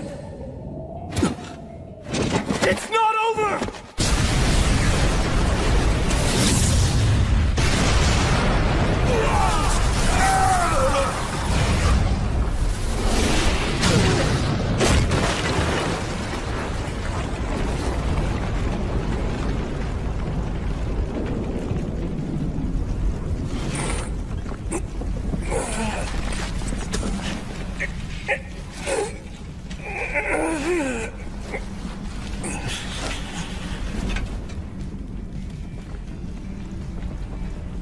He changed.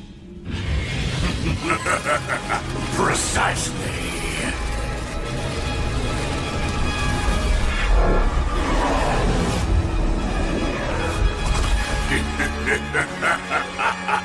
Words of transformation. Words that are so risky that humans can't even use them. Actually, that raises another point. How was a huge beast like Valakirka able to get into this underground country in the first place? So, have you caught on now? That's right!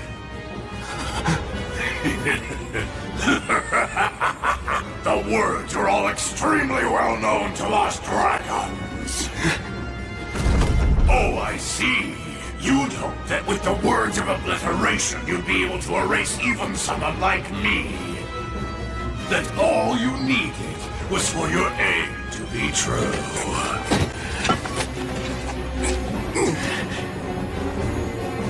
He even knows how to counter the ultimate destructive magic. No, the result would likely be the same no matter what magic I chose. This dragon has fought every kind of word on every kind of battlefield, and he's been able to defeat every last one of them. Of course he has. This is a dragon.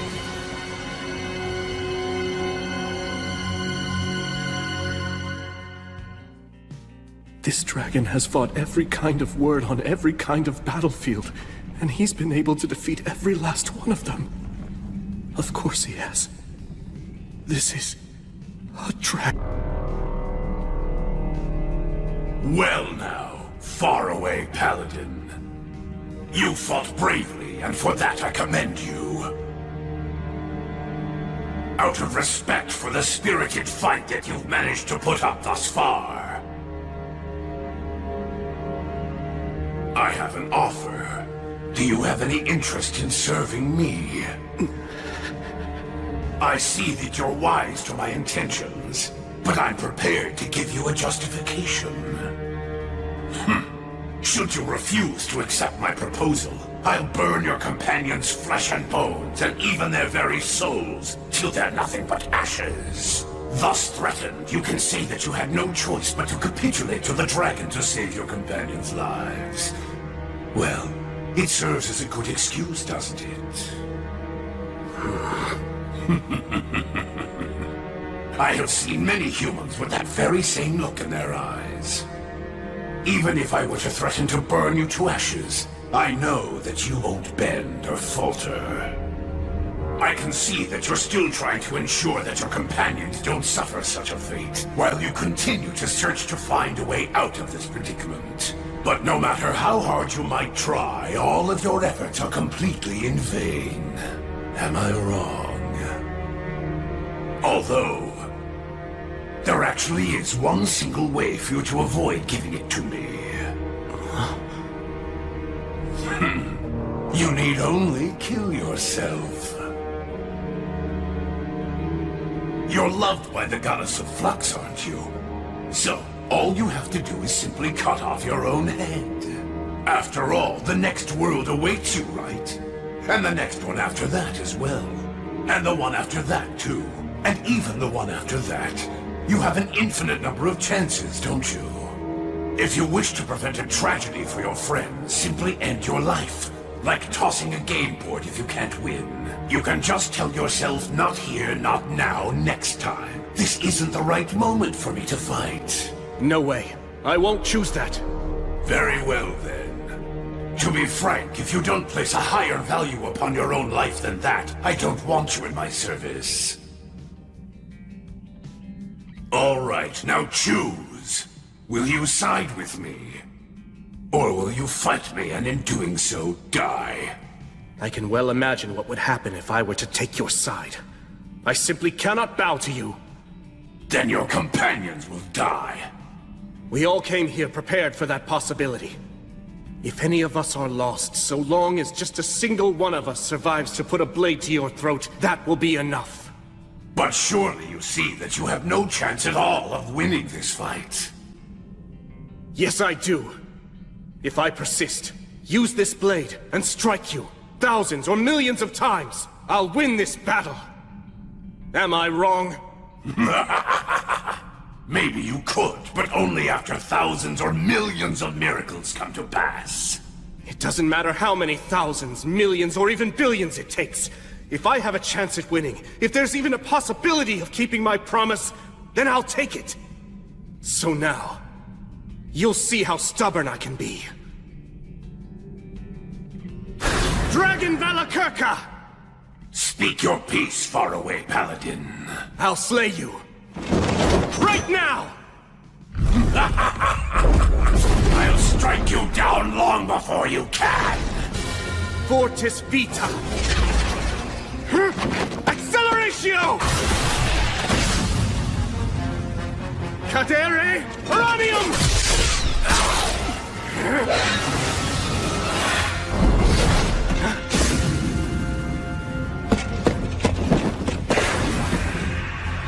I need to try to keep them out of this.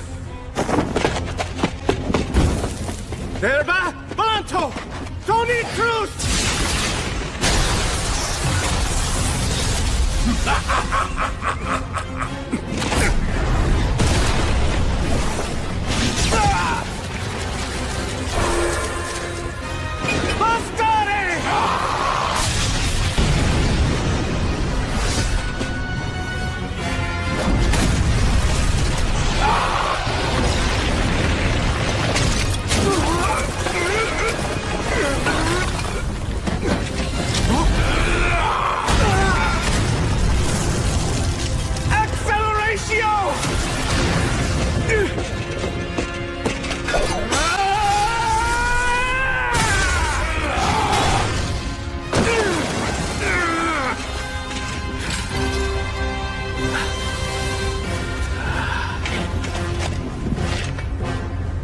Pale moon.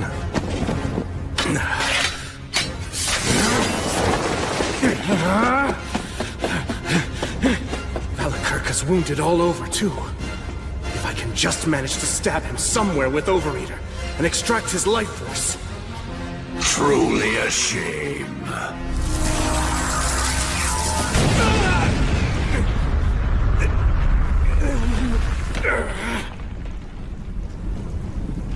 I am quite familiar with that particular demon blade. I know that it's indeed a legitimate threat to me. It's said to have been forged by the hand of a demon king in times gone by. It was created in order to confront and kill the High King, who was obsessed with swords. But despite its power, if one knows how it works, it can be defeated. Much like this.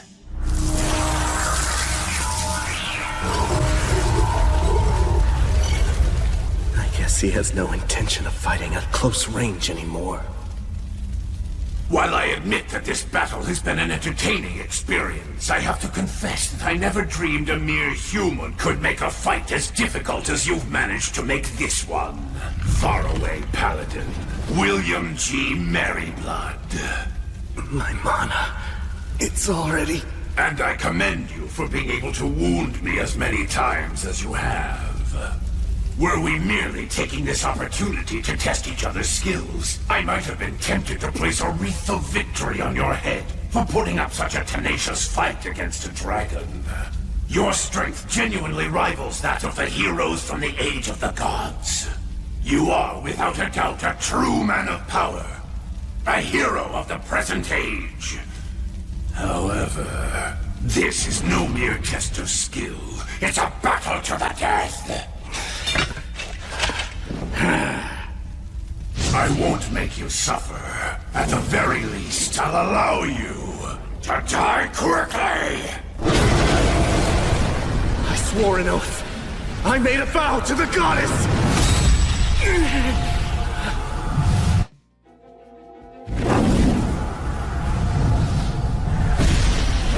A herald, eh? So you're too weak to send an echo, are you? This is nothing but a pointless, wasted effort, goddess of light!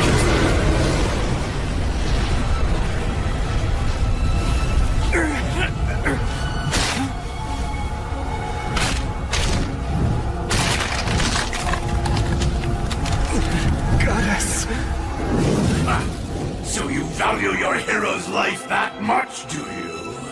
But be that as it may, the intervention of a mere herald from one single god isn't enough to change anything about the outcome.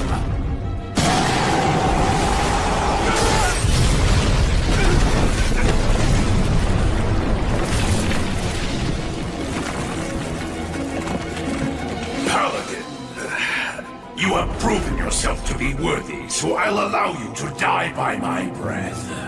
You will always remain in my memory, but as for your body and soul, I will burn it all to ash, down to the very last fiber of your being! No, I can't have that. Who goes there?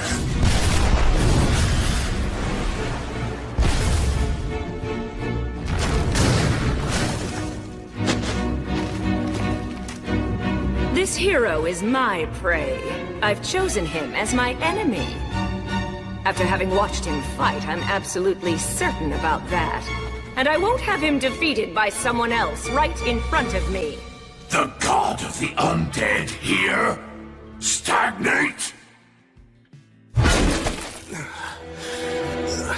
Well now, evil dragon Velikirka. I believe you said that the intervention of a mere herald from one single god isn't enough to change anything. And you're right. I told him that too. That's the same prediction that I gave him. I said that heroes are insufficient, even with the goddess of light helping. That's true. There's no chance of slaying a dragon like Calamity's sickle. But you know, now that I come to think about it, I didn't consider what could happen if such an intervention actually involved two gods. I wonder what would change. Would a hero have a chance of winning? I believe they'd have at least some chance, Velikirka. Well, it seems that you're as talkative as ever, god of the undead. You and I are two of a kind. A detestable kind, that is. I feel as if we have similar tastes. But my taste is nowhere near as bad as yours. A life, a soul, only has value if it burns out in a final blaze of glory. What's the point of living forever anyway, you worldly fool? That itself is poor taste. Beautiful things should last forever. That's only natural. But you just destroy. My, what a lady killer you are, Paladin. Even in the age of the gods, I never saw the like. Just imagine, two goddesses rushing to your side when you're in peril. Wait, goddess? In the grand scheme of things, does it matter whether I'm a god or a goddess? After all, to someone who's a god, gender is only decorative. Right? Oh, come now, don't be so angry, Gracefield.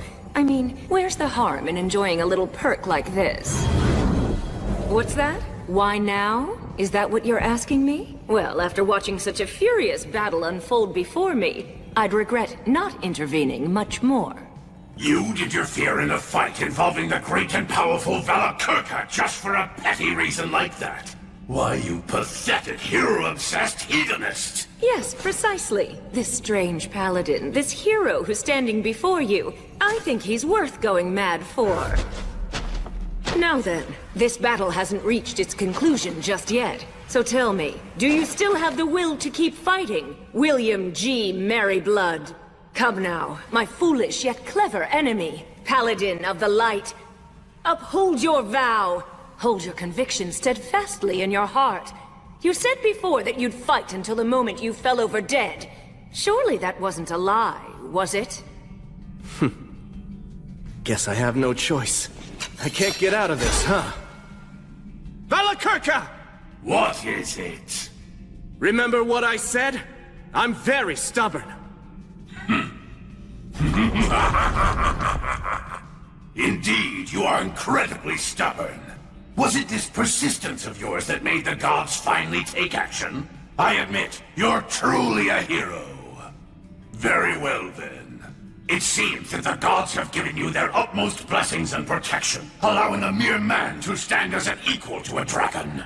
And burning even a hero who's lauded by the gods is what makes me a dragon! So now, you merciful goddesses who oversee the soul, lovely maidens who have lost the protection of war, what safeguards are you planning to give to this hero? That is, how will you kill me? I won't give him any. As I said before, this man is my enemy, and he's declared that he always will be. So I have no reason to grant him any kind of protection. Oh. But surely you haven't forgotten, have you, Valakirka? You do know where you are right now. That's right. This is the Iron Country. The mountains where the regretful souls of the Warriors of Flame reside. Now is the time to return. Your compatriots, your descendants, have come back. They've brought one who is undeniably a hero, so that he may defeat the demons, challenge the dragon, and take back the mountains that were once called home. A warrior shouldn't wander asleep merely observing such an event. So now, come and take up the sword of vengeance! Set the fierce flames of your courage ablaze once again. Your time has come, Dwarven warriors!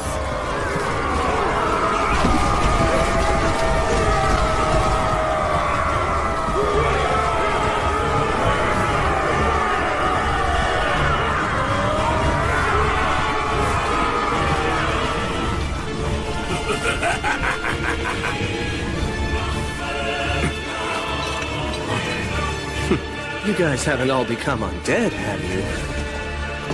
Relax. We're all still alive. That's right. As you see. We did cut it pretty close, though. That solo battle of yours kept the dragon distracted for a while. Then, with the protection of our ancestral god. Well, it took a while since I'm not used to it, but I healed us all. I see. Al, remember when you were fighting against that demon? You were in the divine protection of Blaze, the god of fire. Indeed. Sir William, what is all this? They're our allies. Reinforcements we can rely on.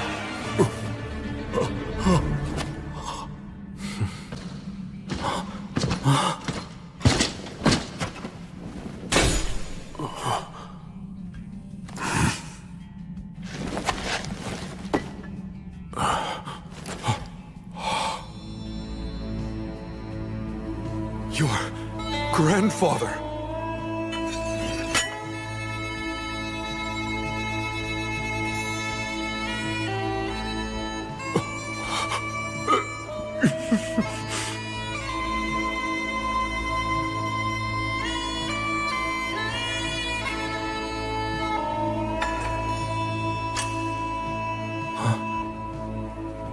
Hold on. Shouldn't you give that to Al?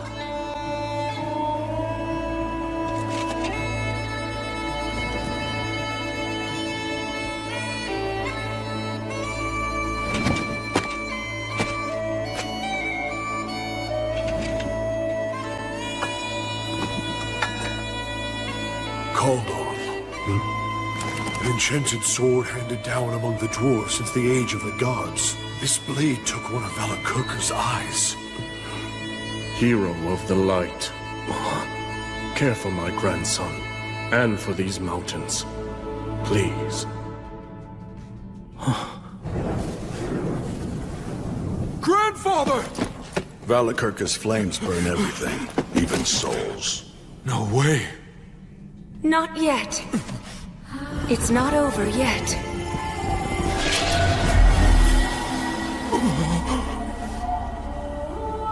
Goddess, you...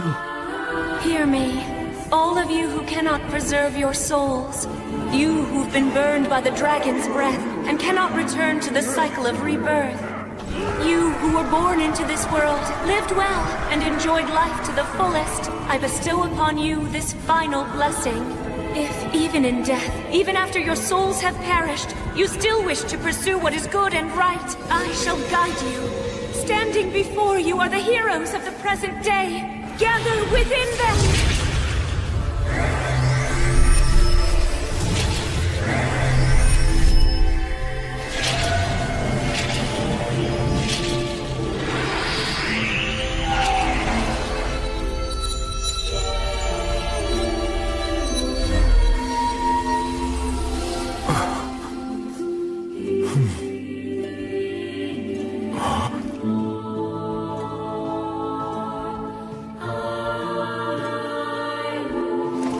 Grandfather. Even now, I won't apologize. But, my grandson, look after our country and people. I beg you.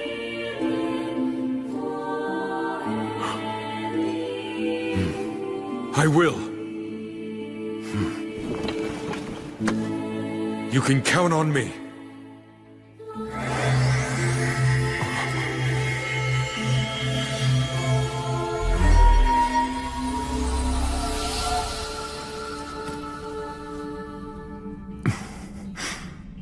Sheesh. I guess that nothing's changed. She never could let me have all the fun.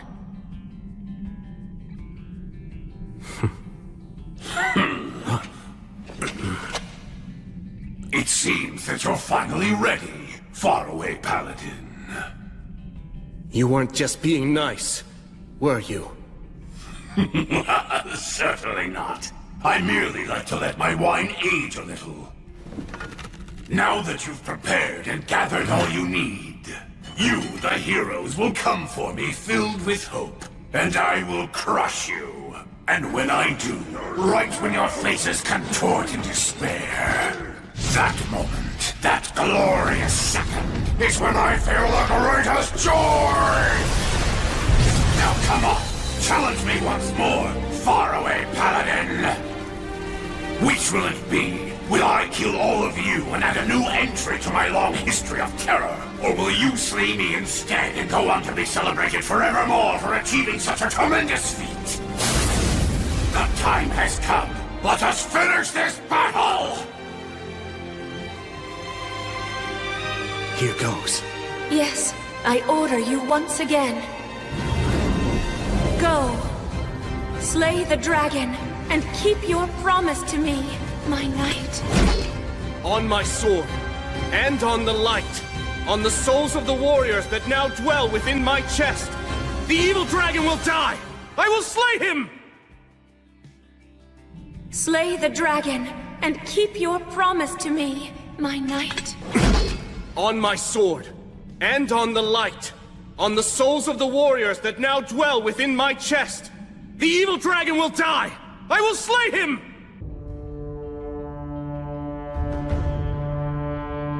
Burn, flames of courage!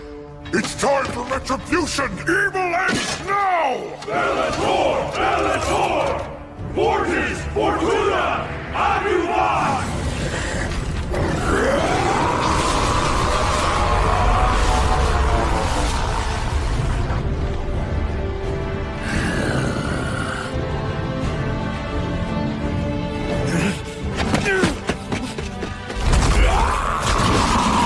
Divine protection of light!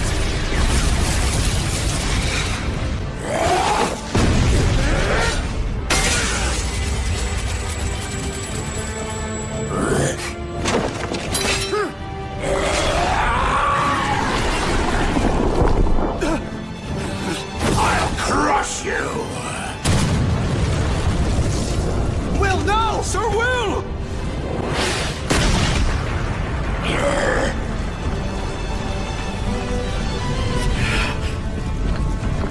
I swear, Will. He's figured out the dragon's moves.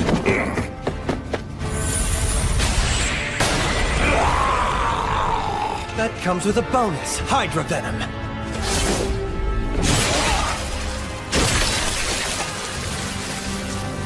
Now fire!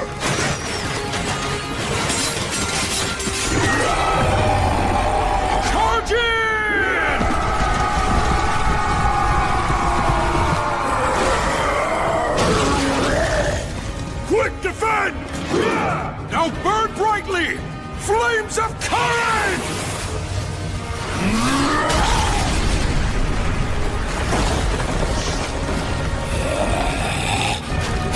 This is our homeland, and we're taking it back right now!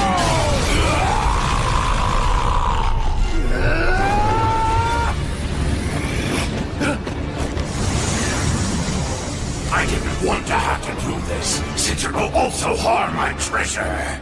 If he breathes on us, we're done! Brave warriors, this shall be your demise! Acceleratio!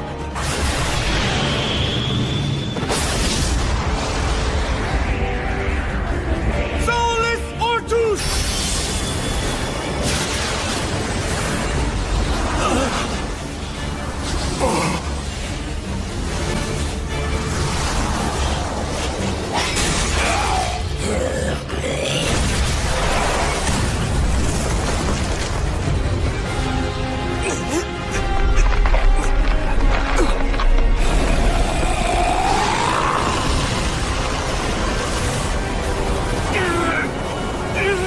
If I go down with the dragon, that's fine.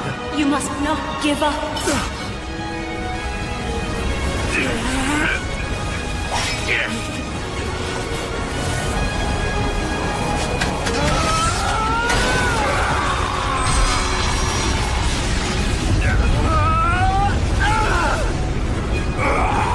I swore an oath to the goddess. I made a solemn vow to her. I promised not to give up on life to the very end!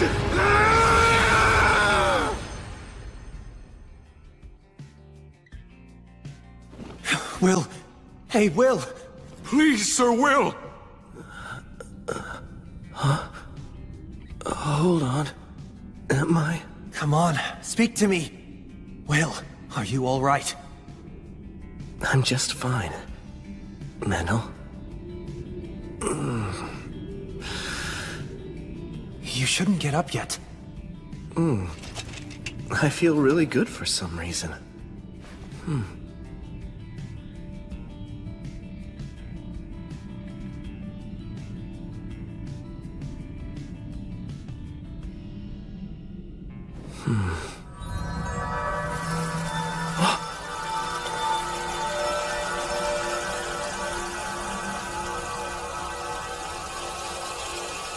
You guys saved us.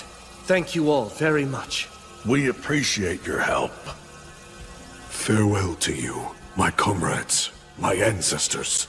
The young master and I will take over everything from this point onward. I promise. I'll restore the Iron Country to its former glory.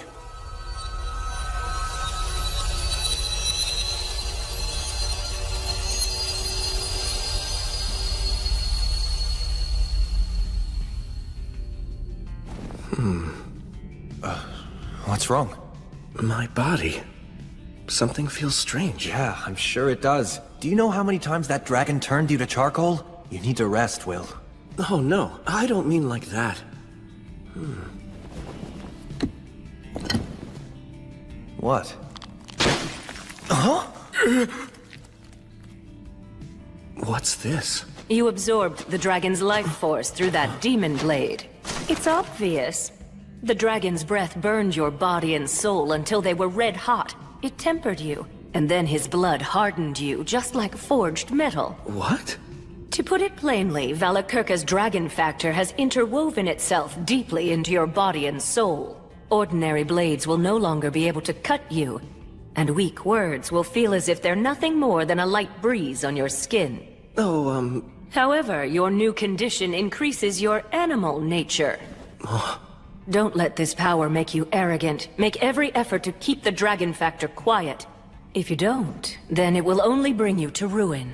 And to be honest, I do not wish to see you die such a pitiful death. Stagnate, you... I'm afraid I've been rather free with the use of my power. But then, since I helped you slay the dragon, you now owe me. I'd say that's not such a bad trade-off. You do feel indebted to me, don't you? Yes. Excellent. You see, when dealing with a hero such as yourself, pinning you down and forcing you to yield to me is much less effective than making you feel grateful and indebted to me. It is a shame that Gracefield guided those dwarf warriors away. But why should I bother seeking them out simply to make trouble for you?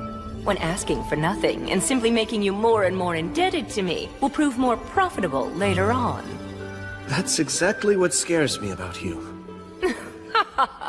Then I shall go now. And farewell to you, Gracefield. I've troubled you enough for now. Stagnate, goddess of the undead, won't you consider giving up your ideals? It's not too late. Will you discard your undead powers and work with me to guide souls once again? If you would Don't finish that thought. And no, I won't. I'll always follow my own ideals. I see. Farewell, my elder sister. Yes. Farewell, my little sister. Well then, William G. Merryblood. Huh? You have acquired great power, and your name will now shine even more brightly as a hero. But as light grows, so too does the darkness. So try to avoid becoming a warmonger and hating people, and keep your womanizing in check. Oh dear, that's right. You don't actually have a woman, do you? Hey, mind your own business. I understand that you've devoted yourself to my sister's service, but even so, you should take at least one mate. How else will I have the pleasure of seducing your offspring? That's the worst possible reason. Actually, if I were to create a female Echo one day, would you consider siring offspring with me? Look, I'm not asking you to do it for me, but really, what harm could one single child do? Rhea Sylvia creates demigod children with heroes all the time, after all. All right, I'll let it go for now. Also, as you may recall, I once asked you if you'd like me to love you, didn't I? Well, I lied.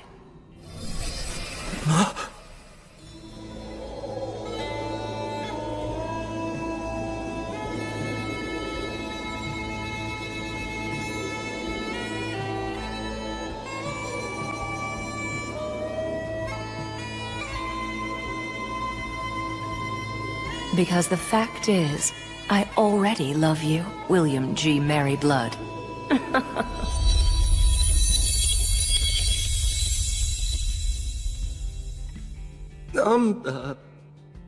Man, goddesses sure are impetuous. Anyway, just be happy, Will.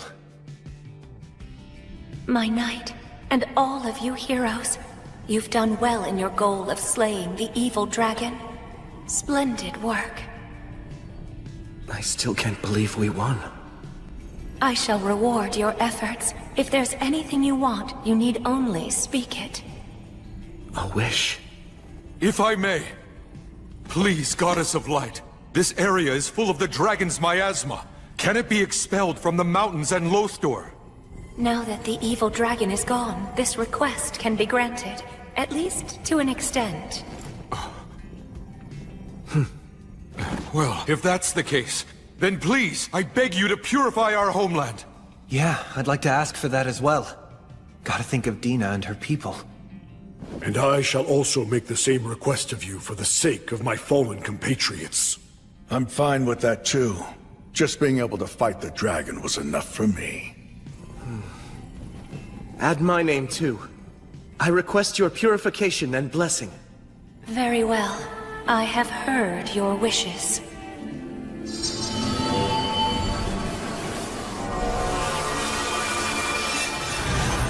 Sorrow for all those who've been lost.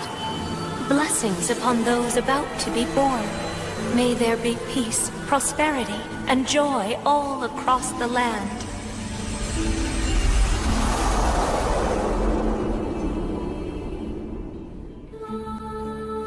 Now, you heroes who've slain the dragon, you brave souls who've reclaimed and restored this land, henceforth, may the blessing of the light be with you.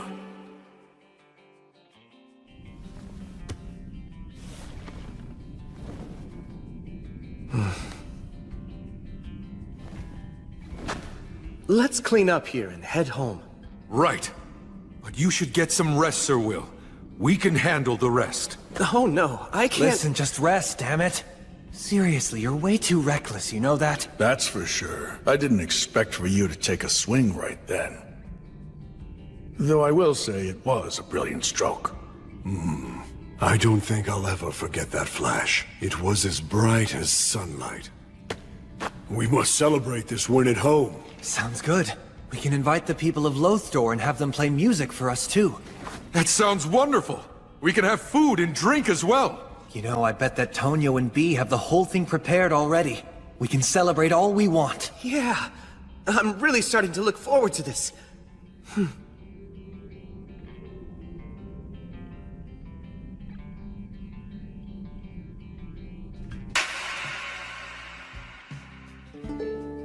We took some of the dragon's treasure and a few of his scales as proof of the successful completion of our quest. Shortly after, we headed out for town.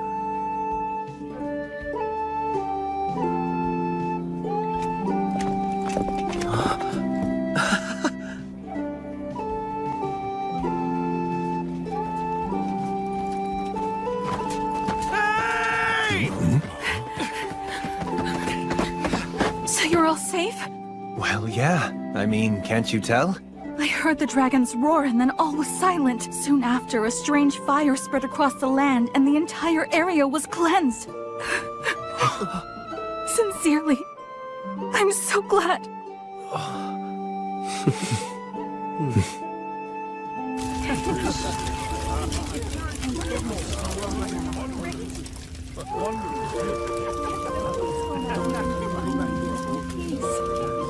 I thought there was a pretty good chance you wouldn't return. I'm not gonna die. I have too much to do. Oh, like what? Well, for starters, there's rebuilding this place. The effects of the dragon's miasma still linger, right? That's true. The miasma hasn't completely disappeared just yet. Some demons survived too. You're going to give some of the dragon's treasure to us? Yes, there's more than enough to go around. You can use it to help rebuild for now. Although, I fear that would be... I think we should take him up on his offer. Now that we've taken back the mountains, the former residents of the Iron Country will surely return soon. We should all work together. Let's restore our land to its former glory. But we don't want a large influx of wealth. That could throw off the balance of money and trade. Consult with Tonio first. Right. We'll also need to be prepared to take in any new residents.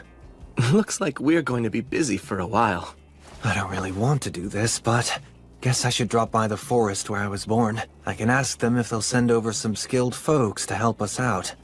And I'll go along with you. What, you will? The one who's making the request should be there to plead in person. Yeah, I guess you're right. We'll cross the ocean when spring comes then. Or do I even need to go? Just admit you're happy.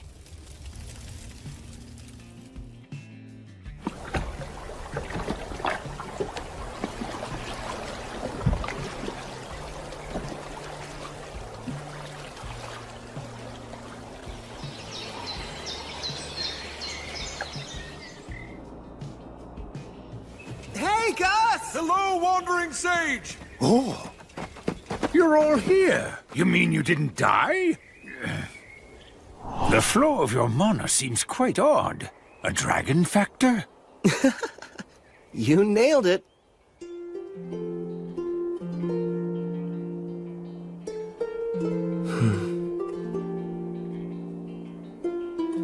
That's actually a curse, you know. Yes, I know. But I accept it. Well, just so long as you understand what you're getting into. More importantly, go on, let them know. All right. I'm home. I made it back from defeating the dragon. The two of you saved me yet again. Thank you.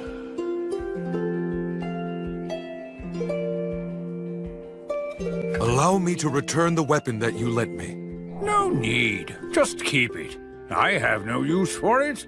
Oh, but, isn't it a memento of your beloved comrade? My, how kind. You're really quite sincere. It's precisely because it belonged to my comrade that I simply can't bring myself to let it rot away in storage. Well then, I gratefully accept it. I'm absolutely certain that there could be no greater honor for the weapon than to serve the new king of the dwarves. I'll return called on. No, Sir Will. That sword should belong to you. No, I couldn't. It's been treasured by the dwarfs for generations. And they entrusted it to you. Fighting fierce battles is a hero's destiny. Please, just make good use of that sword. I'll take good care of it, on loan. And then one day, I'll return it to your homeland. Right. Although, what you said makes it sound like even more difficult enemies are going to be coming my way. Hello? Well, you know. Try to live strong. I'll help you out when I can. That's not reassuring, at all.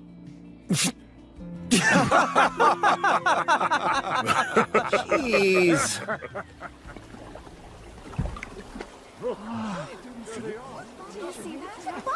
Is that them? Welcome back, all of you. It went well?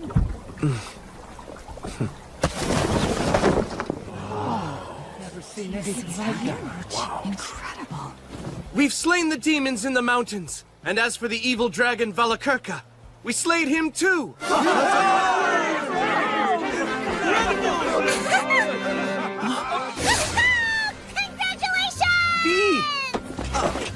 And everyone's okay? That's so awesome! What's that? Is that a dragon horde? Let me go see! I'm gonna write a song about it! Whoa, what's that? New equipment? Cool! Where did you get it?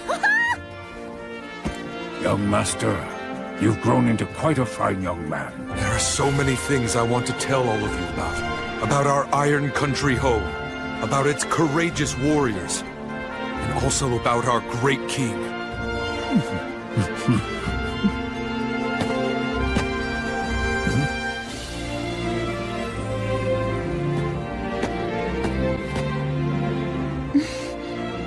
It's good to have you back. Indeed. All right, everyone. Our lord and his companions must be tired. They've only just gotten back from defeating a dragon, after all. We have to give them some time to get a little rest now. And then tomorrow we'll kick off the party. We'll cheer the dragon's end. Tomorrow, you can eat, drink, and sing all you want. Come, help us celebrate!